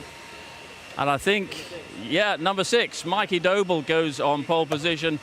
Minimum reshuffle. Well done, mate. You've still got a chance of big points in the last race. What do you think? Well, we've got a hard tyre, so I'll analyse what it was like with Ash and Dan, obviously, but I'm not holding up too many hopes. We'll just do the best we can. Okay, whatever happens, today is a day to remember. Well done, Dan. Dan Rowbottom, our second race winner here at Snetterton. We will take a break and then we'll be back with the Porsche Carrera Cup. Might have time for a bit more reaction to what we've just seen. Back in a few minutes.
We're standing by for the Porsche Carrera Cup to take to the track here in just a few minutes, but we're also reflecting on a very popular win here in the second Touring Car Championship race for Dan Rowbottom. The most disappointed man, though, will be Tom Ingram, shunted off, and the first real setback in what has been a very consistent season so far. Let's get the thoughts of Tom with Louise. Yeah, a frustrating race, I think it's fair to say, Thomas. Just tell us what happened. It's fairly relaxing from my side. I spent it sat in the garage. Okay. I Tingrammed myself. Yeah. Yeah. You just ran wide and... Suboptimal, I think that's known as. As racing drivers, we can always find a good excuse. We could blame the wind, we could blame the hard tyre, we could blame picking up a little bit of debris. On this occasion, blame the driver. You're looking at the problem here. So not ideal, but I managed to get it in the barrier, if there is a saving grace, I managed to get it in the barrier fairly square, so actually the damage isn't too bad. So we should be fine for race 3 with a soft tyre and loads of high... Boost, TTB. I've got to try and remember what it's called. Every time I forget that. So yes, not ideal and frustrating, obviously, but yeah, hands up on this one. I guess these things happen. Pretty much every driver is going to have a race to forget during the course of the season. On the plus side, it was a great race for a couple of your teammates, and I love the fact that you've made your way down here specifically so that, so you could find out where you're starting in the next race, but also so you could see the guys on the podium. Yeah, as Team Vertu, we've had an amazing result. You know, so far we've had a car on the podium every single round this season, so it's been an amazing start that we want to really keep going. So yeah, I just thought I'd try and I was trying to hide around the corner here so I can just kind of catch a glimpse of the podium to see Adam and Tom jump up there. So yeah, it'll be nice to see. So yeah, it's going to be an interesting final race with a soft tyre, plenty of TCB, and a short. Only 6 cars reversed, so that's going to be quite an interesting one to see how that pans out. How high up the grid do you think you are going to be able to get? I know that's a how long is a piece of string question, but what's your aim? I don't know is a simple answer. We'll try our best to obviously get as far up as we can. That goes without saying. So if we can scrabble some decent points out of it, that'll obviously be a good result. The nice thing is obviously with a lot of boost in the car, it's going to feel alive and not something I've been used to obviously this year. So it's going to be nice, and especially going onto a soft tyre with plenty of boost. So yeah, we'll be trying our best to get as high up as we can. Enjoy it. Steve, back to you. Thanks, Louise. Thanks, Tom. He's optimistic, but he's always optimistic. All the ingredients are there for a real Tom Ingram flyer in race 3. I've never seen someone look so happy to throw themselves off a racetrack during a race, to be honest. Seems pretty pleased with himself. Yeah, I mean, we can see it there. He just made an error. I thought exactly the same as him. He managed to actually do really well to keep it out the wall. Paul and I would say that we've seen so many cars just absolutely muller themselves into that Armco. So he did well, but that is a DNF for Ingram and a loss of points. But yeah, race 3 is going to be interesting. These Hyundais are quick at the best of times, let alone when he's got full boost. So yeah, he's going to be churning up some tarmac, I think. Yeah, full boost, soft tyres, and as he said, minimum disruption in the reverse grid draw. Yeah, exactly, and that's a great thing for him. I've got to say, there's one thing I took from that interview, and that is he was quite happy, as in like he didn't damage the car badly. But the other thing was as well, he just knows how fast his car is, I think, and that if you've got not a fast car, you'd be really gutted about that. I can't remember ever seeing Tom Ingram having that problem before, so just shows how difficult the hard tyre is. Yeah, thoughts about Dan Rowbottom. We started the programme with quite a moving analysis of the heart problems that he'd had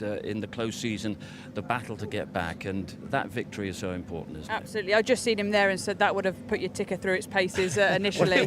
And he seems pretty happy with it. He had to fight for it. You know, there was times where he lost the lead and he gained it back. He drove really well. I mean, I'm not going to spend too much time being really nice to him because that's not how we do things with Dan Rowbottom.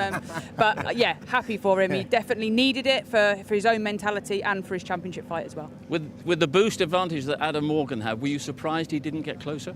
Not really. I thought. Well, did you see all of the track that Dan was using to keep in front? Do you know what I've got to say? That's the best I've seen the boost perform. I thought it was excellent. It was a real strategic move by all the drivers in the top 5 and how they used it. It was great. But yeah, I wasn't surprised. Dan's a quality peddler, and he did everything right just to get it over the line then. Yeah, the boost and the tyre regulations are really working well, aren't they? They're mixing up the grids, they're mixing up the action as well. Yeah, I really enjoyed the front pack of that race there. We had obviously the championship contenders initially start the race and hold on as best they can, and then we had the slight underdogs coming through, and they were really digging into each other, but in a proper touring car way. And I love the fact that the positions were changing constantly, but there was no taking each other off. It was genuine, really good racing, and I stood in the garage and watched it, and I really enjoyed it. Well, the ultimate mixed-up grid is coming up next. We got Mikey Doble on pole position.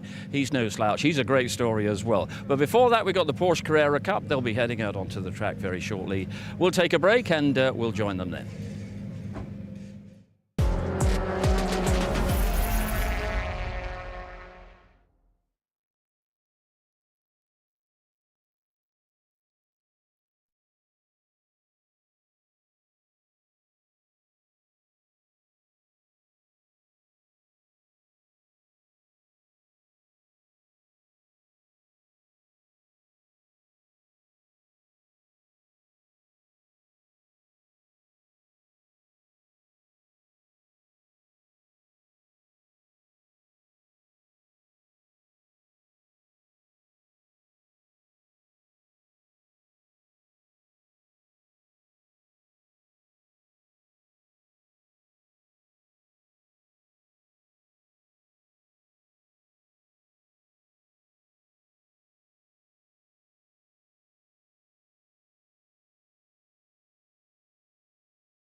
Action set to resume here at Snetterton with the Porsche Carrera Cup. This is round 4 with our good friend Max Coates on pole position.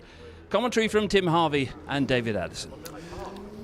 Steve, thanks. The grid is formed. It's our second Porsche Carrera Cup GB race of the day, and the green flag means that the formation lap is underway. The grid based on the results of the earlier race that we had today, but with the reversal of anything between the top 4 and top 6, and it puts Max Coates on pole position. Oliver Jackson with him, former touring car racer Ollie Jackson second on the grid. Josh Stanton third, and those are all out of the Pro-Am class. Sid Smith, who was on pole for the first race, is going to start 4th, with Andrew Rackstraw 5th, and James Wallace in 6th. There in the background in the pink car, number 400, is James Wallace. Why 400? Well, because race 1 earlier on in the day was the 400th in the history of Carrera Cup GB. The 401st then is about to get underway. James having had his first win in the championship in his second year now in the category. Another 35 race wins and he will have equalled the record set by Tim Hunt. He's got some way to go yet. I'll make sure he moves up to touring cars before he gets close. I did that with Dan Camish when he got to 35. But yeah, it was great to see James Wallace win that race, particularly poignant, as you say, as the Porsche Junior to win the 400th race. The first race of the Porsche Carrera Cup was back in 2003 at Mondello Park in Ireland and was appropriately enough won by Damien Faulkner. Now the cars wriggling their way through the infield. We've got a 14-lap race ahead of us. Let's look at the grid. Max Coates starts on pole position. Ollie Jackson with him at the front. Josh Stanton and Sid Smith share row 2. Andrew Rackstraw and James Wallace the 3rd row. The reigning champion George Gamble is on row 4 with Seb Hopkins for company. Jonathan Beeson had a first AM win earlier on in the day, and he is on row 5 with Angus Whiteside, who had a rather scrappy first race. Bad start, contact and a bit of damage sustained. He did better than Will Martin, who is a race winner but retired on the opening lap. Cole Cavers is alongside him. Then you've got Henry Dawes and Oliver White, who was turned around by Angus Whiteside. Will Jenkins had a spin on the first lap and never recovered, and William Paul picked up damage on the first lap, so they were retirements both. If you were called William, you had a bad first race, I'm afraid to say, so they're all hoping Will Martin, Will Jenkins, William Paul for better fortune in race 2. Max Coates then on pole position. Now, everybody, of course, has the same type of car here, Porsche 911 GT3 Cup, but we've got 3 different classes, Pro, Pro-Am and AM. The drivers can choose which one they would rather be in, and Max Coates has elected to be a Pro-Am driver, as has Ollie Jackson. They're very experienced drivers, but they've elected to go into Pro-Am, so in theory you could anticipate the pros like Sid Smith there, Andrew Rackstraw here, or James Wallace or George Gamble to be hustling their way past. So it's going to be an interesting race, this for sure. Yeah, I mean, there's no difference between the cars in Pro and Pro-Am. There is a difference in the AM class. The AM cars alone are allowed to have ABS fitted to the cars, which is adjustable. They can have it on or actually switch it off. But between Pro and Pro-Am, no difference at all, and really very little difference. We've seen Pro-Am drivers win overall in the past between the drivers in those 2 classes. On the subject of Carrera Cup GP, we haven't yet touched on, I don't think, the fact that the medical car today is being driven by Abby Eaton, who we saw racing in this last year. First female race driver to drive the medical car, and has been enjoying herself and doing a good job by all accounts over the course of the weekend. But round 4 of Porsche Carrera Cup GB is ready to go. The 401st race in the championship's illustrious history. Max Coates there on pole position. The lights go red. We wait for blast off now, and a good start made by Josh Stanton from 3rd on the grid. James Wallace makes a nice start as well, but on the run up towards riches for the first time, Max Coates has the advantage. Josh Stanton's purple car goes 2nd. Ollie Jackson then drops down to 3rd, and James Wallace with contact gets turned around. The race 1 winner has damage at the very first corner. He's gone bush on the inside. He eventually gets back onto the racetrack, but James Wallace's day has just turned upside down. Well, that's motorsport for you. Hero 1 minute and 0 the next, but I don't think that was any fault of James's. That was just first corner bunching, but Josh Stanton made a rocket-like start to get up behind Max Coates, but the road was blocked by Max, but he was really off the line quickly. Really good start. So also Andrew Rackstraw up in a 4th place. George Gamble has gained ground, and Will Martin's up 3 spots already. So Max Coates leads the way. Josh Stanton has been an AM champion. He's been quick in Pro-Am, but of course never an outright race winner. Max Coates in his first full season in Carrera Cup GB. He's had an occasional guest race, but it's some of the big names further back. Rackstraw, for example, Smith, Gamble, Hopkins, Martin, Whiteside that we're looking at to come forging a way through in the Pro class. Replay of the stop. Was the contact Wallace on Smith? Yeah, there was just side-to-side contact with Sid Smith and James Wallace, but that was just first corner bunching, everybody going for the same piece of road at the same time.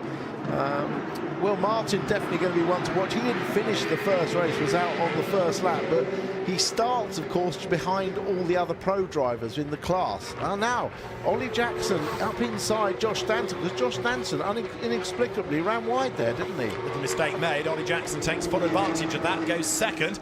But look at the gap Max Coates has pulled at the end of the opening lap. The danger in all of this, though, is Andrew Rackstraw in the largely white car in 4th place, because he is the best of the pro class drivers. He's a race winner this season already. There he is. In 5th behind him is Sid Smith. So Coates leads at the end of lap 1, and the margin is almost a second. 9/10 over Jackson, Stanton, Rackstraw, Smith and Gamble is the order for the top 6. So Max Coates then tries to pull away. James Wallace picking his way through the AMs. And now look, Rackstraw on the back of this Jackson-Stanton battle. Jackson-Stanton sounds like a small village, but as they come out of Wilson, it's Jackson just ahead, and Max Coates trying to build the lead all the time. Yeah, Andrew Rackstraw was really rapid at the end of the first race. He was setting really quick laps at the end, so we know that he has great pace later in the race as well. So right now, Max Coates is the race leader. The leading Am, incidentally, Jonathan Beeson, the man that won the class earlier on in the day. So Pro-Am leader Coates leads outright. Best of the Pro drivers, Rackstraw. Best of the Ams, Beeson. And we're on lap 2 out of the 14. And Whiteside goes through. There is Jonathan Beeson, the driver in Am leadership, new to the championship this year, stepping up out of the Cayman Series, the Porsche Sprint Challenge. Not with us this weekend, but we'll see that at Eaton Park meeting after next. Race leaders then come onto Bentley Straight once more. Max Coates doing a nice job up front. Yeah, and good to see James Wallace hasn't lost too much time. He will at least get a race here and be able to overtake a few cars. Rackstraw looking up the inside of Josh Stanton, but there's no gap there yet. Well, of course, you score points in your class. So although he's in 16th place overall, James Wallace, he is 7th in class. So there are some points available, and he will try and forge a way through before the end of the race. Max Coates then, race leader, making his way now down towards Coram Curve once again. Yeah, let's not take anything away from Max Coates. He's driven an excellent first couple of laps. To the timing line he comes. So Ollie Jackson second, Josh Stanton trying to make amends for that little mistake. And Andrew Rackstraw has not yet been able to commit to a move, has he? So evenly matched these cars are. Over the line they come. Sid Smith in 5th place, George Gamble 6th, then it's Hopkins, Will Martin 8th, Angus Whiteside 9th. Again, they're not quite making the progress you might have anticipated. Will Martin did it on the opening lap off the line, but has plateaued a bit. Yeah, it is hard to pass in these cars. There's no advantage of Toka turbo boost as in the touring car race we've just seen. All the cars with the same power. So unless drivers make mistakes or you can get a really good run at a driver through a corner, it's not easy. But Rackstraw trying to set this up on the run down to Agostini. But again, Josh Stanton, defensive driving is not easy. Rackstraw under attack now. Sid Smith in the green and white livery tries to squeeze up the inside, coming out of Agostini. Together they run. Smith commits to the inside, Rackstraw on the outside, and he will fend him off. So Andrew Rackstraw stays ahead then as the cars now heads up towards turns 6 and 7. Smith trying to attack, trying to defend at the same time, because right there behind him is George Gamble, and Gamble's under attack. Look from Seb Hopkins. George Gamble, last year's champion, made a small mistake actually down at that corner, Agostini, in race 1 and spun himself out, much to his own annoyance, because I think there was a good podium or a second place potentially on the Will Martin down the inside and makes the move stick. Goes ahead of Seb Hopkins, gets himself onto the back of George Gamble then. So Martin up to 7th.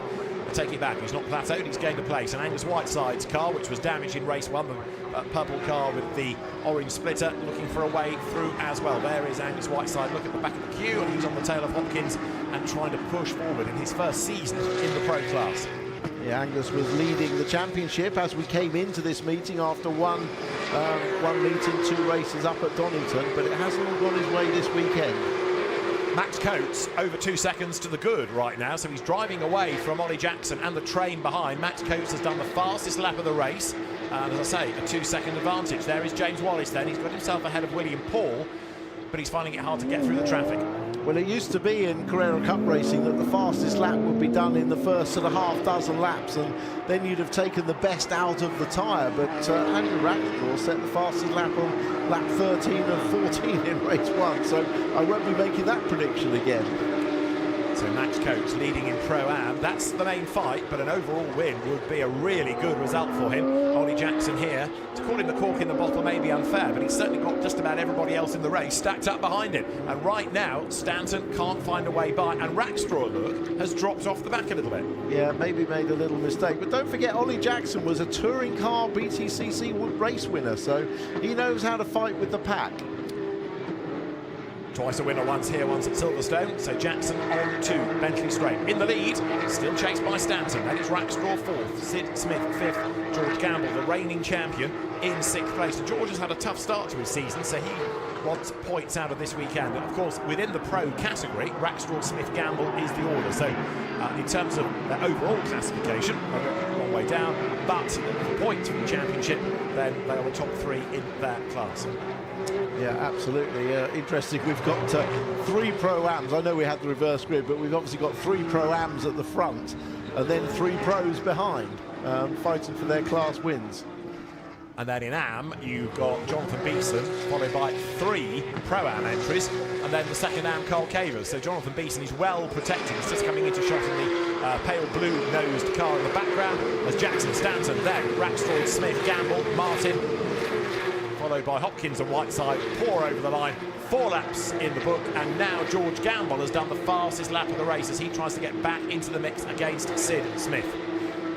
Yeah, it's been a really strong weekend for Jonathan Beeson. Had a pair of second places. There he is coming into Agostini, defending from Ollie White. But he had a couple of second places at Donington to start his Carrera Cup campaign off. But he's looked really strong this weekend, and certainly does not look out of place running higher up the grid than his AM status might suggest. Is that a look down the inside? It was a look, but maybe more of a defence against Andrew Rackstraw by Josh Stanton. Yeah, because Rackstraw is back on his toes to try to find a way by. Sid Smith is not that far behind him either, as the cars now again come through the infield. So we're working lap number 5, and Max Coates is on his own, and then there's everybody else in the queue behind. Yeah, it's a nice position for Max because he can concentrate on finding that perfect rhythm to do lap times within a tenth of a second of each other. So far he's doing that very nicely. His last lap just a couple of tenths away from his absolute best, so you need to maintain that rhythm and that consistency, and it's much easier to do when you've got a clear road in front of you and nobody on your tail. Max Coates these days works as the business development manager at the Croft Circuit in Yorkshire, where we will be on the first weekend of August for the British Touring Car Championship. He's an experienced one-make racer from things like Clios and Minis. We've seen him in BTCC on a one-off at Croft. We've seen him in Porsche Sprint Challenge for the last couple of seasons. Steps up full-time to Carrera Cup GB, and there he is leading, coming out of turn 12. Very wide in the background goes George Gamble, and to the timing line then comes Max Coates. 2.2 seconds to the good last time around, and now 2.1 seconds clear he is of everybody else. So he's still got enough of a margin in hand, but there's a real bottleneck behind. Angus Whiteside goes through. Now he's just done the fastest lap of the race. He's on the back of Seb Hopkins, but frustratingly for Angus Whiteside, he's still stuck 9th overall and just can't find a way through the traffic. No, the only good thing is that all the cars in front of him from 2nd to 8th are all right in front of him, so there is some progress to be seen not far away in terms of track position if he can make some progress. So we're on lap number 6. That was Henry Dawes just going through. 13th overall, 6th in Pro-Am. And James Wallace is still in penultimate place. He just can't find a way past Carl Cavers for the time being, and so he's a little bit stuck.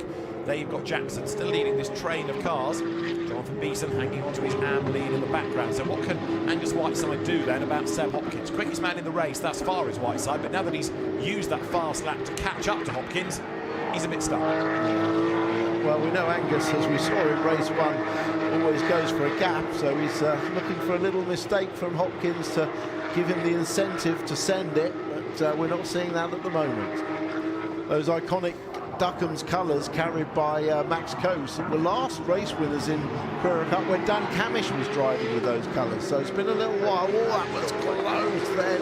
Rackstraw nearly tagging the back of Josh Stanton, and as a result of it, slow out the corner on the run to the bomb hole. And Andrew Rackstraw is going to be given a driving standards flag for track limits at the end of the lap.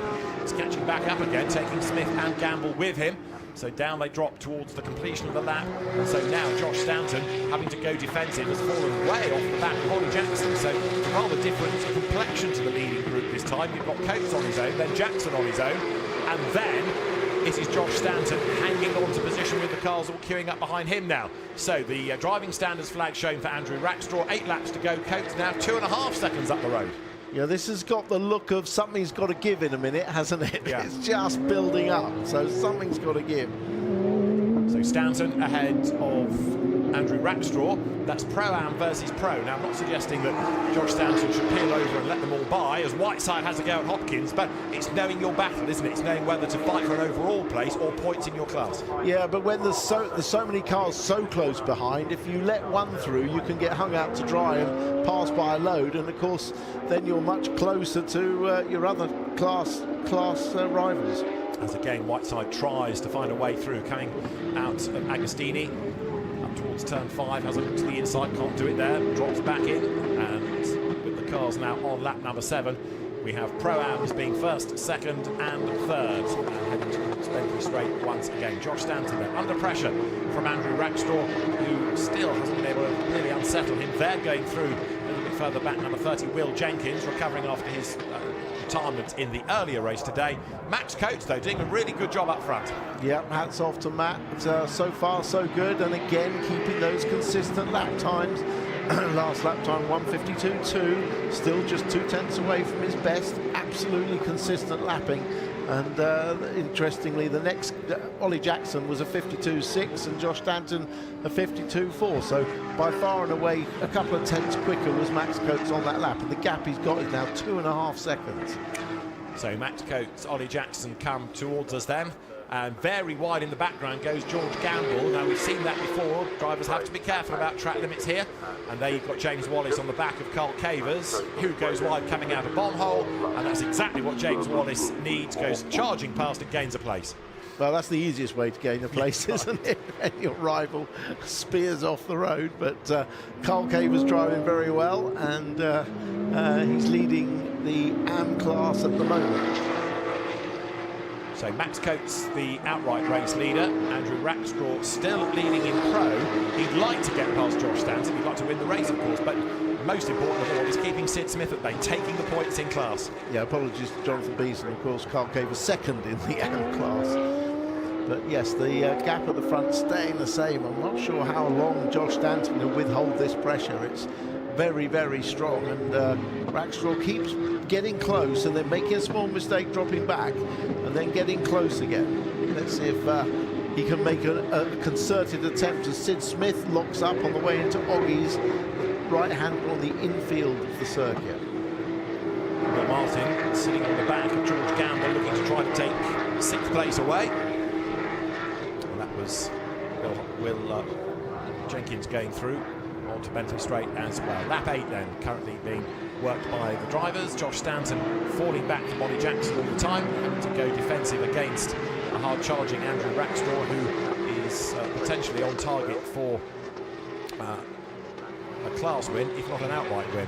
It's not uncommon for Pro-Ams to be able to win outright. Remember, Angus Whiteside did it last year at Brands Hatch as an example. And there is Angus Whiteside going through Coram. That's your AM leader, that's Jonathan Beeson. Jonathan's taken to these cars really effectively. He was, as you say, second in both races at Donington. He looks like he's going to be a double winner here, and he's keeping Pro-Am class drivers behind him. Yeah, it's a very different beast, this, to the Caymans, which of course are mid-engine. Quite a bit different to get your head round the Carrera Cup car. So Jonathan Beeson adapting nicely, as there, going defensive is Josh Stanton. Keeps Andrew Rackstraw behind as they work the cars now up towards the hairpin once more. Back onto the power, coming out the other side of the hairpin. And as Rackstraw tries to attack for overall position, he's got to be mindful that Sid Smith is right there behind as well. Sid Smith, who took his first Carrera Cup pole for race 1, did an excellent job there. Brought it home on the podium in 3rd, but he did score his first pole position. So Matt Coates leads the way. I think the last Pro-Am driver to win outright was Abby Eaton at Silver State last year. So as I say, it's not uncommon. And then accelerating up now towards the approach to Bentley Straight. Max Coates building this gap all the time and being able to maintain the advantage in the Graves Motorsport car. This would be a first outright Carrera Cup win for Graves, would it not? Because they've stepped up to Carrera Cup from Sprint Challenge. Yeah, it'd be great to see them. They're still doing Sprint Challenge as well. Got cars entered in that.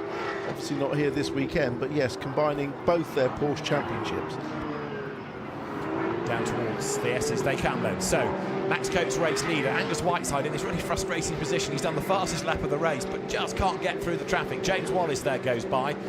14th, recovering after that spin. We've not had any notification that the incident that caused the spin is being investigated. It may well be being looked at in race control, but for now Sid Smith charges on second in class. Oh, a splitter gone there from someone further up the field. That will give these cars a fair bit of understeer. When you lose the front splitter, especially around the long, fast corners here, you do build a lot of understeer into the car. It may only be a small piece of plastic. Let's see if we can see which car it came off.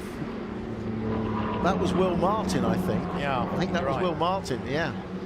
Yeah, he was ahead of Hopkins in the queue, Yeah. wasn't he? Yeah. So and there, Rackstraw thinks about the inside against Josh Stanton, but to no avail. Was that a look or a peek?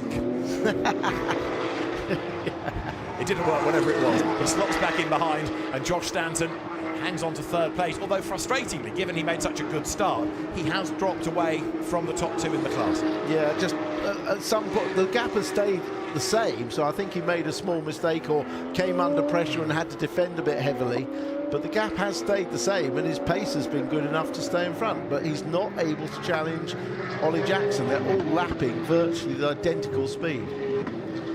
So there is Josh Stanton. Now the driving standards flag is going to George Gamble, and we have seen George running wide coming out of the final corner as an example. Colin Oakley, the clerk of the course, tops them all up, and then when it gets to the requisite number, a warning flag is issued. Anything on the other side of that means a penalty. Yeah, there are plenty of sensors and judges of fact around this corner. The corner they just came out of, Williams onto the Bentley Straight, is one of the places that track limits are looked at, as indeed the exit of Nelson, the chicane here, or the S's as we used to call them here, is another place where there are track limits. Jonathan Beeson there goes through, and number 44 on the back of Angus Whiteside. He's caught up now because Angus Whiteside has dropped some time, so you've got the leading AM up on the back of a pro who was the championship leader coming into the event as Whiteside got an issue. Strange, it's definitely not Whiteside's normal pace unless he's been off and back on and we didn't see it, but yeah, that's definitely not his normal pace. The splitter is intact this time. I suspect he might have had a lock-up or something, but yeah. So we've got 4 laps to go, and Max Coates is heading for, if he can hang on without error, a maiden Carrera Cup GB win. 2.6 seconds he is clear of Ollie Jackson.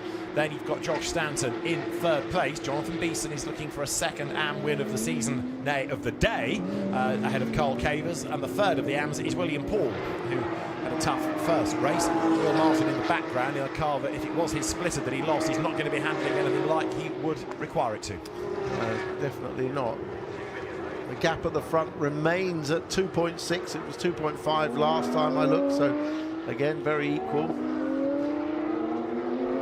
And the cars come down towards Agostini. That's Sid Smith going just a little bit wide on the exit of the corner, and he's a bit like Rackstraw, been in this frustrating situation, hasn't he? He's got the pace, but never has he been able to really do anything about Andrew, and he's almost now got mesmerised. He's looked at the back of that car for so long that he's just following and taking points. He's not being able to find anything to unsettle Rackstraw and make a move. Yeah, it's very hard. When you run in a train of cars this long, you tend to just all end up metronomically doing the same thing. Yeah.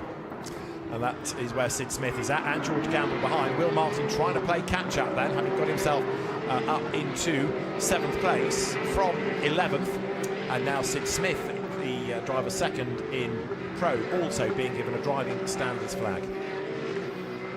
So there you've got Carl Cavers heading into the S's once more. Brundle and Nelson. Carl Cavers, double winner at Donington. Here he's second in class. Carl Cavers, another driver coming into the championship this year, having raced in British GT in the past. In fact, we should be calling him Carl Cavers OBE. He was awarded that in the New Year's Honours List for significant services to the video game industry. And that's the third of the AMs, and that's William Paul. Yeah, unfortunately the car broke down or stopped in race 1, so at least he's got one race, and at least it was a live TV race. So. True enough. Now, more driving standards flags. Angus Whiteside joining Sid Smith on the list. So drivers are going to have to be careful. They've only got 2.5 laps to go, but any more transgressions, and that's going to give penalties, and that's going to change the result. Yeah, and of course, the closer you get to the end of the race, a little bit more desperate do you get in your driving. So Rackstraw hanging on to his class lead, and he'll take the points quite cheerfully for that. Max Coates, though, is having perhaps his best ever drive, because these are big, powerful cars. It's a warm day. It'll be hot inside the car. It's a long lap, lots of different types of corner, and he's not put a wheel out of line. No, excellent drive, and still lapping nice and consistently, and got that gap. It's 2.3 seconds now, but that's a comfortable gap when you're just managing it to the end of the race. You don't want to sort of run over too many curves, potentially get any punctures, or change up too late. Just let the engine pull and not hit the limiter. So he's just doing everything nice and gently. So he's going to lose a couple of tenths on each lap, just looking after the car. It's Andrew Rackstraw having one last push to clear Josh Stanton and get third place overall. It just looked as though there was a little bit more energy in the car coming down Bentley Straight that time. It's not worked for him. He is still there, and Josh Stanton, to be fair to him, is defending really nicely against a Formula Ford champion back home in South Africa, a Formula Ford race winner in this country, as well as Porsche race winner in this country. And Rackstraw swoops through Cora, again looking menacing, but he's not prepared to force the issue, is he? If he can't find an easy gap to go by, just bank the points. Yeah, that's the other thing. If you're racing against a car that's not in your class, the risk versus reward is it's not worth it. It's super close now as they come up to Riches. And Rackstraw has got a good run through here, but Stanton's clearly going to defend. Rackstraw, as you say, the car all over those. He's fed up, he's gone to the outside. Will he be able to put it all the way around the outside, or will Sid Smith get his nose in? Well, Smith has to think about it, but he wasn't quite close enough. But Rackstraw didn't make it work, didn't lose the place either, but you can see the commitment is there, just as we had in race one. Late race, Rackstraw throws everything, doesn't it? One last push to try to find a way through. And again, darts from one side of the road to the other. No gap on the inside. Stanton has already got that covered off, so he goes back to the outside. But the danger for Rackstraw is that as he focuses now on darting around the circuit left and right to get past Stanton, Smith suddenly finds an opportunity. Yeah, but fair play to Josh Stanton, because looking in your mirror and looking at your braking points and turning points ahead, it's not easy to get it all right without making a mistake. Very true indeed. And remember, these are 3 Pro-Ams, first, second, third, keeping the Pro-class drivers at bay. So Andrew Rackstraw, Sid Smith, George Gamble, then Will Martin come again onto Bentley Straight and make this run down towards the S's. Rackstraw's car goes to the inside, more in hope than in anticipation, because he wasn't quite close enough to Stanton, nor was at the end of the straight to make the move. So trying to unsettle Stanton, trying to force an error out of him. He knows he can't do it on pure pace, so the best opportunity is to try to make Josh Stanton run wide, like he did here on the opening lap, and give the place up. Then it was to Jackson. Yeah, the other thing is that there are less points available in this second race than there are the first race, because of the reverse grid. So more points available in race 1. So again, the risk versus reward, it's not worth it. Andrew Rackstraw, a win last year outright, a win this year outright. At the moment he is 4th, and we start the last lap of the race as Max Coates goes by. The gap's down to 2 seconds over Ollie Jackson, and George Gamble has cleared Sid Smith in the background, look. So George Gamble up into 5th position now.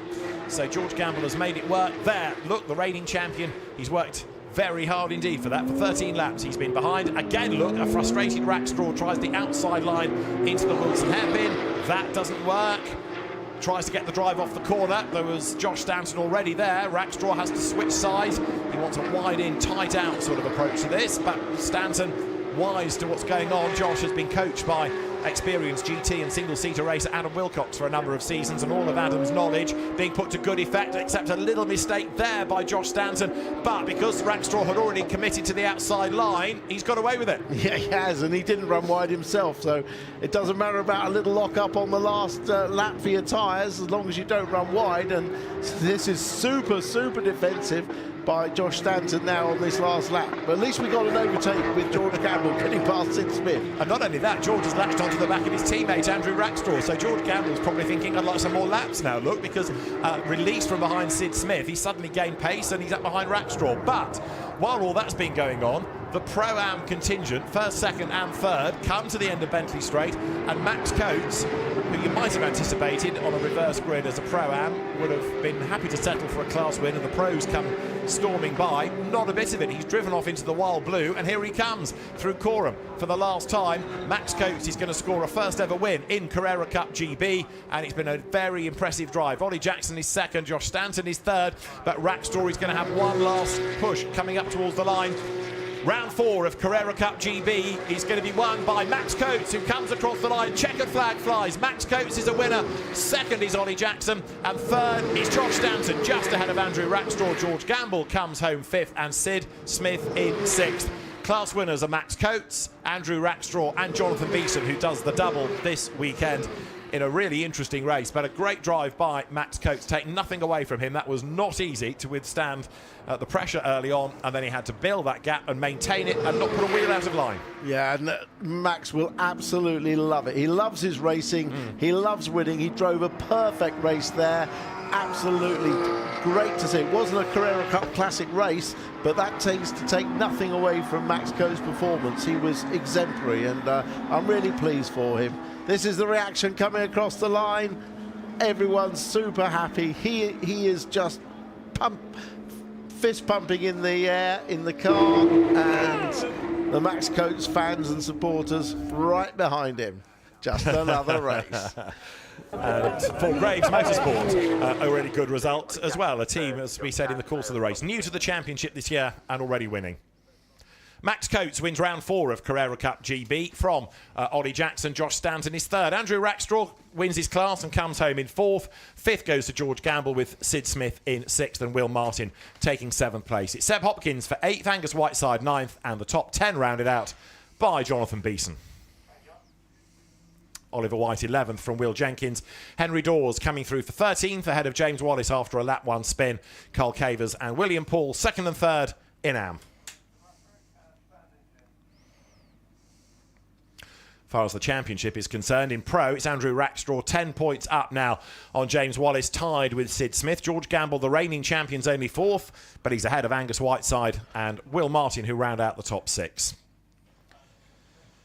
Max Coates has a 1-point advantage over both Oliver White and Josh Stanton. They're tied for 2nd equal within Pro-Am, while Jonathan Beeston's now put himself into the lead of Am, 4 points ahead of Cole Cavers. So Max Coates, who we have had as a regular fixture within the touring car support paddock for many, many seasons, that is probably his biggest win, and still learning about these cars because it's only the 2nd event in them. It is over 10 years since he had a guest drive in Carrera Cup GB, and you can see inside the car how much that means to Max. As Tim rightly says, he does absolutely love his racing. Yeah, and a little hats off to Robert de Haan, who we also saw in Porsche Carrera Cup in previous years, who won at Monaco at the Porsche Super Cup today. After a fairly dramatic start to that race with a tangle on the first lap, but a Graves Motorsport team and Coates family all very, very happy about it, and taking it to the max. Max Coates has done it. A maiden Carrera Cup GB win. The team's applauding. Everybody comes down the pit lane, whether they have had a class win, a race win, or a tough day at the office. But Max Coates is going to be all smiles. Of that there is no doubt.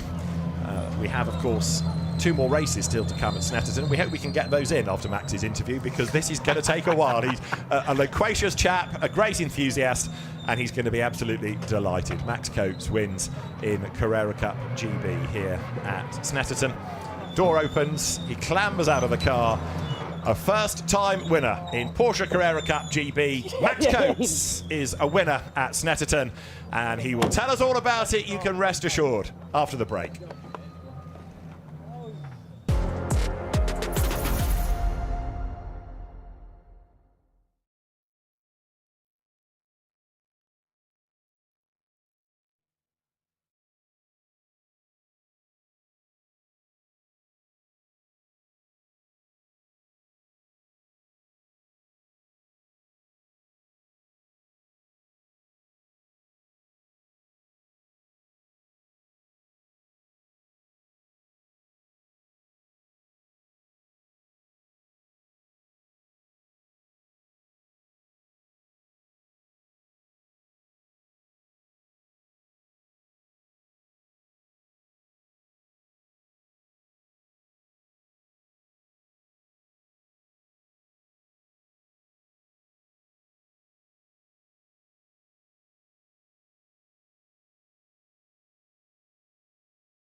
Porsche Carrera Cup round 4, a great chance for Max Coates, and he certainly took it off pole position.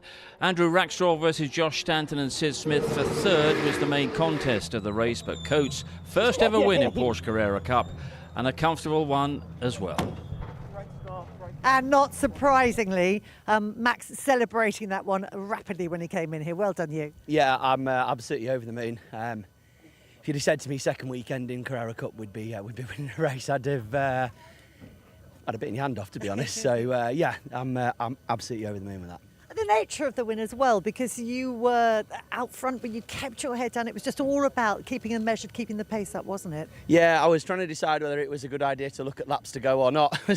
Wasn't sure whether counting down was the right thing, and yeah, 6 laps to go. I sort of started to go, okay, I think you've got this actually. So yeah, started to play through what I would say now, and well, it would be with the team and all that sort of thing. So then I told myself to start concentrating again, get a wriggle on. So there was a few times where it looked like Ollie was maybe just creeping back. So yeah, I was also trying to keep a bit of tyre just in case we had a safety car. But yeah, awesome. Big moment for you, big moment for the team as well in their first season in this particular championship. Yeah, I mean, what a way to come into it. We're fighting against some absolutely fantastic teams. You know, they are the best there is in the UK. These teams and these drivers. So to be winning is phenomenal. Great stuff, well done. And well done to our second place finisher, Ollie Jackson, as well. Part of a little bit of history, actually, because this is the first time we've had 3 Pro-Am drivers in the top 3 places in Carrera Cup GB, so great to be part of that. Yeah, no, fantastic. Yeah, no, great race and great job by the team. We had a brake problem in quali yesterday, so to come back from pretty much the back of the grid to finish up on the overall podium, absolutely unbelievable job. And it was, I mean, I guess as with Max in a way, it was just about keeping it measured, keeping it clean, because you had a little bit of gap behind you, so... Yeah, I was sorry for everybody watching because it was probably quite boring with the 2 of us, but yeah, I just, it was, yeah, not make a mistake, keep going, and fair play to Max though. I mean, he was super fast, got a great start, so, you know, I wasn't going to beat him, so well done to him. Well, I think boring is a little bit overstated, but I mean, when you're just doing your thing, keeping it clean, I mean, that's what you want, isn't it? Yeah, absolutely. Yeah, you've just these cars, they punish mistakes, and you've got to be absolutely millimetre perfect with them to get the lap time. So yeah, you just got to keep drumming it in and not mess it up, basically.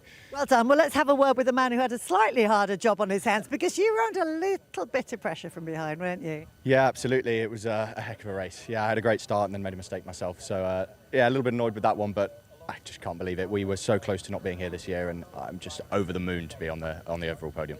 So just give us a little bit more on that. I mean, as you say, it was touch and go actually getting onto grid this year, wasn't it? Yeah, absolutely. It was so tricky.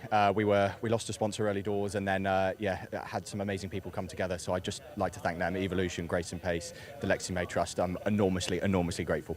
Well done. Congratulations. Great to see you here. Great to see you on the podium as well. Right, we are off for a break. When we come back, it's going to be the F4 cars out on the grid.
So you've been at the car for the last couple of races.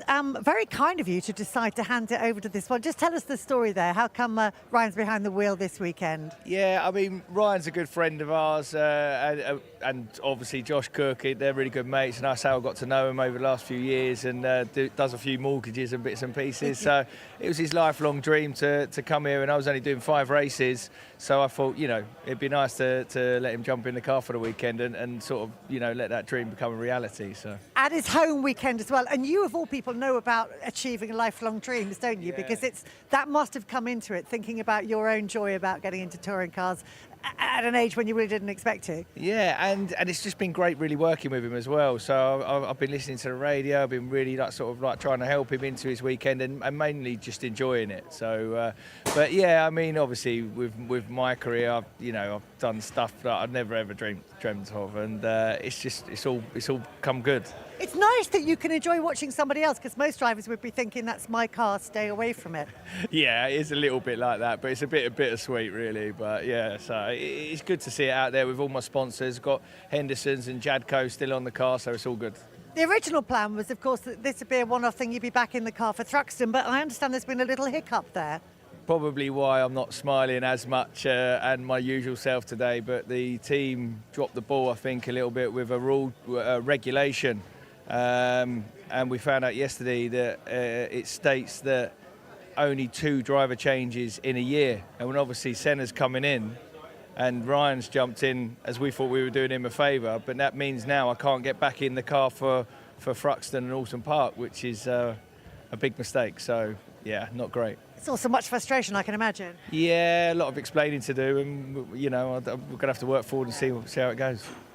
Sorry to hear it. No problem. Yeah, not quite what he had in mind. Do you think he read the small print on his mortgage application as well? I tell you what, it's that could be very interesting legally and everything like that, because they need someone to pay the bills and they need somebody in the car. So I honestly don't know how that is going to end. Yes, someone's not looked at something properly, but I was just saying to Jade off air, I knew that. You can't change it twice. One thing that's confusing me is my understanding, and maybe I've got this wrong, is that you can have a driver that you allocate and you can swap once. So how do they then swap to Senna now that Ryan's been in? This is what's confusing me. So maybe I think it's rock, paper, scissors between you and I, and one of us gets to race for the rest of the year. Steve, have you got your race licence yet? Well, yeah, I'm way down the list in terms of a number 1 choice. But is it the kind of thing that could be sorted out, you know, in a smoke-filled room and a nice little deal? And I mean, we don't want to lose drivers from the grid. No, but listen, rules are rules. The TBL, the licence that the teams have for the cars and the drivers, they're the rules. So I think there might be a little bit of discretion. I wouldn't be surprised to see Michael Crease back in the car, but then again, I wouldn't be surprised not to see him in the car. So let's see what happens, and let's get that seat warmed up for you, lad. Yeah, let's hope it works out, because it was a nice gesture. It was a nice gesture. Right, noise behind us. The F4's heading off the grid. It's round 9 of the F4 British Championship. We saw August Reber take over the championship lead with his victory earlier this afternoon, but he's back on row 6 for what is this 9th round of the championship. Phil Glue and Richard John Neal are watching. And looking at the grid and the points, you know, one thinks there might be another championship leader at the end of this race. We can't predict, though, because F4 very much is unpredictable, particularly with the field we've got and the drivers. We may have a first-time winner as well. Have to bring you the news and expectation as we go through this 9th race of the season. As we said, the F4's had an away day at Silverstone, and that was an interesting one with Rodin picking up all 3 wins. Since we saw F4 back at Donington Park, there was a judicial completed, which meant that August Reber actually ended up winning the 3rd race at Donington Park as well. So there was quite a lengthy procedure to sort that out. And if we get a chance, we'll maybe talk about that a little bit later on, but he was a double winner at Donington. Let's have a look at how they line up for today, though.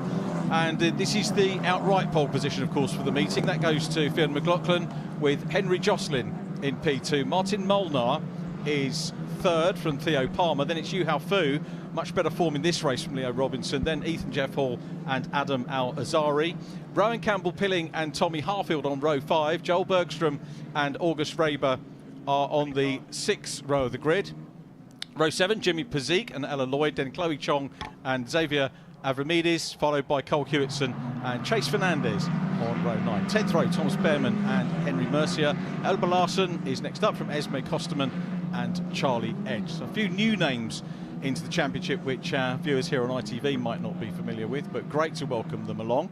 And long may they continue with the championship, Phil.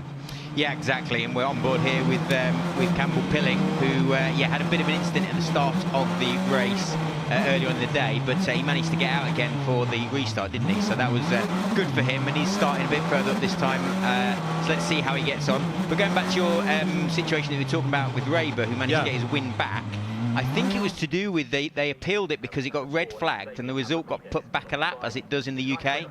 And because his track limits was done on that last lap, where the red flag had come out, which then didn't count, it doesn't count anymore. So therefore, he got rid of that track limits and got his win back. Yeah, and that's right, isn't it? If you're looking at it literally, you can see the logic for it. So August Raber, the young Swedish driver, leading the championship, but we've got that very iconic Red Bull livery on the front row of the grid. Red Bull Junior driver Fionn McLaughlin, who I met through the Ginetta Junior Scholarship. He was one of the finalists a few years ago. I can't remember how many years ago it was. And I keep threatening Fionn that I'm going to look at my notes and see what we thought of him. He was obviously very good because he made it to the final shootout of that. He's on pole and he's due a win, to be honest. Yeah, he certainly is. He deserved one yesterday, but he had his front wing damage after hitting a bollard under the bridge. So, yeah, let's hope he can fix that and get the win today. Also looking good to the outside of the front row is the lone Fortec runner. That's Henry Jocelyn. He's been qualifying really well and just needs to get a little bit of luck in the race to go with his race pace, see whether he can take Fionn McLaughlin, take the battle to Fionn. Let's see how it goes. Lights are on, very nearly ready. It's Martin Molnar who lines up in third place. Very slow start from fourth on the grid for Theo Palmer. Maybe a little bit of inexperience in F4 for Palmer's start there, but he gets going. A super start by Fionn McLaughlin. Martin Molnar goes up into P2. Henry Jocelyn is in third. Yeah, that was an amazing start from McLaughlin. He absolutely launched it off pole position. But yeah, like you said, at the XL car of Palmer, he managed to keep it going, but he did make a very bad start. As you can see, there's someone... Is that Jeff Hall that's gone over the top of the front of someone's wheel there? So now he's dropped right back. So yeah, real shame for the Mercedes Junior driver. And reigning Ginetta Junior champion Jeff Hall as well. It was Campbell Pilling again, I think. I think he's got damage to his front wing. Oh, he's having no luck at all, is he, Rowan Campbell Pilling? As the race leaders go into Agostini for the first time. Plenty of lockups happening, but it's McLaughlin who gets it. This is what he did yesterday, but as you said, hit that bollard which knocked the wing away, and he had to come in and effectively right out of the points. Talking of points, he is third in the championship on 77. Raber, the championship leader, just 4 points ahead of him. He's going to have a look. Let's see what happened here at turn 2. You can see further back. Yeah, that's Campbell Pilling, isn't it, down the inside of Jeff Hall. And unfortunately, 3 into 1 there didn't quite go. So, yeah, there was contact and it's pushed Jeff Hall right back. Yeah, he won't be happy with that one. I suspect there might be a few post-meeting issues. You do have to appeal them very early on at the meeting. It's generally... when you go away from the meeting, you get the result. But there might be some judicials, particularly on race 2, which I know you and I were both surprised about, as McLaughlin leads away. And here we go again with Campbell Pilling. He made a really good start, actually. He managed to get past a few, managed to get down that gap there where Palmer had a bad start. So really good start, actually, from Campbell Pilling. Yeah, I think, do you know what? He did that yesterday, Phil, and he got penalised for a jump start. There's a little bit of contact there with Leo Robinson. They got away with that one. And let's just see now as, Jeff Hall goes right around the outside. And then there's it's just, like I said, 3 into 1. 3 into 1. Unfortunately, he didn't actually have anywhere to go. He was sandwiched in the middle there and couldn't do anything. Yeah, and although you say when it's not malicious that the judges won't have a go at you for it, but that really probably wasn't his fault, was it?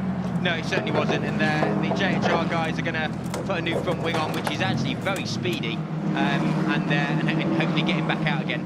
But that's no points for Rowan. I mean, he's not going to get in the top 10 from the back, which is bitterly disappointing for him again. He's had 1 podium so far.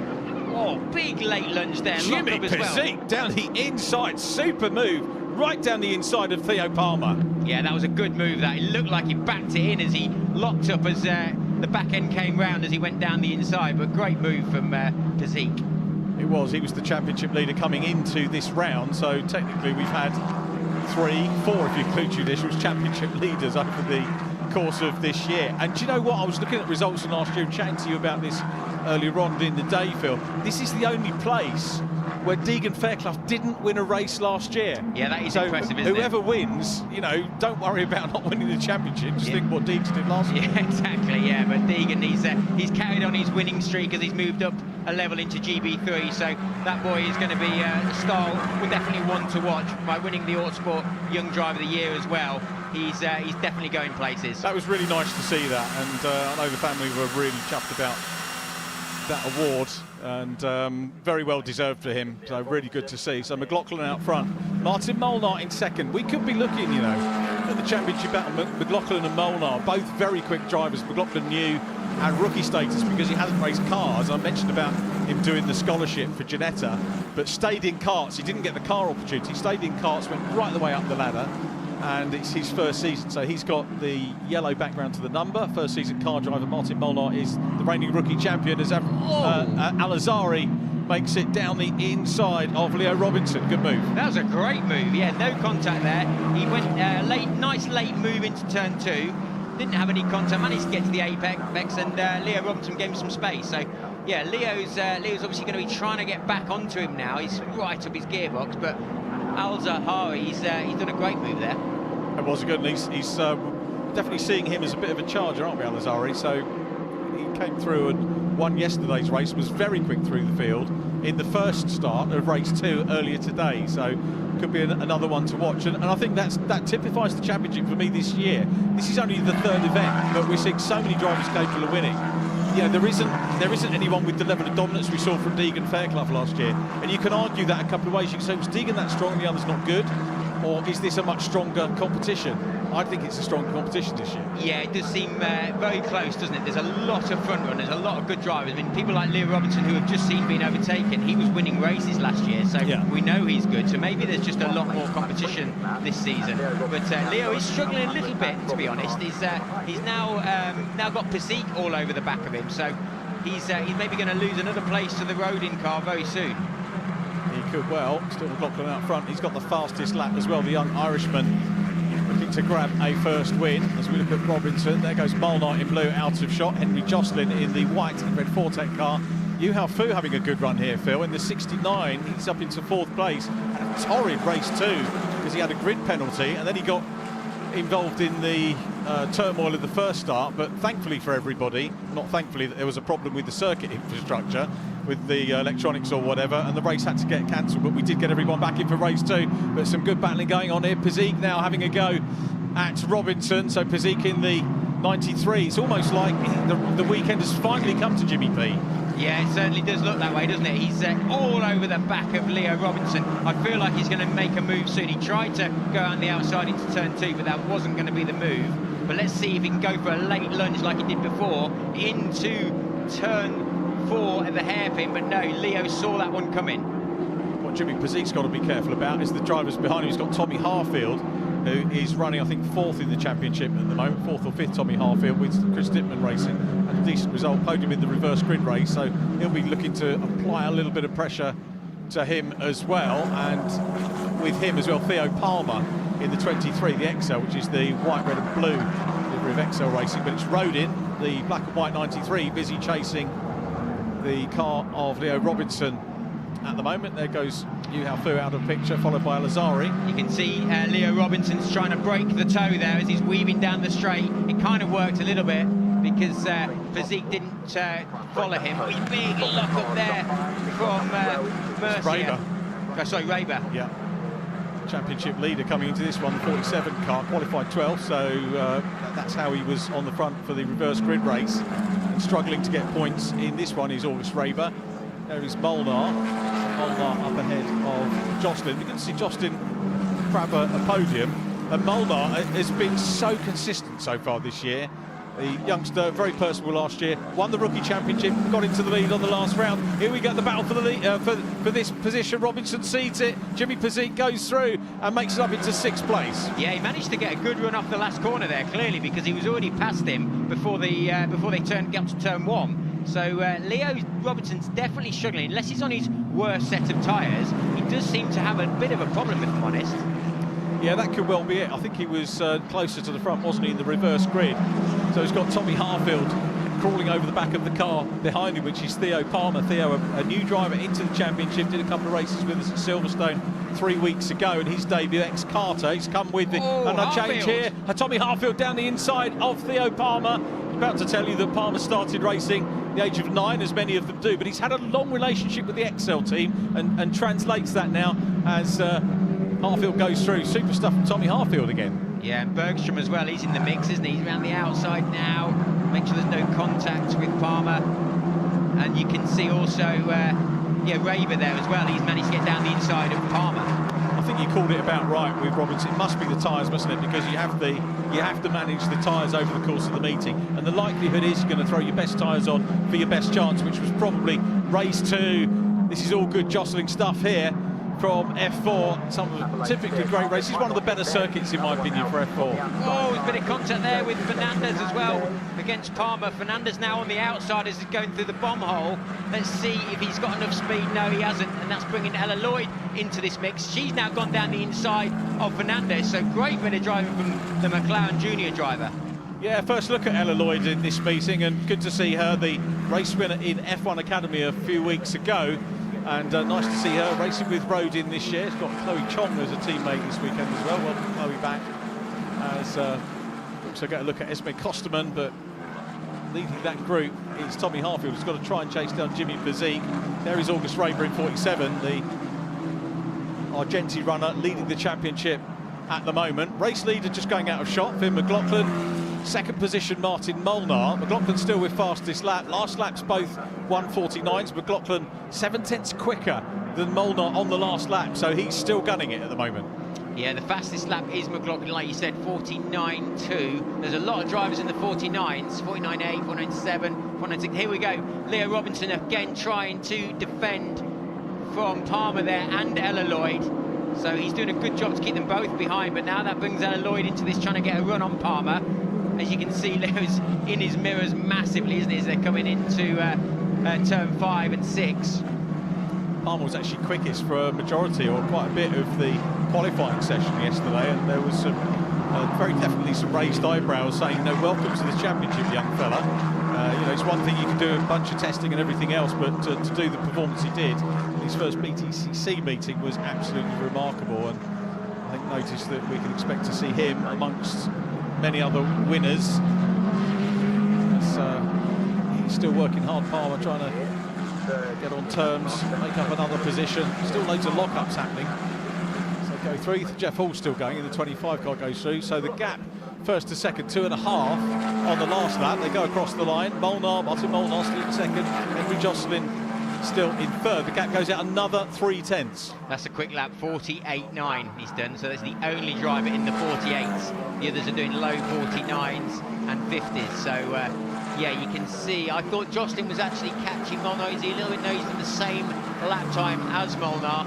So it looks like it's going to stay as it is. But Jocelyn maybe might be able to get a bit of a slipstream soon and maybe pick up a little bit of speed. But I think the one to watch at the minute is Al-Azari is catching through. Yeah, and interesting as well is you got me saying it now. Al-Azari's got his teammate Jimmy Bezique, so we've kind of got the Rodin team battle going on. Here's Lloyd going down the inside of Leo Robinson, and then you've got Beerman as well in the mix. He's trying to go down the inside of his teammate.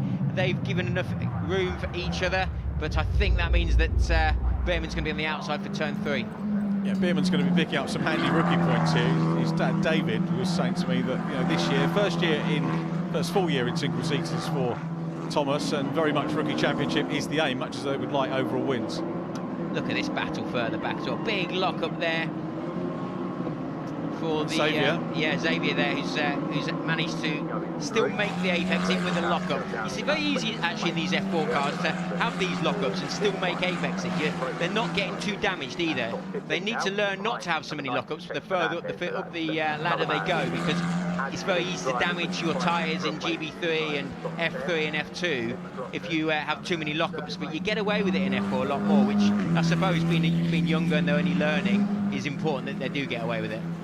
So Finn McLaughlin, he's going to attract a fair amount of attention, assuming he enters the British Grand Prix support race with the Red Bull livery. I imagine that that's going to be an even bigger shop window than the BTCC meetings. Yeah, it will be. It'll be massive, that event. Let's see here again. Leo Robinson in the mix. He's definitely got some issues. He's just dropping further back. And yeah, you look at him. He's definitely lost some speed. He's either got an issue with the car, got an engine issue, or some sort of power issue, or he's got some damage that he's picked up early on in the race. Shame for Leo, because we know that he's capable of taking race wins, and you know all you can do is put this one down to experience, bounce back, clear your mindset, come back again at Thruxton next time. That's a different kettle of fish, isn't it? Thruxton as well. I'm sure we're going to see some great racing there in 2 weeks' time. Oh yeah, I love Thruxton. It's a great circuit. Very hard on tyres though, so they are going to have to be aware of that when they're trying to plan their races. When are they going to use their tyres? Are they going to use all of them in qualifying? It's things like that they've got to think about. But yeah, going back to the Silverstone event, that's going to be unbelievable. Being able to support F1 at the British Grand Prix in these cars is going to be a great experience. As you can see, an XL car run very wide, coming onto the back straight there. So yeah, he got a little bit airborne. You've got to be careful not to damage the floor too much. It was Fu, wasn't it? Yeah, it was Fu, wasn't it? So he's still running fourth. He's not going to help his case by running that wide. He's a fighter though. Fu fighter. Going back to that, it's the first time, if you didn't know the story, it's the first time that FIA, F4, F3, F2 and F1 are all on the same bill, which is mega. That's true, yeah, that's unbelievable. Mega That's job. going to be such a good event. Yeah, it's a lot of these teams and drivers are going to be doing it. Some won't, because it is an extra race to their season of paying. So it doesn't count towards the championship, but it is a great event to put yourself in front of all the F1 guys. But yeah, definitely well worth going and watching. I'm wondering whether Jocelyn's getting a little bit closer to Molnar for second position. Let's have a quick look. 1:49 last lap, 49.89. He wasn't quicker on that last lap, but certainly the last time we looked at them, he seems to be a tad closer to the second place man, Martin Molnar. No problem about McLaughlin. It does look that way, doesn't it? It does look, yeah. It looks very close, but the lap times are very similar, and like you said, he's a little bit slower. But this is the one that you need to watch for. You can see Al-Azhari on Fu. He's got a puncture. He's got a right rear puncture. And that was the wing, wasn't it? Yes, it was. So he's got a damaged wing. That was Al-Azhari's wing. Oh, that's such a That's shame a for pity. Fu. Yeah, I agree. Al-Azhari's going to have to come in for the front wing. And Fu, it might not even make it back round, to be honest. Do you know what? He's done the sensible thing is he's got the car off track. Now, whether that will necessitate a safety car. That's a late lunge. Very, very late. Too late, to be honest. And that's where the damage was caused. And then they get to turn 3. And neither of them are getting through the corner that easily, are they? No, Al-Azhari's going to have to pit with that. If he doesn't, then there'll be a judicial, and that will throw him out of the points for sure. I feel really sorry for you, Fu. Qualified well, as you can see from the position that he was in, and no fault of his own in this one. Having shown great pace for XL Motorsport out of the race, which is a pity, as McLaughlin continues on his way. I can't remember, did High-Tech win? Who was Yuampu with last year? Was he with High-Tech? He was with Argenti. Argenti. Yeah. So High-Tech didn't win here last year, so this is really bucking the trend. Yeah. As far as what happened last year. Mind you, it was wet, really wet, wasn't it, last year here? Yeah. I know that'll be good for High-Tech to get a win, because yeah, they've not had much luck recently. But as you can see, the road-in car of Al-Azhari and their Pazik's now all over the back of him. So Al-Azhari should come into the pits, unless he's just going to try and get to the end. But 8 minutes to go, it's not going to work. Yeah, we haven't had a High-Tech win, have we? Or just like going over the. Yeah. He stayed out. He is staying out, isn't he, Al-Azhari? Through goes Pazik, and I was saying we might get a new championship leader in this one. It could be that Pazik overtakes Raber now in this one, and maybe not McLaughlin, or we could end up with 5 drivers all tied on points. Fu, obviously very disappointed, understandably so, but we'll come again in 2 weeks' time as we go back. The race leader getting away, Phil McLaughlin, very unlucky yesterday, you could say, and no points for him, but still up in with a great chance of the championship. So it's McLaughlin, there is Fu's car, McLaughlin, Molnar, Jocelyn, Al-Azhari and Pizek. That will change. Pizek, Harfield in 6th, so he's probably going to go up to 5th place. Bergstrom, who was doing well in the reverse grid races, in 7th, so he's got handy points. And Raber's in the points as well, he's in 8th. It looks like they're going to just try and run that under yellow flags for a few laps, so I think they feel like the car's enough out of the way, which is a fair thing to do, I think, as long as, they can all see it. Oh no, who's that? That's Edge. Charlie Edge, and Esme Kosterman has gone off as well. So Edge and Kosterman. Oh, you can see further back, look, they've had a coming together going through turn 3, and I don't know if they've got any damage. It looks like Edge's car is okay, but yeah, he's got going again. That was for 18th place. Hopefully they'll both get going, because we would like to, if at all possible, avoid a safety car. And that is what the race officials are trying to do, obviously, with Yu Haofu's car. So they'll try and keep racing as long as we can. Al-Azhari still struggles on without the wing. Going past him now is August Raber. I'll tell you what, he's done well without that front wing. Yeah, he could do with this race ending quite quickly, because he is losing a lot of time in a lot of places, but he just wants to get to the end and score a few points. That's the aim, isn't it? So we'll see as they come across the line. There is Martin Molnar, who has he maybe just edged away a little bit again from Jocelyn. It's very evenly matched, these two. The gap has been, I'll tell you what, Jocelyn closing up under braking as they go into the Justin Wilson hairpin. Now out of that, down towards the left-hander at Palmer, which can catch you out if you haven't done your testing. But these guys, of course, have done plenty of track testing here. Past Kosterman's car, which is on the outside of Palmer. So that's two cars that are off the track, and they're just going to run the yellows, which, again, very sensible, allowing the racing to carry on. Obviously, the grid has sort of split up a little bit, so it's not like there's loads of cars with each other like there was earlier. But, yeah, it's 5 minutes to go, so I think they're just trying to run this to the end. Sensible decision. It does, of course, limit some of the options available to Henry Jocelyn, the Fortec runner, to try and close in on Martin Molnar and maybe take the battle to him. But another good result for Martin Molnar here in the 24. He's had all of his finishes have been in the top 10, so you know that for 3 meetings is very good when you're considering you've got the reverse grids as well. Yeah, he's done an amazing job with that team, especially like I said earlier. Yeah, he's on the his only own, one, isn't he? Yeah. On his own at Virtuosi. In fact, we've got both the solo guys, haven't we, with the Fortec man as well. That's true, yeah. Molnar with Virtuosi and Jocelyn with Fortec. But yeah, the Virtuosi team did try and get someone else in the car early on in the week. Old Stilpe, he came back and had a go, didn't he? So was that Virtuosi or Fortec? With Virtuosi, right? Yeah, so he ended up being quickest on the Wednesday test. So just shows that the team and the car are doing a great job there. As you can see, a big moment through under the bridge for Raber. Well saved for the Argenti driver. I love the interview with him at the end of race 2, and he just seemed. Louise said, "You're leading the championship now." Am I? It was, it was a big surprise. A lot of the drivers don't have a clue, do they, where they are in terms of championship points? No, not at this stage. And with every race counting, you know, you can't drop anything in this championship. So you've just got to keep chipping away and look at it towards the end of the year. But yeah, like you said earlier, it's very close between the top 4 or 5, isn't it? It is, you know, and yeah, I'm not even going to try and attempt the maths here. We'll leave that to you. I know you like doing the math. Charlie Edge. Charlie Edge is having a bit. He did so well in the last race, Charlie Edge. He was on the edge of the track there, wasn't he? But then he just went a little bit wrong as he went to brake for the final part of the S's, and he's fallen off the circuit. But maybe he's got a little bit of damage from that incident earlier. That's about right. Here's Ella Lloyd coming through with Thomas Behrman in behind, and Xavier Avramides in as well. Really jostling at the moment, but pretty close stuff on track. Up ahead of them, we've got Theo Palmer in the white, blue and red XL Motorsport car, but these three swapping out. Nice to see Ella Lloyd up in the points as well. Yeah, she's doing a great job today, actually. Yeah, so obviously 9th position in the McLaren coloured car. So yeah, definitely getting stuck in, which is great to see. Race leader goes through the shot there, heading down through Bomb Hole. There's definitely a gap now, 2nd to 3rd, so whether Jocelyn... Yeah, a bit of a problem there. I don't know whether he's just slowed or he's got an issue. He might have a puncture or there's something gone wrong, because he's dropped right off the pace, hasn't he? Yeah, he has. Not good for the 26 car, so Henry Jocelyn has had a podium at 2nd position in race 1 of the weekend, so be keen to hang on for another one as we pick up on Xavier Avramides, trying to challenge Behrman for 10th place. That's the final championship point, 10th position that Avramides is trying to get onto with that trio. Battling hard. Jeff Hall in the 25 running well too, trying to claw his way back from where he was earlier on. Yeah, no, he's had a bit of a nightmare. He had his first podium yesterday, which was great news for the Mercedes young driver. But yeah, unfortunately had a bit of an issue on lap 1 here, and he's fallen further back. And yeah, it's now behind Chong.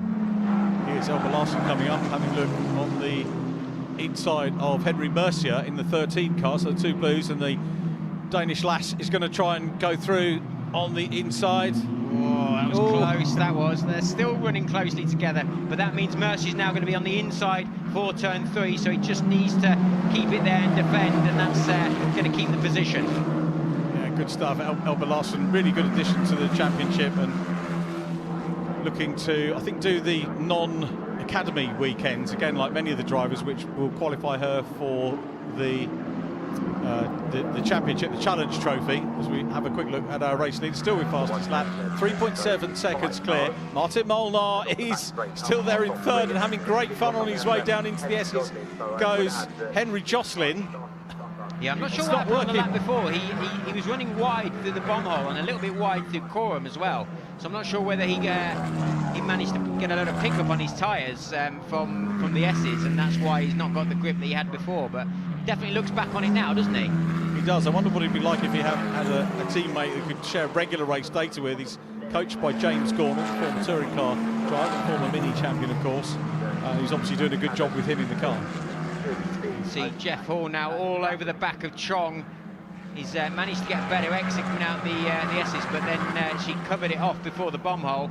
But yeah, no, Jeff Hall needs to try and make this place up, but unfortunately it's not going to get many points. But we're on the final lap now for McLaughlin.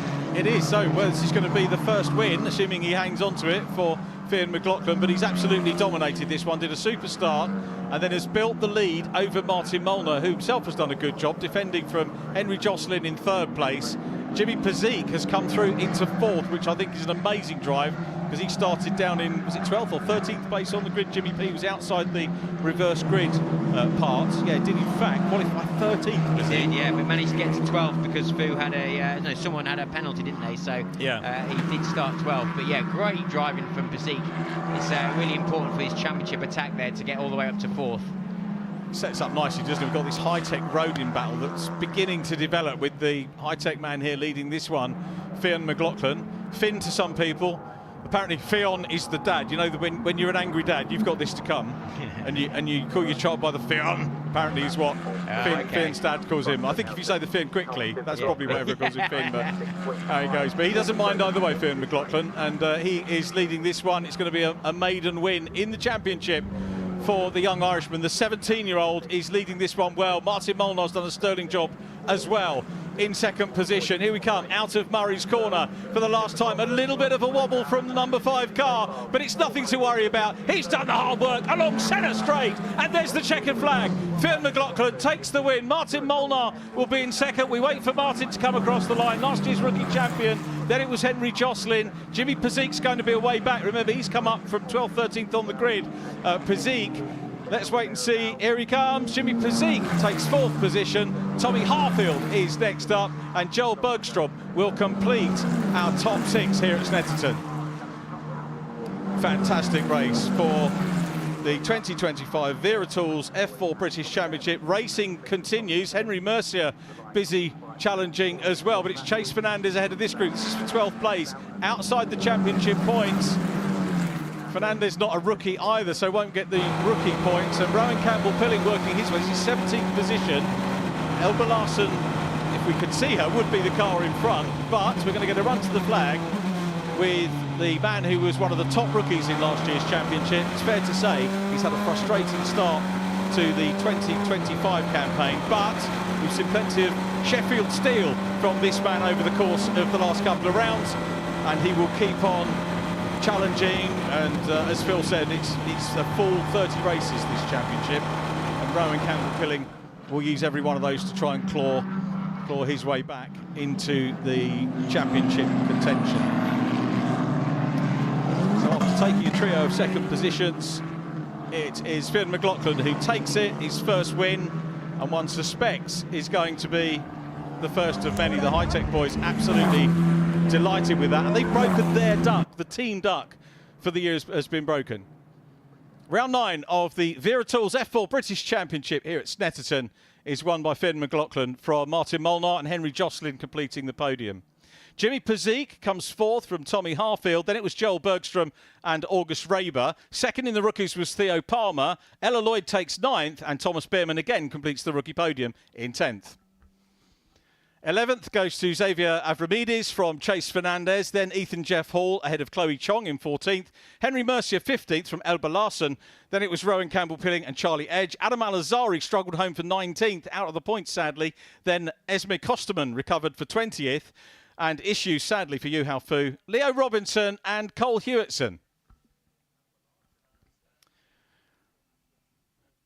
As we head to Thruxton, it's McLaughlin now, takes the win and takes the championship lead. Martin Molnar moves up into second. He's 9 points down. Jimmy Pazik is in third from August Raber. Tommy Harfield in fifth.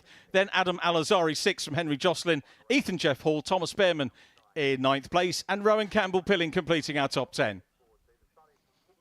Rookie Championship, McLaughlin, the outright championship leader, needless to say, leading that as well. Thomas Behrman in P2 from Xavier Avramidis. Theo Palmer, fourth, ahead of Henry Mercier. Charlie Edge, sixth from Cole Hewitson. Alba Larson and Piotr Orzechowski. The challenge headed by Tommy Harfield by 11 points from Charlie Edge. Alba Larson, third, ahead of Ella Lloyd, and Harry Reynolds in fifth. So that's a run-through of where we are as we head to Thruxton, which, as Phil Glue said, is going to be an absolute mega meeting. Always is. We always love Thruxton for single-seaters and touring cars. Going to be absolutely mega weekend. But Finn McLaughlin takes the win. And you know what? He deserves a word with us after the break, which we will have. Please stay with us.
F4 British Championship, their third race and a third different winner in what is turning into a fascinating, a slightly bruising championship for some. Finn McLaughlin led off pole position, and while others struggled, he dominated the race to bring home his first victory in the category, leading home Martin Molnar and Henry Jocelyn. Finn, well done, and everyone predicted this wasn't going to take long coming, this first victory. Yeah, you know, definitely. I didn't do a good job in race one yesterday. Obviously, I was leading by a lot, and I made a mistake and broke the one front wing. So I knew today I was going to start pole again, obviously, and I was just really rooting for the win. And yeah, in that last one, I was really fast and obviously come away with the win. Yeah, the important thing was making the start, and you really nailed it.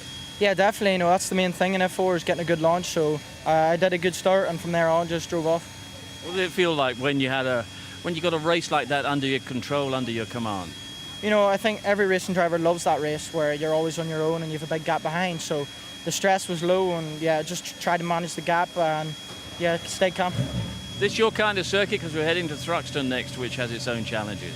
Yeah, definitely. I mean, if you're a good driver, you can do all circuits. So I think I'm pretty decent at all of them. So I'll just try to keep strong and keep doing a good job. Ian, well done, and it's the first win of many, I'm sure. Let's bring in Martin Molnar. He sort of disappeared into the distance a wee bit. I had a good start in this race, and then I was struggling a bit with my tires, so I couldn't really put a fight on with Finn. So hopefully we can get a fight next time. Yeah. How do you read the championship situation? I think you're up to second, is that right? I should be. I haven't checked it yet, but I will do when we finish. How do you read the championship unfolding as the season goes on then? Finn is obviously now a race winner. There are others out there who are showing some terrific form. Jimmy Pazit got up to 4th, I think. Yeah, I think the championship's been going pretty good so far for us. We were not too good in the first qualifying of the year, but then we could pretty much maximize that first race weekend. Then second race weekend went pretty well, I would say. Got 2 podiums, so I think my season's been going pretty good so far, and let's hope that we can keep this up. Yeah, the whole thing is a learning process, and you're learning fast. Let's bring in Henry Jocelyn, brought it home in 3rd. Could you have improved on that, or was that as good as it was going to get? Yeah, no, unfortunately got quite a bad start. From P2 went down to P3 and just got stuck behind Martin throughout the race. I think we had overall more pace than him, but you know, it's what it is. But still really happy with P3 after how the first 2 rounds went. But yeah, we're really happy with the 2 podiums we've had this weekend. Yeah. Same question to you as well. How do you see the championship unfolding from this point on with Thruxton the next stop? Yeah, you know, the first 2 rounds we had not very good points for the championship. However, this weekend we seem to pick the points up, and I hope we can do the same for the weeks coming on. Okay, we'll see you there in 2 weeks' time. Cool, that's our F4 British Championship race. Our last support race of the day. Jade Edwards and Paul O'Neill move into position because that means the reverse grid race is almost upon us. And it is a fascinating grid, isn't it? Yes, we've got Mikey Doble on softs on pole, and then we've got 3 or 4 or 5 cars on the hards, and then we've got Josh Cook on a soft. So it's going to be a frantic opening couple of laps, I think, because Mikey's been quick, he'll be strong. But we've got Chris Smiley, who, even though he's on a hard tyre, will definitely think he can win this race, which, who's to say he can't, but it's going to be tough from that hard tyre that he's on. And Mikey Doble and Chris Smiley, 2 drivers who've shown terrific form this season and really just want to endorse that with race wins. Yeah, exactly, yeah, and they both deserve race wins, but like Jade said, I'll back Jade up with that. Chris is a great racer, but I think sometimes he might think, I've just got to get in front, and if he gets in front, it will cause a lot of chaos within that front pack. Josh Cook, though, he has got a point to prove. He could definitely finish on the podium, no dramas. Can he win this? I'd like to see, because he'll have a proper go. What about Jake Hill? He's right up there in the mix alongside Ash Sutton and all the championship pace setters there. Podium? I think that we've got Jake and Ash starting fairly close to each other on the grid, and then you've got obviously Tom Ingram at the back with full TTB, soft tyres and a very fast car. So it's going to be one of those races where I think we're going to see some magic from the championship contenders, because each one of them have had some sort of setback this weekend that they're going to try and claw back. So I'm really looking forward to it. I'm excited for race 3.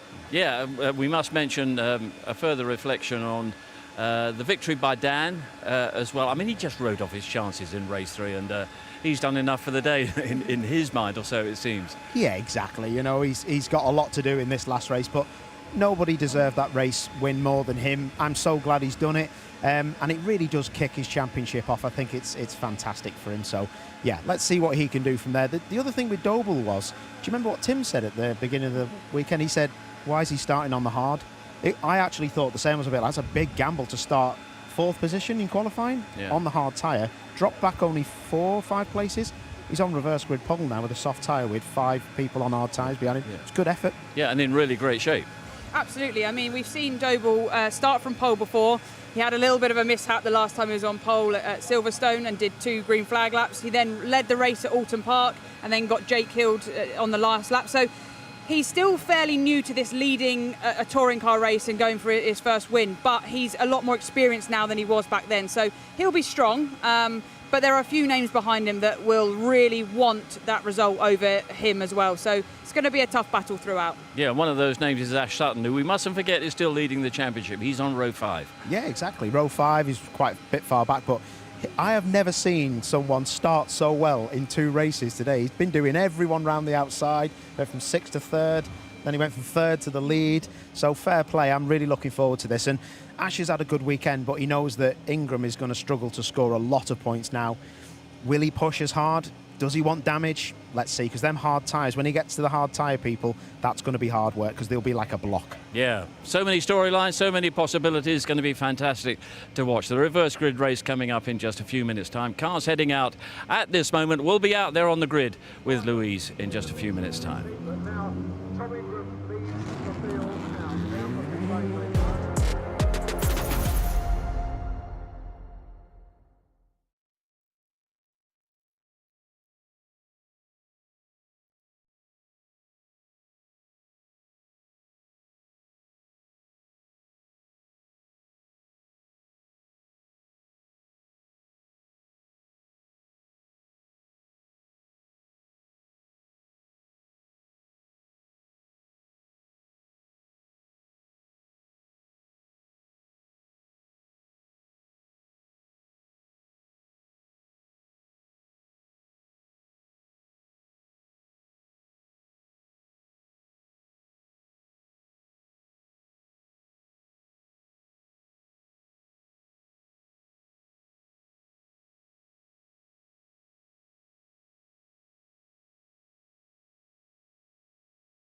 In his go.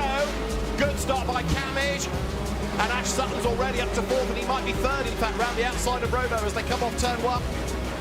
Towards the Toyotas getting themselves together, and Jake Hill gets turned around. Bang! Straight into the side of Gordon Shedden. Dan Camage will win round 7 of the Kwik British Touring Car Championship. Camage wins at Snetterton.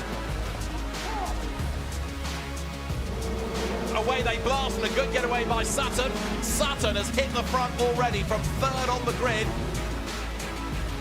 Big slide there from Ingram, who's in the wall. Rowbottom is now going to move past Sutton. So Dan Lloyd is through at the end of the straight. Rowbottom back up the inside. He's going to retake the lead. Look, coming up towards turn 5. He's done it. A win for Dan Rowbottom, the 3rd of his career. Rowbottom wins. So many great stories so far today at Snetterton, with victories for Dan Camage and Dan Rowbottom. What lies in store in this reverse grid race, which sets off with a fascinating lineup of a front row of Mikey Doble and Chris Smiley, 2 drivers in terrific form. Mikey Doble in particular with a great chance of taking this breakthrough win this season. Dan Lloyd and Tom Chilton make up the second row, and then it's Morgan and Rowbottom, and then the real hard charging championship pace setters. We've got Ash Sutton alongside Charles Rainford, race winners so far this season. We've got Jake Hill right there in the mix alongside Aaron Taylor-Smith, Ronan Pearson and James Dorlin Daryl De Leon and Aidan Moffat, Stephen Jelly and Ryan Bensley. And then look at the back, Dan Camish, Dexter Patterson, and right at the back, we have the hard-charging Tom Ingram alongside Gordon Shedden, remarkably. But expect some fireworks from Tom Ingram. Right, round 9 of the Kwik Fit British Touring Car Championship. The grid is just about assembled. Let's go down to Louise. Thank you, Steve. We've actually got a bit of a gap at the front of the grid here, still waiting for some of the front runners to come along. And obviously, more of a gap where Chris Smiley's car is due to be. I had a quick word with the guys on the team, and an electrical issue is the problem there. Oh, sorry, I'm just getting, I'm getting the flag from Dan Lloyd's team. I'm absolutely standing in his grid position. So let's let Dan pull into position, and then I can see just behind him Mikey Doble, who I 100% want to have a word with, on pole position. Oops, that wasn't supposed to happen. So the guys will come in and pick that up. It's a little bit fraught out here, I think it's fair to say. So I tell you what, I think Paul's got a driver with him. So let's go down to the back of the grid, and then I'll grab a word with Mikey Doble in a minute. Cheers, Lou. Yeah, it's a bit harsh, not right at the back of the grid. Aidan Moffat's here. Aidan, I get a bit nervous when I'm going to interview you because you're smirking already, but tell you what, you haven't had the best of luck, have you? What was that technical infringement all about before? I don't know if you could tell, but we were over boosting in race 1, so obviously the sheer speed of us, it must have been obvious, no? Is that how they caught you? Yeah, but just, it's just the way that the rules are. The rules are the rules, and it's not West Surrey's fault, it's just one of them. It's not every car, even though it's every BMW will have the same map because the sensors are all slightly different. And ours was just very slightly over boosting, not enough to give you much of a performance gain, but the rules are the rules. So yeah, we done all that hard work on the hard tyre, had to fight, defend, get a bit of a sweat on for nothing. So I wish they gave me the disqualification halfway through. I could have got a rest, but I had to do the whole race for nothing. Lovely answer, mate. You've got the soft tyre on, haven't you, now? So what are you expecting? There's about 5 or 6 people in front of you with the hard tyres, quite a big delta that we've spoken about. Top 10 is on? What do you reckon? You've got some quick kids behind you as well, though, to be fair.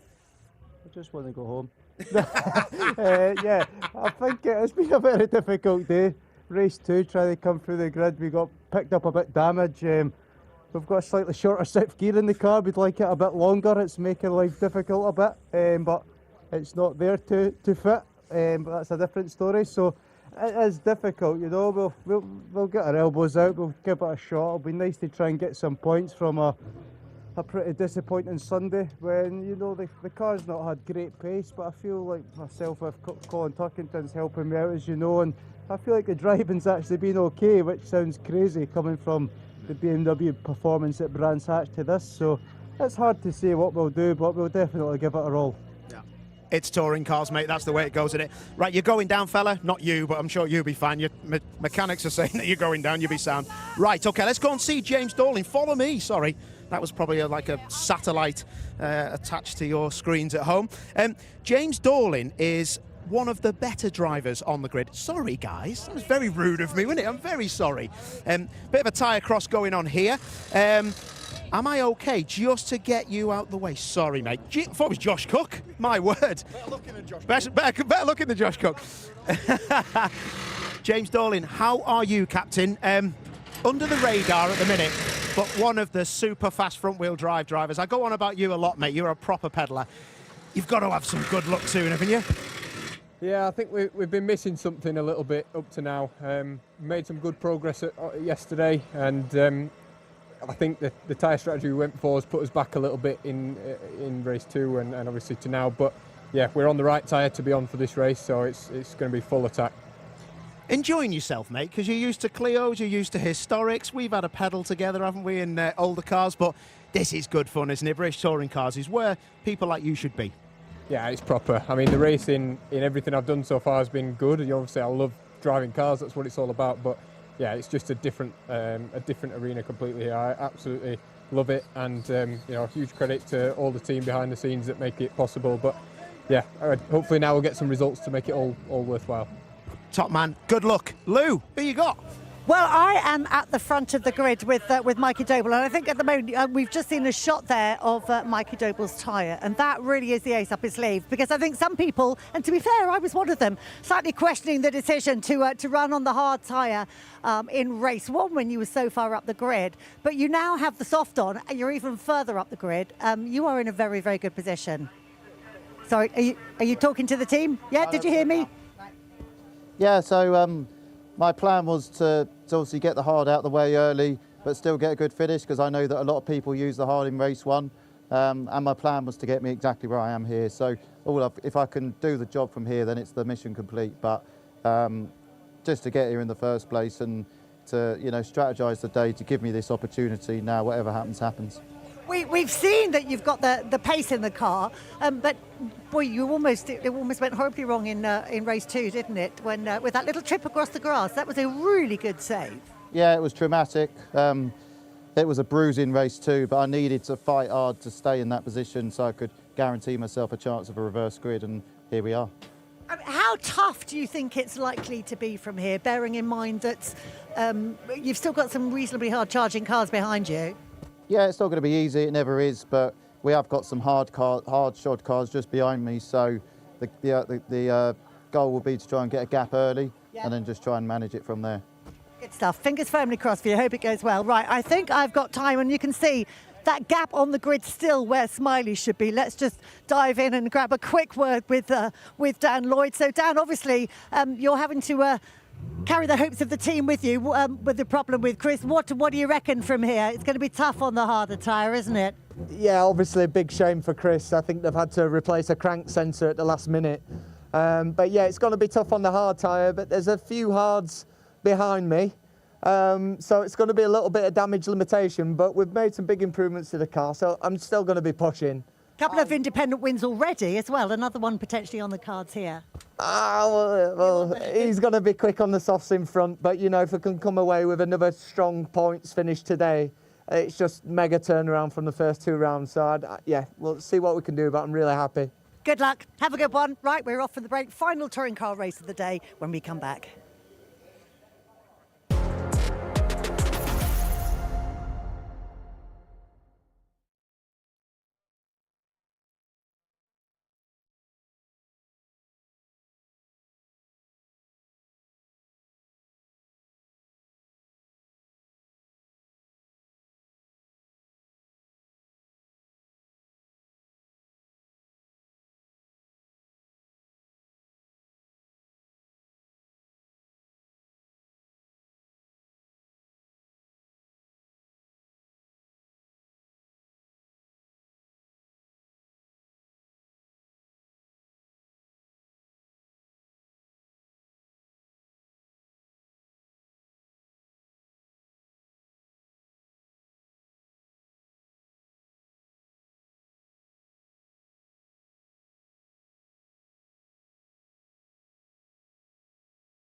The climax of the day at Snetterton, the reverse grid race, Mikey Doble on pole position, but a big empty space alongside where Chris Smiley should be. Round 9 of the Kwik Fit British Touring Car Championship. Tim Harvey and David Addison can explain everything. First talking point, Chris Smiley, sadly not on the grid. Team frantically trying to get the work done so he can join in at the back from the pit lane. But it's a cruel sport, this, isn't it? The team has gone so well during the day, and here on a front row start, a crank sensor change within minutes of the green lights. Yeah, and it's not an easy thing to access either. So they're doing their best. Hopefully they can get him out, but what disappointment. I mean, cruel fate, isn't it? Yeah. Motorsport. It hits you at the worst possible time, you know. Off the front row, and okay, he was starting on the hard tyres, but he was certainly looking forward to a good race. And Chris starting to look a bit more despondent in the car as he can now hear perhaps everybody else accelerating away on the green flag lap. He's still got a couple of minutes of work, so he'll be could join in from the pits after everybody has left the grid when the race begins, but he's going to go from 2nd to 25th potentially. And he's not had a chance to cross his tyres on the out lap, the format, or have the warm-up lap, and he's on the hard, so I mean, even if he gets out, it's all against him, isn't it? But you never know, could have a safety car, could be a restart, there could be all sorts of things happening. This is true. Nicholas Hamilton accelerates off the grid, Nick having had a day for the Powder Monkey Brewing Co. with Esidoc Cuprileon, which has given him a 19th and a 23rd over the 2 races, and he will start this race from 22nd on the grid. At the very back you see Gordon Shedden. Now he was excluded from race 2. Same thing happened to him that happened to Aidan Moffat in race 1, over boosting. Must be a Scottish thing, but he's gone to the back of the grid. So there's another driver who's had a day to forget. Oh, not half, with the accident in the first race and then over boosting. It's really, I don't think Gordon's had one good race so far this year, has he? The one that he's really enjoyed anyway. So the return to the BTCC hasn't been favourable to him so far. So the field weaving its way down towards turn 4. Mikey Doble then on pole position.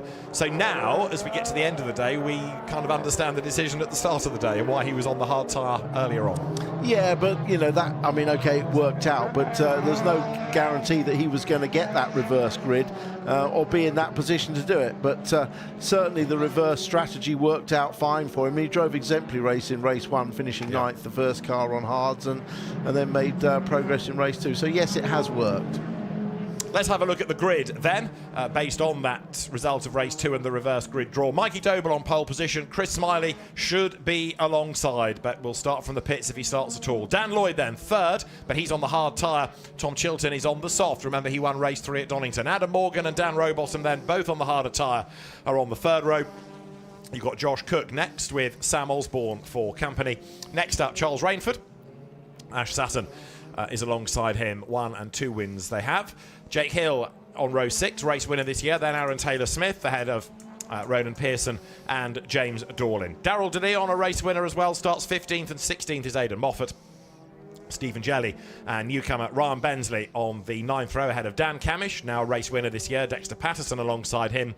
Then you've got Max Hall, who's been in the wars a bit, with Nicholas Hamilton alongside him. Nick Halstead comes next. He's on the hard tyre like Nicholas Hamilton. Tom Ingram then, really one to watch on the softs and with maximum boost available. Gordon Shedden likewise at the rear of the grid, and that's a very sorry sight. Chris Smiley's car still in its garage rather than on the pit apron, and the fact that there are people with their heads under the bonnet, that there are people with arms in the cockpit, in the back of the car, and Chris shaking his head, I'm starting to think that that is not going out. The Swindon Powertrain team trying to get the car fired up, but it's not for doing it. No, it doesn't look good, does it? What a shame. What a shame. And the Hyundais have been so good today, so quick, all of them, whether it's the Team Vertu cars or the Restart Racing ones, all been very quick. There's a quick reminder of who's got what boost then. So 6 laps for Mikey Doble, 5 should they be relevant for Chris Smiley, 4 for Dan Lloyd, 3 for Tom Chilton, 2 for Adam Morgan, 1 for Dan Rowbottom, and 7 for Josh Cook. Everybody else 8, and that's the maximum available in this 12-lap race, our final race of the day. And the soft tyre, as we know, is the faster. Most people have saved it to the end of the day. We know that race 3 is always lively. Hold on to your hats, because this promises to be even better than normal. It is, because you've got a jumbled up grid, you've got a jumbled up soft and hard compound tyres mixed up within the grid, You've got the 3 top championship guys all starting with a full allocation of 8 laps of boost and soft tyres. This is going to be a good hold on to your hats for sure race. And of course, Mikey Doble sitting on pole position, and this time on a pole position he's done just the one warming up lap. The Silverstone double haunts him still when he did a second warming up lap and he didn't need to. But he's never had a race win. He came close, remember, at Alton Park last year.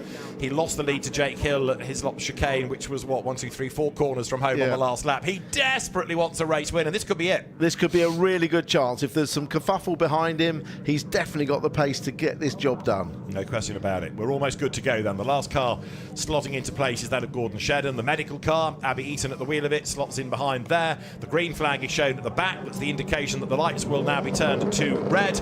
Drivers look towards them. Round 9 of the Kwik Fit British Touring Car Championship at Snetterton is go. Good start by Mikey Doble. Good start by Dan Lloyd as well as they accelerate away from the line down towards Riches for the first time. And it is Mikey Doble who has the lead then into turn 1. Adam Morgan up the inside. Tom Chilton on the outside. He's going to be one to watch. Josh Cook is in the mix as well. But look, Doble's already checked out. Oh, there's a bit of kerfuffle at the back, but everyone stays on. But great start by Mikey Doble. That's always, we say, 80% of the race done. Maybe in touring cars that's less than, it's more like 70, but that's a great start. And Dan Lloyd also off with him, but Dan Lloyd is on the hards. He is indeed, but then look, everybody else is trying to be third, aren't they? Because you've got Adam Morgan and then 3 wide behind, Sutton on the inside, Cook on the middle line, and you've got a BMW on the outside, which is Charles Rainford's car. They break for Agostini. Sutton nips up the inside. Ash Sutton's going really nicely here. 10th on the grid, remember, and already he's up into the top 4 as Josh Cook gets a bit physical with Charles Rainford. Take that, new boy, says Cookie. Yeah, well, I mean, Sutton's first laps have been absolutely fantastic. In each of the races, he's made really quick progress, and you say 10th up to 4th. So the race leaders then come onto Bentley Straight. Big off Stephen Jelly into the barriers. So Stephen Jelly gets spat out of the pack. And he's had another rotten day as well. That may be an interruption to the race if he can't get it off the grass there. So Mikey Doble leads down to the S's. Dan Lloyd is second. Adam Morgan is third. And it's Sutton and Cook fourth. Just Sutton runs ahead. But then Cook got the inside line for the second part of the S's and goes through. And here comes Charles Rainford looking the BMW up the inside. Safety car called. Safety car deployed. Yeah, so they have to immediately fall into place. Some will have seen it. Osborne that just nipped through there as well. Charles Rainford is being hung out to dry by the 3 Napa cars. And so they're going to have to slow down. They're going to have to hold station as they come now then up towards the line. It's only our 4th appearance of a safety car all season. And we're up to round 9. So safety car is on track. And Mikey Doble, race leader, then having worked hard on that first lap to build a gap, now sees it disappear because everybody can slot up behind him. Yeah, and of course we have the new restart procedure now after the safety car where the cars don't accelerate until after the final corner. Stephen Jelly out of the car, maybe a little winded. That was a bit of a thump, wasn't it? Here we see the start once again. And an absolute great start. Just get the revs and the clutch right from Mikey Doble. So we're watching Sutton. Watch Sutton in the black and yellow car. He's on the inside there. I'm just trying to work out how he gets from 10th all the way to 4th. Oh, there was the touching, the first corner bunching. Charles Rainford's view. Not a great start by Josh Cook. That makes it all a bit crowded going up to the first corner. Rowbottom is on the outside ahead of us. Look, Rainford into the back of Cook. Cook gets a little bit sideways. Yeah, but holds it. That's okay. That's not. That's just first corner bunching. But now this is where it gets a bit naughty down the inside. Oh, and into the back of Morgan as well. That was a bit aggressive, wasn't it? He may get called up to the bus for that one. This is on board with Nicholas Hamilton from further back. He's got Max Hall just in front of him. It was a good launch, but wow, comes steaming through is Ingram. Where did he get that launch from? Well, Ingram was up to 13th at the end of the first lap from 25th on the grid. How about that? Wow, that was incredible. That was like he was in a rear-wheel drive car of a few years ago. He shot forward, didn't he?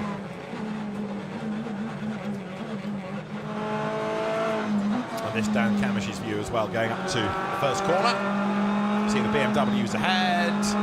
Aidan Moffat is the one that takes to the weeds. Aaron Taylor-Smith right in front of us, and eventually Camish finds a gap on the inside there. Stephen Jelly ahead. Yeah, Camish actually did the right thing and backed out of that. The road got blocked, even though he had the momentum. The road was blocked in front of him, and rather than run into the car, he backed out of it, which was the right thing to do, but didn't manage to take advantage of that kerfuffle. And here comes Ingram, who started at the back. He's going to go all the way around the outside here of Jelly. Well, we know a fired-up Ingram is always worth watching. Remember Donington last year, for example. So Camish on the back of Jelly. We're about 2 corners away from Stephen Jelly's dramas. Yes, he's on the inside going into Agostini, though. Yeah, there's Daryl De Leon alongside him. So Jelly's about to turn into the corner. There's De Leon up the inside. And Ingram on the inside. Daryl De Leon was with Jelly. Yeah, Daryl De Leon just turned Jelly a little bit, and then Ingram caught the front of it, which pitched him off. But certainly wasn't Ingram's fault, and certainly wasn't Jelly's fault. We understand that Chris Smiley's travails now a high-pressure fuel pump. So he is effectively out of the race, and Charles Rainford, then we've got into the top 6. That's Chris Smiley, oh so frustrated. All they can do now is just treat this as a bit of a test, isn't it? Yeah, still behind the safety car while they remove Stephen Jelly's car from the outside of Oggy's corner. Hopefully it won't be too long and we can enjoy the racing. Or they're going to lift it, or are they going to tow it? I think they're going to lift it, so we'll be a little while yet behind the safety car.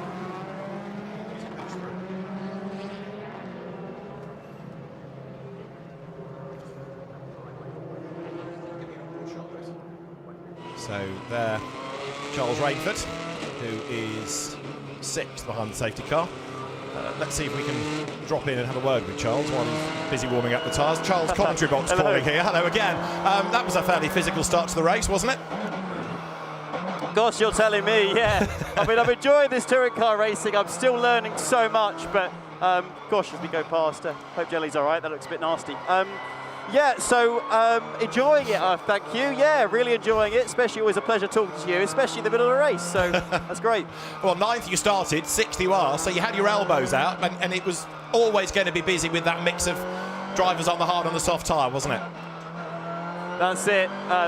Yeah, so there's still a couple in front of us. So we'll see what we can do, but at the moment I'm exactly where I want to be. So yeah, we'll see how the rest of the race plans out. Thank you for talking. And in terms of the car, BMW now a better place than yesterday? Yeah, the boys have worked so hard to get us on the pace, so the car feels really good just on that opening lap. So yeah, we'll see what we can do. Excellent. Charles, we'll leave you to it. Thanks for talking to us. Cheers, thank you very much. Charles Rainford then hard at work, and this is a replay of Argy Bargy or Cook Sutton leaning on each other going through the S's. Yeah, and this is up the inside, trying the up. Sutton runs a bit wide, but still manages to hold position. Through comes Osborne. I think this was when the safety car was out as well, so they have to sort out their positions. Considering Charles Rainford has come from historic racing and Carrera Cup, where you have to be oh so precise and careful with the car. He's no mug, is he? He knows exactly how to get stuck in. You wouldn't drive like that in a Porsche Carrera Cup race, would you? For sure. You'd be losing your radiators left, right and centre, but he shows absolutely no fear of getting stuck in, does he? Now this is Dan Camish's view as he comes across the line. He's up into 14th place. And Chris Smiley is on his way down the pit lane, but he's, of course, now 3 laps down. Yeah, this is just a test now, isn't it? Just a test. Make sure the car is no other problems or issues, and get a few laps in. But as I say, going out on hard tyres, cold and 3 or 4 laps behind, it's a bit of a pointless exercise. A lot of damage to Stephen Jelly's car. You saw a wheel off as well in the recovery operation of that. Yeah, wheel hanging off with, or completely off with the drive shaft still attached to it. Front wheel drive, obviously, these cars. But marshals have lifted it. It couldn't obviously be towed with a wheel off, so they've done the right thing there. Stephen Jelly back in touring cars after a year in Carrera Cup GB last season, and he must be thinking, what have I done to deserve this? Because there's either bad luck or no luck. Yeah, exactly. But that's, as so often is said, when you're in that sort of mid-pack, so often on the first or second lap, the bunching can spit you out because everyone's pushing, everyone's shoving. Tom Ingram, well, there's a little bit of a witness mark on the left front corner to prove that he was coming through. I think he got slightly tangled up, didn't he, in the Jelly de Leon contretemps. But Tom Ingram started 24th and he's currently 13th. Yeah, great. He had a great first lap, fantastic first lap. We'd love to watch the onboard of that throughout. But yeah, that damage, hopefully that damage won't affect the performance. That was, as you say, when Jelly got turned across the front of him and then he hit Jelly when he was trying to go to the inside. But hopefully it won't affect the performance, because it's lovely to watch an Ingram or a Sutton on one of these charges, isn't it? And of course for Tom Ingram, with everybody now for the restart bunched up, he's able to strike and gain more ground on the restart. Yeah, good point. And with the new restart rules, it means they are much closer together. The lead car can't drop back once the safety car lights are out and pick his moment to go, and by doing so stretch the pack out. They have to literally follow each other less than 2 car lengths apart until they're out of this last corner and reach the restart zone. So they all start off very equal. More weaving to keep the warmth and the pressures in those Goodyear tyres as they come across the line. There's Jake Hill's blue laser beamer, the laser tools with MB Motorsport BMW, the reigning champion. He's currently 9th, race order. It is up front Mikey Doble from Dan Lloyd, Adam Morgan 3rd, 4th is Josh Cook, 5th Ash Sutton and 6th Charles Rainford. It's Dan Rowbottom 7th ahead of Sam Osborne, then Jake Hill, you're looking at him. Ronan Pearson's in the top 10, James Dorlin is next, then it's Tom Chilton who has fallen back on the hard tyre. You've got Tom Ingram running 13th, Dan Camish and Aaron Taylor-Smith are the others on for a point at the moment. Well, we still have Dan Lloyd and Adam Morgan on the hard tyres in 2nd and 3rd, so we've still got plenty of exciting racing to come to see how they manage to defend and how long they can stay there. So I think the opportunity for Mikey Doble to stretch that lead very early on after the safety car is still there, while he's got 2 hard-tied cars behind him. Yeah, Tom Chilton on the hard tyre, so that's why he has dropped back from 4th on the grid. And turning his way now, Mikey Doble, race leader on lap number 5. Now remember that we can add on 3 laps for safety car deployment, so the race will be elongated, and that will be confirmed when we are back up and running. And Stephen Jelly's car you saw there being taken away, it's off the circuit then, so we're anticipating the other side of the S's, the lights can go out the top of the safety car and we can go back to They're racing. out now. Good news. So Mikey Doble thinks, right, I want to crack on with this, want to build up the lead, and the good news for him is that the next 2 cars behind are potential roadblocks because they're on the slower, harder tyre. He needs to make hay here. He does, just what I said, and I'm sure Hill will know that as well. So safety car will peel in, then it's up to Mikey Doble to bring them round to get the race back underway. He wants to try and build the lead as quickly as possible while Josh Cook works his way through the traffic. In other words, gets past Dan Lloyd, gets past Adam Morgan on that harder tyre. And the next of those on the hard is Dan Rowbottom in 7th place. We're ready to go racing once more then. Mikey Doble ready to accelerate up towards the timing line. So for round 9 of the British Touring Car Championship, we are about to go green once more. Mikey Doble now accelerates. Dan Lloyd loses a length on him. Doble leads across the line. The one to watch though on the restart lap is going to be Josh Cook. This is a golden chance to get past the traffic on the harder tyre, and keep an eye on Tom Ingram as well. Sutton is on his toes on the attack as well. Jake Hill on the outside as they round Riches, but it's all going on behind Mikey Doble, who is trying to build that lead once more. Yeah, it looks like the first lap of a race, doesn't it? And Rainford got pushed out wide there. Hill goes through on his teammate. Does indeed. Charles Rainford on the outside, well and truly roughed up there. So the places he gained at the start, he loses. Sutton goes around the outside of Morgan. Look at Cook, he's already up to 3rd. Sutton's on the soft tyre as well.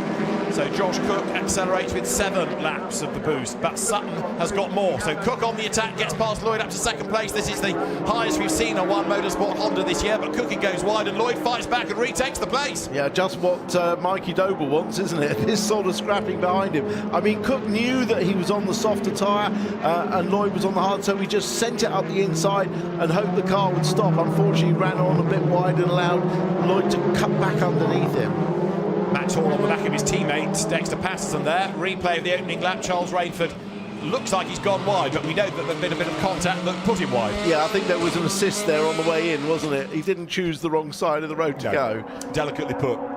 Cook is through. He is to second place, and Sutton's about to have a go for third, but he can't do it at the end of Bentley Straight. So then the race leader, Mikey Doble, comes out of the S's with almost everybody else arguing over second place. What is Tom Ingram up to on this resumption lap? Look at Cook flinging the car through Bombhole, absolutely on the limit. It's such a great corner that to watch, isn't it? And through here, through Gorham, look at Ash Sutton again, the same thing. Trying to use his grip advantage to go round Lloyd. Lloyd's just blocking, so he goes the other side of him. Manages to go all the way around the other side. Brilliant. That was absolutely terrific. And look who is the next one to come up challenge. 8th at the start of the lap, and across the timing line now in 5th, it's Sam Osborne on the soft tyre. Sam Osborne is going great guns. This is Camish's view. That is James Dorlin ahead, now behind. That is a very incisive pass by Dan Cam going into Bombhole.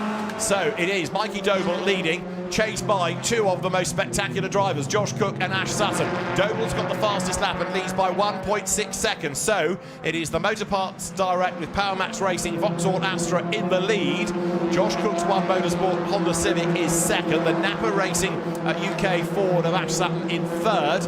And then Dan Lloyd is trying to hang on to fourth, but Sam Osborne, who is desperate to emulate his successful mini-challenge brother Jamie, looking for a way by. Interestingly, Hill and Ingram just in the shot there are running together, and Ingram's got past Hill. And that's going to put him therefore into 8th place. Tom Ingram is not done yet. Another safety car wouldn't half hurt, would it? That would possibly throw him another lifeline. There is Osborne on the attack against Dan Lloyd, who is still the best placed of those on the harder tyre, and he's fighting really well to keep Osborne at bay, but eventually he's going to have to see defeat. And look behind, Ronan Pearson is giving Toyota Gazoo Racing UK something to cheer about finally, because he is on a mission as well into the top 6. This is a proper race 3 dust-up, isn't it? Yeah. Camish's view, Rainford ahead as they break now for Agostini. Dan Rowbottom on the outside, he's on the harder tyre, so in theory he won't be a threat. Camish up the inside, and the race 1 winner will get the job done surely here going up to 5. He does. Right, that's Sutton going through. Dan Osborne, Ronan Pearson has cleared, you can see Adam Morgan, but Tom Ingram has arrived on his tail. Jake Hill at Coram up the inside of Morgan, so there the two of them, champions both pushing forward all the time. Yeah, well, Jake Hill's just following Ingram through, isn't he? But Ingram's driving like a man possessed. And, of course, he's doing this from 24th on the grid. OK, he's got the maximum number of laps of boost available, but he's only used one of them. Well, Hill was 11th on the grid, so he must have been a bit shocked to see Ingram come past so soon. There you got a battle-scarred BMW of Charles Rainford going through. Dan Rowbottom on the harder tyre, slipping down the order as James Dorlin comes up to have a go at him. Rowbottom runs wide. This is the way now up towards the hairpin at turn 2, Wilson hairpin. Charles Rainford up the inside of Adam Morgan. Remember that Morgan is on that harder tyre, so he's no real threat. But the fact that Dan Lloyd is still there in the top 5 is really impressive. Yeah, it is very impressive. He's been roughed up, but he's managed to stay in position without being fired off, which is not easy. He's about to have to give way though, isn't he? Because Pearson's got the inside line, Ingram's got the inside line as well. And on the slower tyre, Dan Lloyd has eventually to give up the unequal struggle. He loses a couple of spots. Ingram should be ready to have a go at Ronan Pearson before long. And Jake Hill's all over the back of Dan Lloyd as well. Well, Jake Hill actually virtually ran into the back of Dan Lloyd going through Agostini just because he's got so much more grip. Camish has caught Hill as well, so Dan Cam is another one trying to edge his way forward. He was 19th on the grid, so Camish also making progress. Now the gap at the start of the lap between Doble and Cook was 1.8 seconds. It's down fractionally, and guess what? Ash Sutton's done 2 absolute best sectors on this lap. And you wouldn't expect the front-wheel drive cars to have their tyres at their best now, so he's absolutely flying. Remember, we're up to 15 laps because of that safety car period. James Dorlin and Adam Morgan are still squabbling as they go through. But Mikey Doble, with the fastest lap of the race to his credit, leads. Remember, he's never won in a touring car race. He's come close, but he's never done it. 2nd and 3rd, Cook and Sutton. Gap back, 4th, Sam Osborne, heading for his best ever finish if he stays where he is. And their battle is on between Dan Lloyd, who is certainly now being shuffled back through the pack, and Aaron Taylor-Smith. So Dan Lloyd now really has hemorrhaged places on that last lap through. 5th is Pearson, 6th is Ingram. 6th is Ingram, repeat from 24th on the grid. Then it's Hill, Camish, Rainford and Taylor-Smith to round out the top 10. Fastest lap now, Ash Sutton, and that was Camish into the back of Lloyd. Dan goes very wide onto the dusty part of the racetrack and loses more places. Yeah, good battle now going on, obviously, for second between Cook and Sutton. These two old friends and old teammates back when they started touring cars. They've raced together so much over the years, haven't they? They have indeed, and Josh Cook has to watch Ash Sutton racking up the wins and the titles. Josh, undeniably quick, undeniably brave, but quite often in the wrong car at the wrong time. But we all know that he's a style driver, just waiting for that moment to recognise that. There you've got the fight lower down between Dan Lloyd and Dan Rowbottom. Of course, they squabbled in the earlier race, then it was for the race lead. Well, they can have a nice battle now, both on their hard tyres, can't they? Yes. They can have a little bit of pride in trying to beat each other on the hard tyres. Nicholas Hamilton in replay. This is coming out of Riches, and the car gets a little bit crossed up, and a big lose onto the grass. Nick Hamilton will be able to rejoin the race from there, but that's a fast part of the racetrack. Right, Sutton clears Cook. He's up into second place. Ash Sutton's done the fastest lap of the race.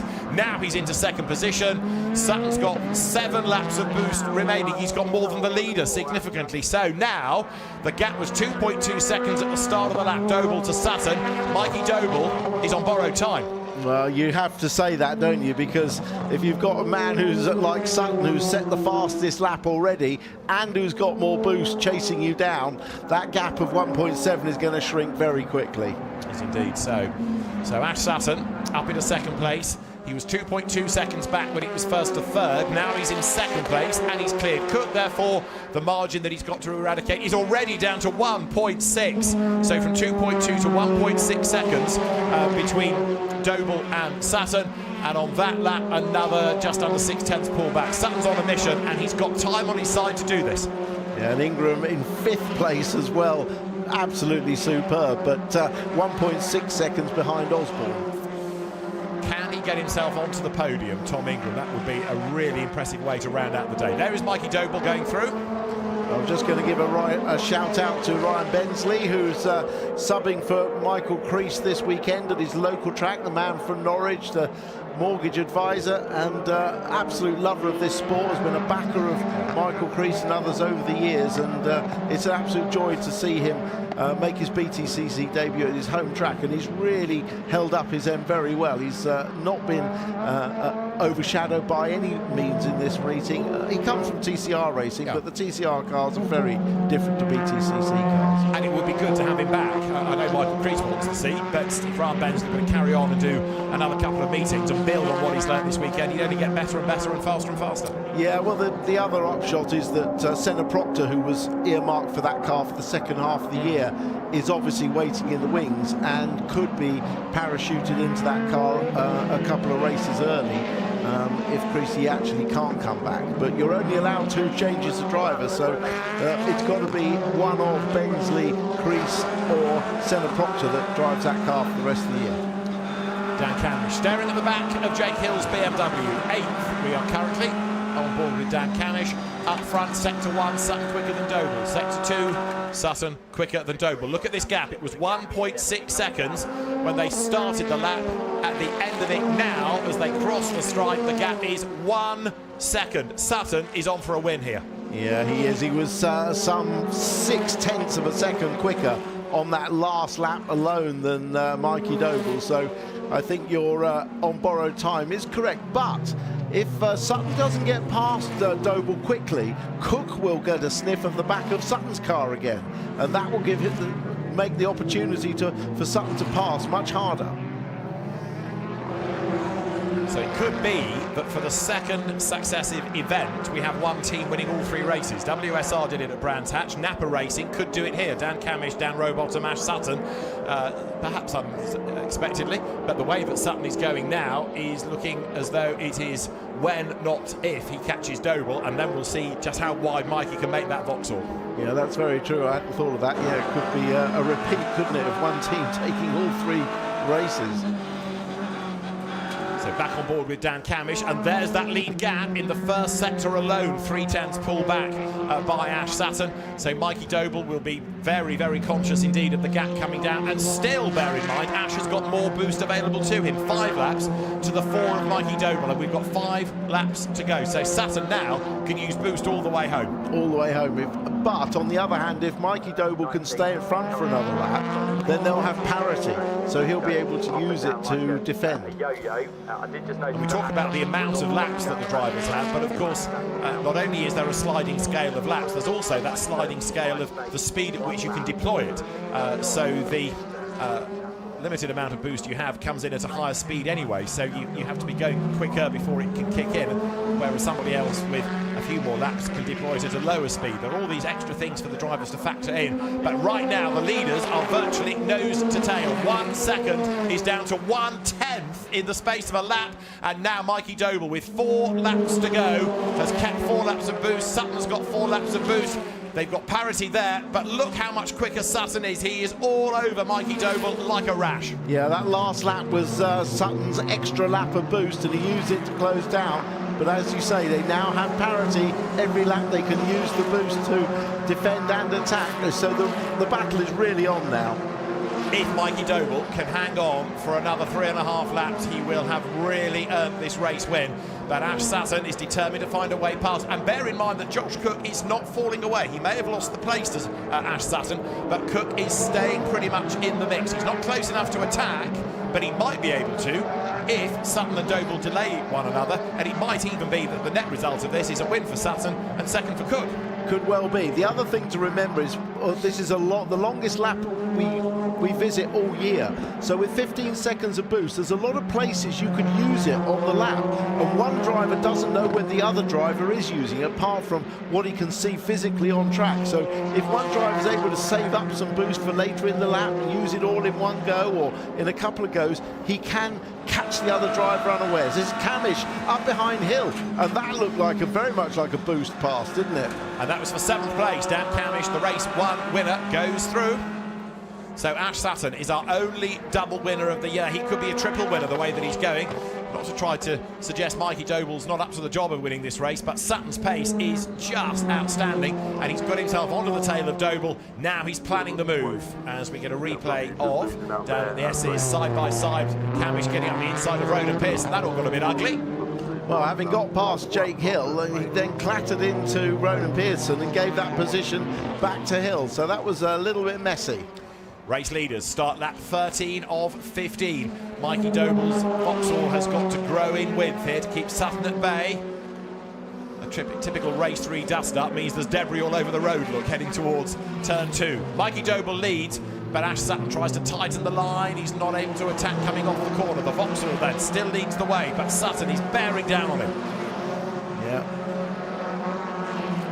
Just trying to sieve myself when each driver's using his boost. They're both on it now for a small amount of time, but you need to try and use it in the places where you're most likely to be attacked, or you think potentially you could use it in a place where the other driver might not expect you to use it. You could use it here through Agostini and jump on the inside into Woggies. Sutton could barely be closer, could he? So he's working out where that Vauxhall is strong, where the Ford is stronger, and then where he might be able to use the boost and pounce. Here they come towards Bentley Straight again. Mikey Doble just hanging on to the lead. Having said that Josh Cook wasn't falling away, it now looks like he is, perversely. Yeah, well, Josh Cook, he's got boost as well, but not using it. All 3 of them on the boost at the moment, down the back straight. And this is Jake Hill getting sideways, and Dan Camish having another nibble at him as they go up towards Wilson. Camish on the inside, breaks late, gets up the inside and tries to retake 7th place. Ronan Pearson hanging on to 6th. This is the race lead. It is still Mikey Doble ahead. So much of the lap happens before the Bentley Straight. In terms of the length of the lap, you've done over half of it as you get onto the Bentley Straight. Yeah. And then, of course, you've got a fast straight, an S's, and then this long loop all the way back round to the end of the lap. So once you've got the S's done, you're kind of almost home for the lap. And Mikey Doble then can tick off lap 13. That means he's only, in quotes, got 2 more laps he's got to defend. He came so close to a win at Alton Park last year. Is he going to be denied at the last here at Snetterton this year? Well, he's managed to hold off Sutton now for 3 laps when they've had the same amount of boost. So he's found where he's vulnerable. He's just got to keep doing what he's doing. Defends nicely, coming up to Wilson. Oh, Sutton goes deep into the corner. That's going to squander 1, 2, 3 lengths maybe. Yeah, that's a huge, huge relief for Mikey Doble. It may not be long enough to last the rest of the race, but it certainly means he's clear for the rest of this lap. takes the pressure off a little bit, means he can drive his lines, not the defensive lines as well, and that'll help go quicker. Josh Cook still there in third place. In the background, fourth is Sam Osborne, who's got Tom Ingram behind him. Ingram then for fourth place, lining up to have a go. Sam Osborne covers off the inside line. Ingram goes deep into the corner, wants the switchback coming off it, and perfectly done. There's the gap. Has he got the drive off the corner to get the line for the next left? The answer is, of course. Through he goes. Tom Ingram is up in a fourth place. Great battling. Wow, what a drive from Ingram. So Sutton, second. 1 lap to go at the end of this. He's certainly fallen off the back of Mikey Doble, and they're all on the boost. So although Sutton's using it to close, Doble is being able to negate that advantage by using his. Fantastic. I tell you what, the pit lane will cheer Mikey Doble. If he pulls this off, he will be a massively popular winner. He's a really popular driver in the pits. The team have worked hard and are very popular as well, so there'll be nobody that would hold this one against him. That looked like an attack on Jake Hill coming from his teammate Charles Rainford. Does indeed. Mikey Doble then looking to be the 8th different winner of the season. Charles Rainford's battle-scarred BMW is currently in 9th place. But we certainly haven't seen the bit speed from the BMW that we expected after Brands Hatch. They've still got work to do. Final lap. For the last time into riches, Mikey Doble leads Ash Sutton, the margin 7/10 of a second. There is Tom Ingram up into 4th place. He's not going to catch Josh Cook for third. There's 5 seconds between them. Dan Camish into the top 6. Another good drive. Behind him 7th is Ronan Pearson. Good effort. 8th is his Hill. 9th is Rainford. And Aidan Moffat is 10th. Gordon Shedden, by the way, he started last of anybody. He's up to 12th as well. So that's been a good drive by Gordon. Right. We are now coming out of turn 3 down to 4. On the last lap, Mikey Doble leads, but Sutton's closing. But they both have boost to attack and defend on this last lap, so assuming Mikey Doble doesn't make any mistakes, keeps it clean, keeps his pace, he can bring this home. And it would be a great win not only for him but for Adam Weaver's PowerMax racing team. It's another underdog team. Remember, they did good things in the Independents last year to win that with Mikey and Aaron Taylor-Smith. They started the year with just the 1 car, but an outright win would be very special indeed. Right, half the lap is done. On to Bentley Straight. There's only the S's and Bombhole and Coram, and then turn 12 effectively to go. Mikey Doble, I can't say he's home and dry, but he's got his key out. Yeah, I think he's home and dry, I really do, barring a lock-up, which he's not going to do. That's just a little bit of the inside rear wheel kissing the ground on the weight transfer. He's going to bring this home for a fantastic victory. He is indeed. So Mikey Doble, who is a quiet, unassuming guy out of the car, but a heck of a driver behind the wheel, he's going to score a first British Touring Car Championship win. Not only will the Motor Parts Direct with PowerMax Racing team cheer him to the echo, I think the rest of the pit lane will, because this is going to be a first victory in the British Touring Car Championship. Mikey Doble wins for the first time in the BTCC. Ash Sutton is second, Josh Cook is third, and there is a very happy team down the pit lane. Mikey Doble victorious. Comes from a good racing family. Father still races, brothers race as well. And Mikey Doble victorious from Sutton, Cook, Ingram, Osborne, Camish in top 6. And Charles Rainford just taking 7th on the line ahead of Jake Hill by 85 thousandths of a second. And a delighted team with battle still raging on. Daryl DeLeon on the grass, Tom Chilton on the tarmac, and into the pit lane, one of the, I think that possibly was Chris Smiley coming back in, Hyundai. Over the line there, Chilton just hanging on to the place, that was 18th. The last point, by the way, to Adam Morgan, who was the best of those on the hard tyre in the end. Right, Mikey Doble does it, brilliant stuff. It's been a long time coming. And we've had a number of first-time winners. Remember Daryl DeLeon, Charles Rainford at Brands Hatch. Mikey must have been thinking, hang on, I've been in the championship longer. When's it my turn? Well, today is the day, and he deserved that. Not a wheel wrong. Yeah, that was just what I was thinking. While the other guys have been stealing the thunder early in this year with first-time winners Charles Rainford and Daryl DeLeon, it was definitely Mikey Doble's turn. Do it! Let's do it! And that was that for sheer joy on the pit lane. Mikey Doble, I'm fascinated to see what Mikey's response is going to be. As I say, he's such an unassuming character. I can't wait to see what he's like when he gets out of the car. However, the result of round 9 offers a first ever win in the championship for Mikey Doble. 7/10 of a second clear of Ash Sutton. Josh Cook third. Mikey Doble, of course, also the winning independent. Tom Ingram fourth. Sam Osborne fifth ahead of Dan Camish, while Charles Rainford pipped his teammate on the line for 7th. Jake Hill behind him, therefore, ahead of Ronan Pearson. And 10th, Aidan Moffat. Aaron Taylor-Smith 11th.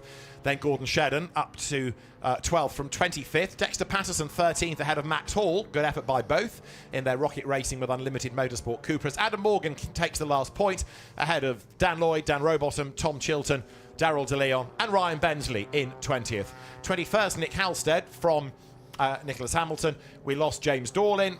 Chris Smiley kind of never really sadly got into the race after his delayed start, and Stephen Jelley out on the first lap. Ash Sutton is going to leave as the championship leader, 15 points up on Tom Ingram with Jake Hill third. Dan Rowbottom's had a good day to be fourth, ahead of Dan Camish and then Adam Morgan. He's 1 point up on Tom Chilton. Chris Smiley 8th, Charles Rainford 9th, and Mikey Doble then equals Charles Rainford's point score, and that puts him into the top 10.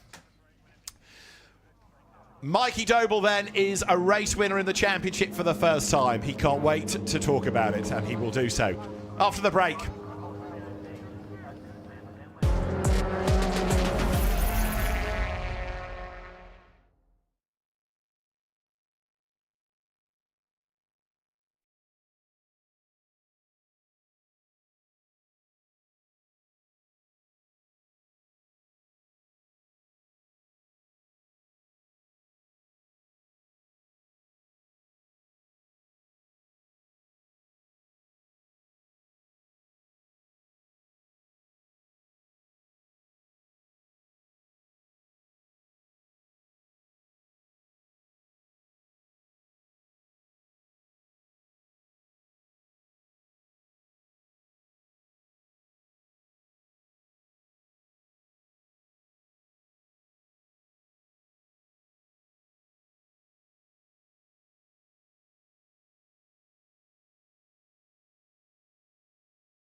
No Chris Smiley on the front row for the reverse grid race. Mikey Doble on pole takes advantage, building a lead over Lloyd and Chilton when Stephen Jelley brought out the safety car.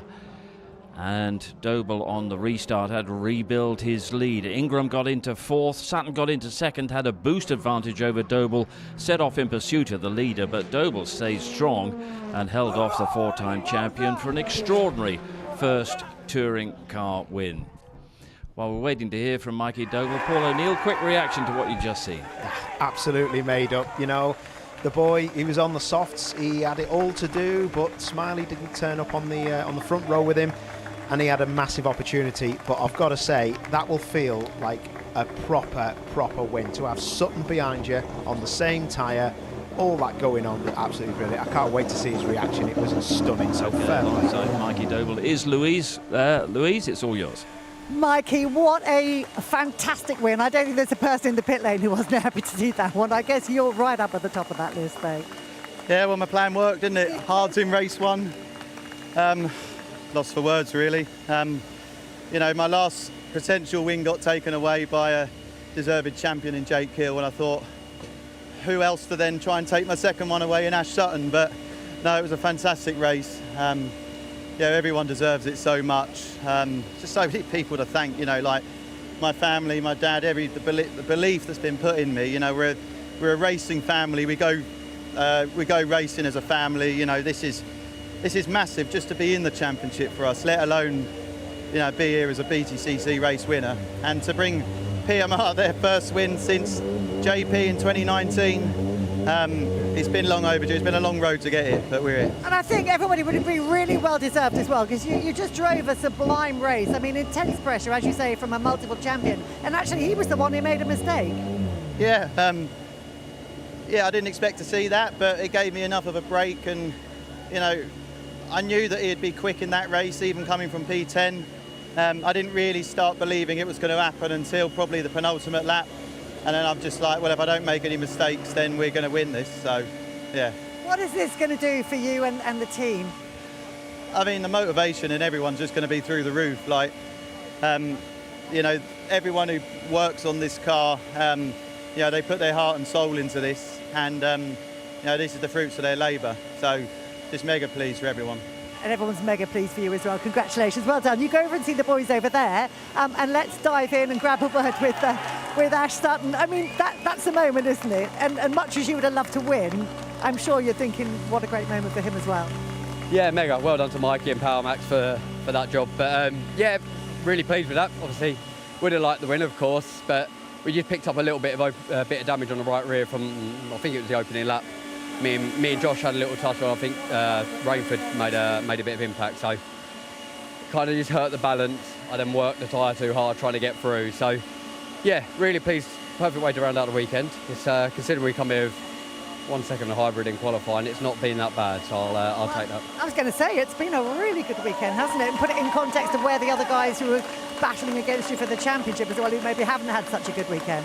Yeah, for sure. We've obviously opened that margin up a little bit. Ideally could have done with Tom not coming through like he does, but we've all been there, I've been there, and yeah, you managed to do it. So yeah, mega race for us. Nice battle with my old pal Josh as always, and yeah, let's see what happens at the next one. Great stuff. Let's have a word with your old pal Josh. You were so quick, a podium is the result of it. Yeah, you know, obviously we're looking for more, but we weren't really in the fight this weekend, so just had to make the best of the situation. So yeah, pleased to get a podium for the team. You know, Paul Hartley and the guys have been working so hard back at base, week in, week out, night shifts. So, you know, that one's for them. But of course, you know, it's not where we want to be. So we're get our head down and hopefully we'll come back stronger. Good stuff. We will see you at the next one. Steve, back to you.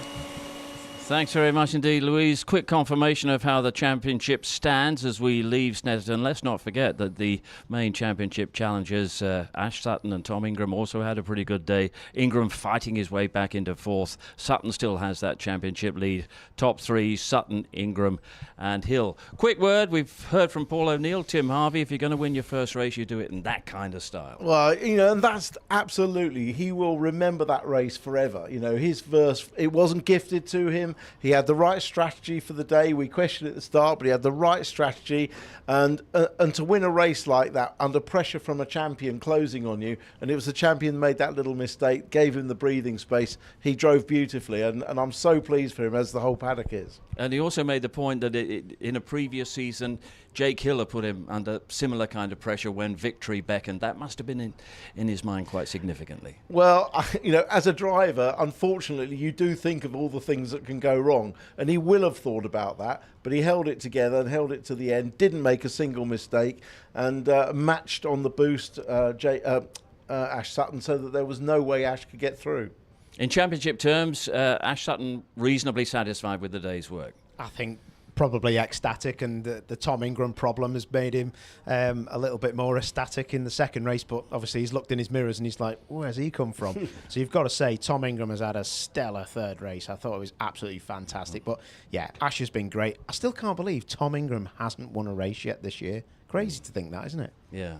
Picked up 19 places, Tom Ingram. It was a terrific drive. It was like one of those touring car races from years by where you steam through the field. But the first laps were the key. for both Ash Sutton and for Tom Ingram in that last race, their first laps were just incredible. I think he made 10 or 12 places.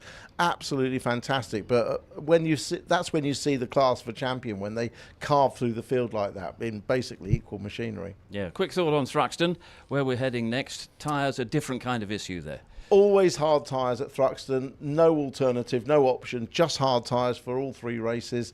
It's Josh Cook's homeland, and he's just come off a good result, hasn't he? So let's see what he can do. And he needs a good result or two, doesn't he? Yeah, he does. I think that he will be right up there. I don't know whether the car's quick enough to win, but Josh can make the difference at Thruxton. I think Tom Ingram's going to be super, super fast there. I think that will really suit the car there at Thruxton. So let's see. But Sutton will be good as well. It's going to be a cracker. Look forward to that. Lots of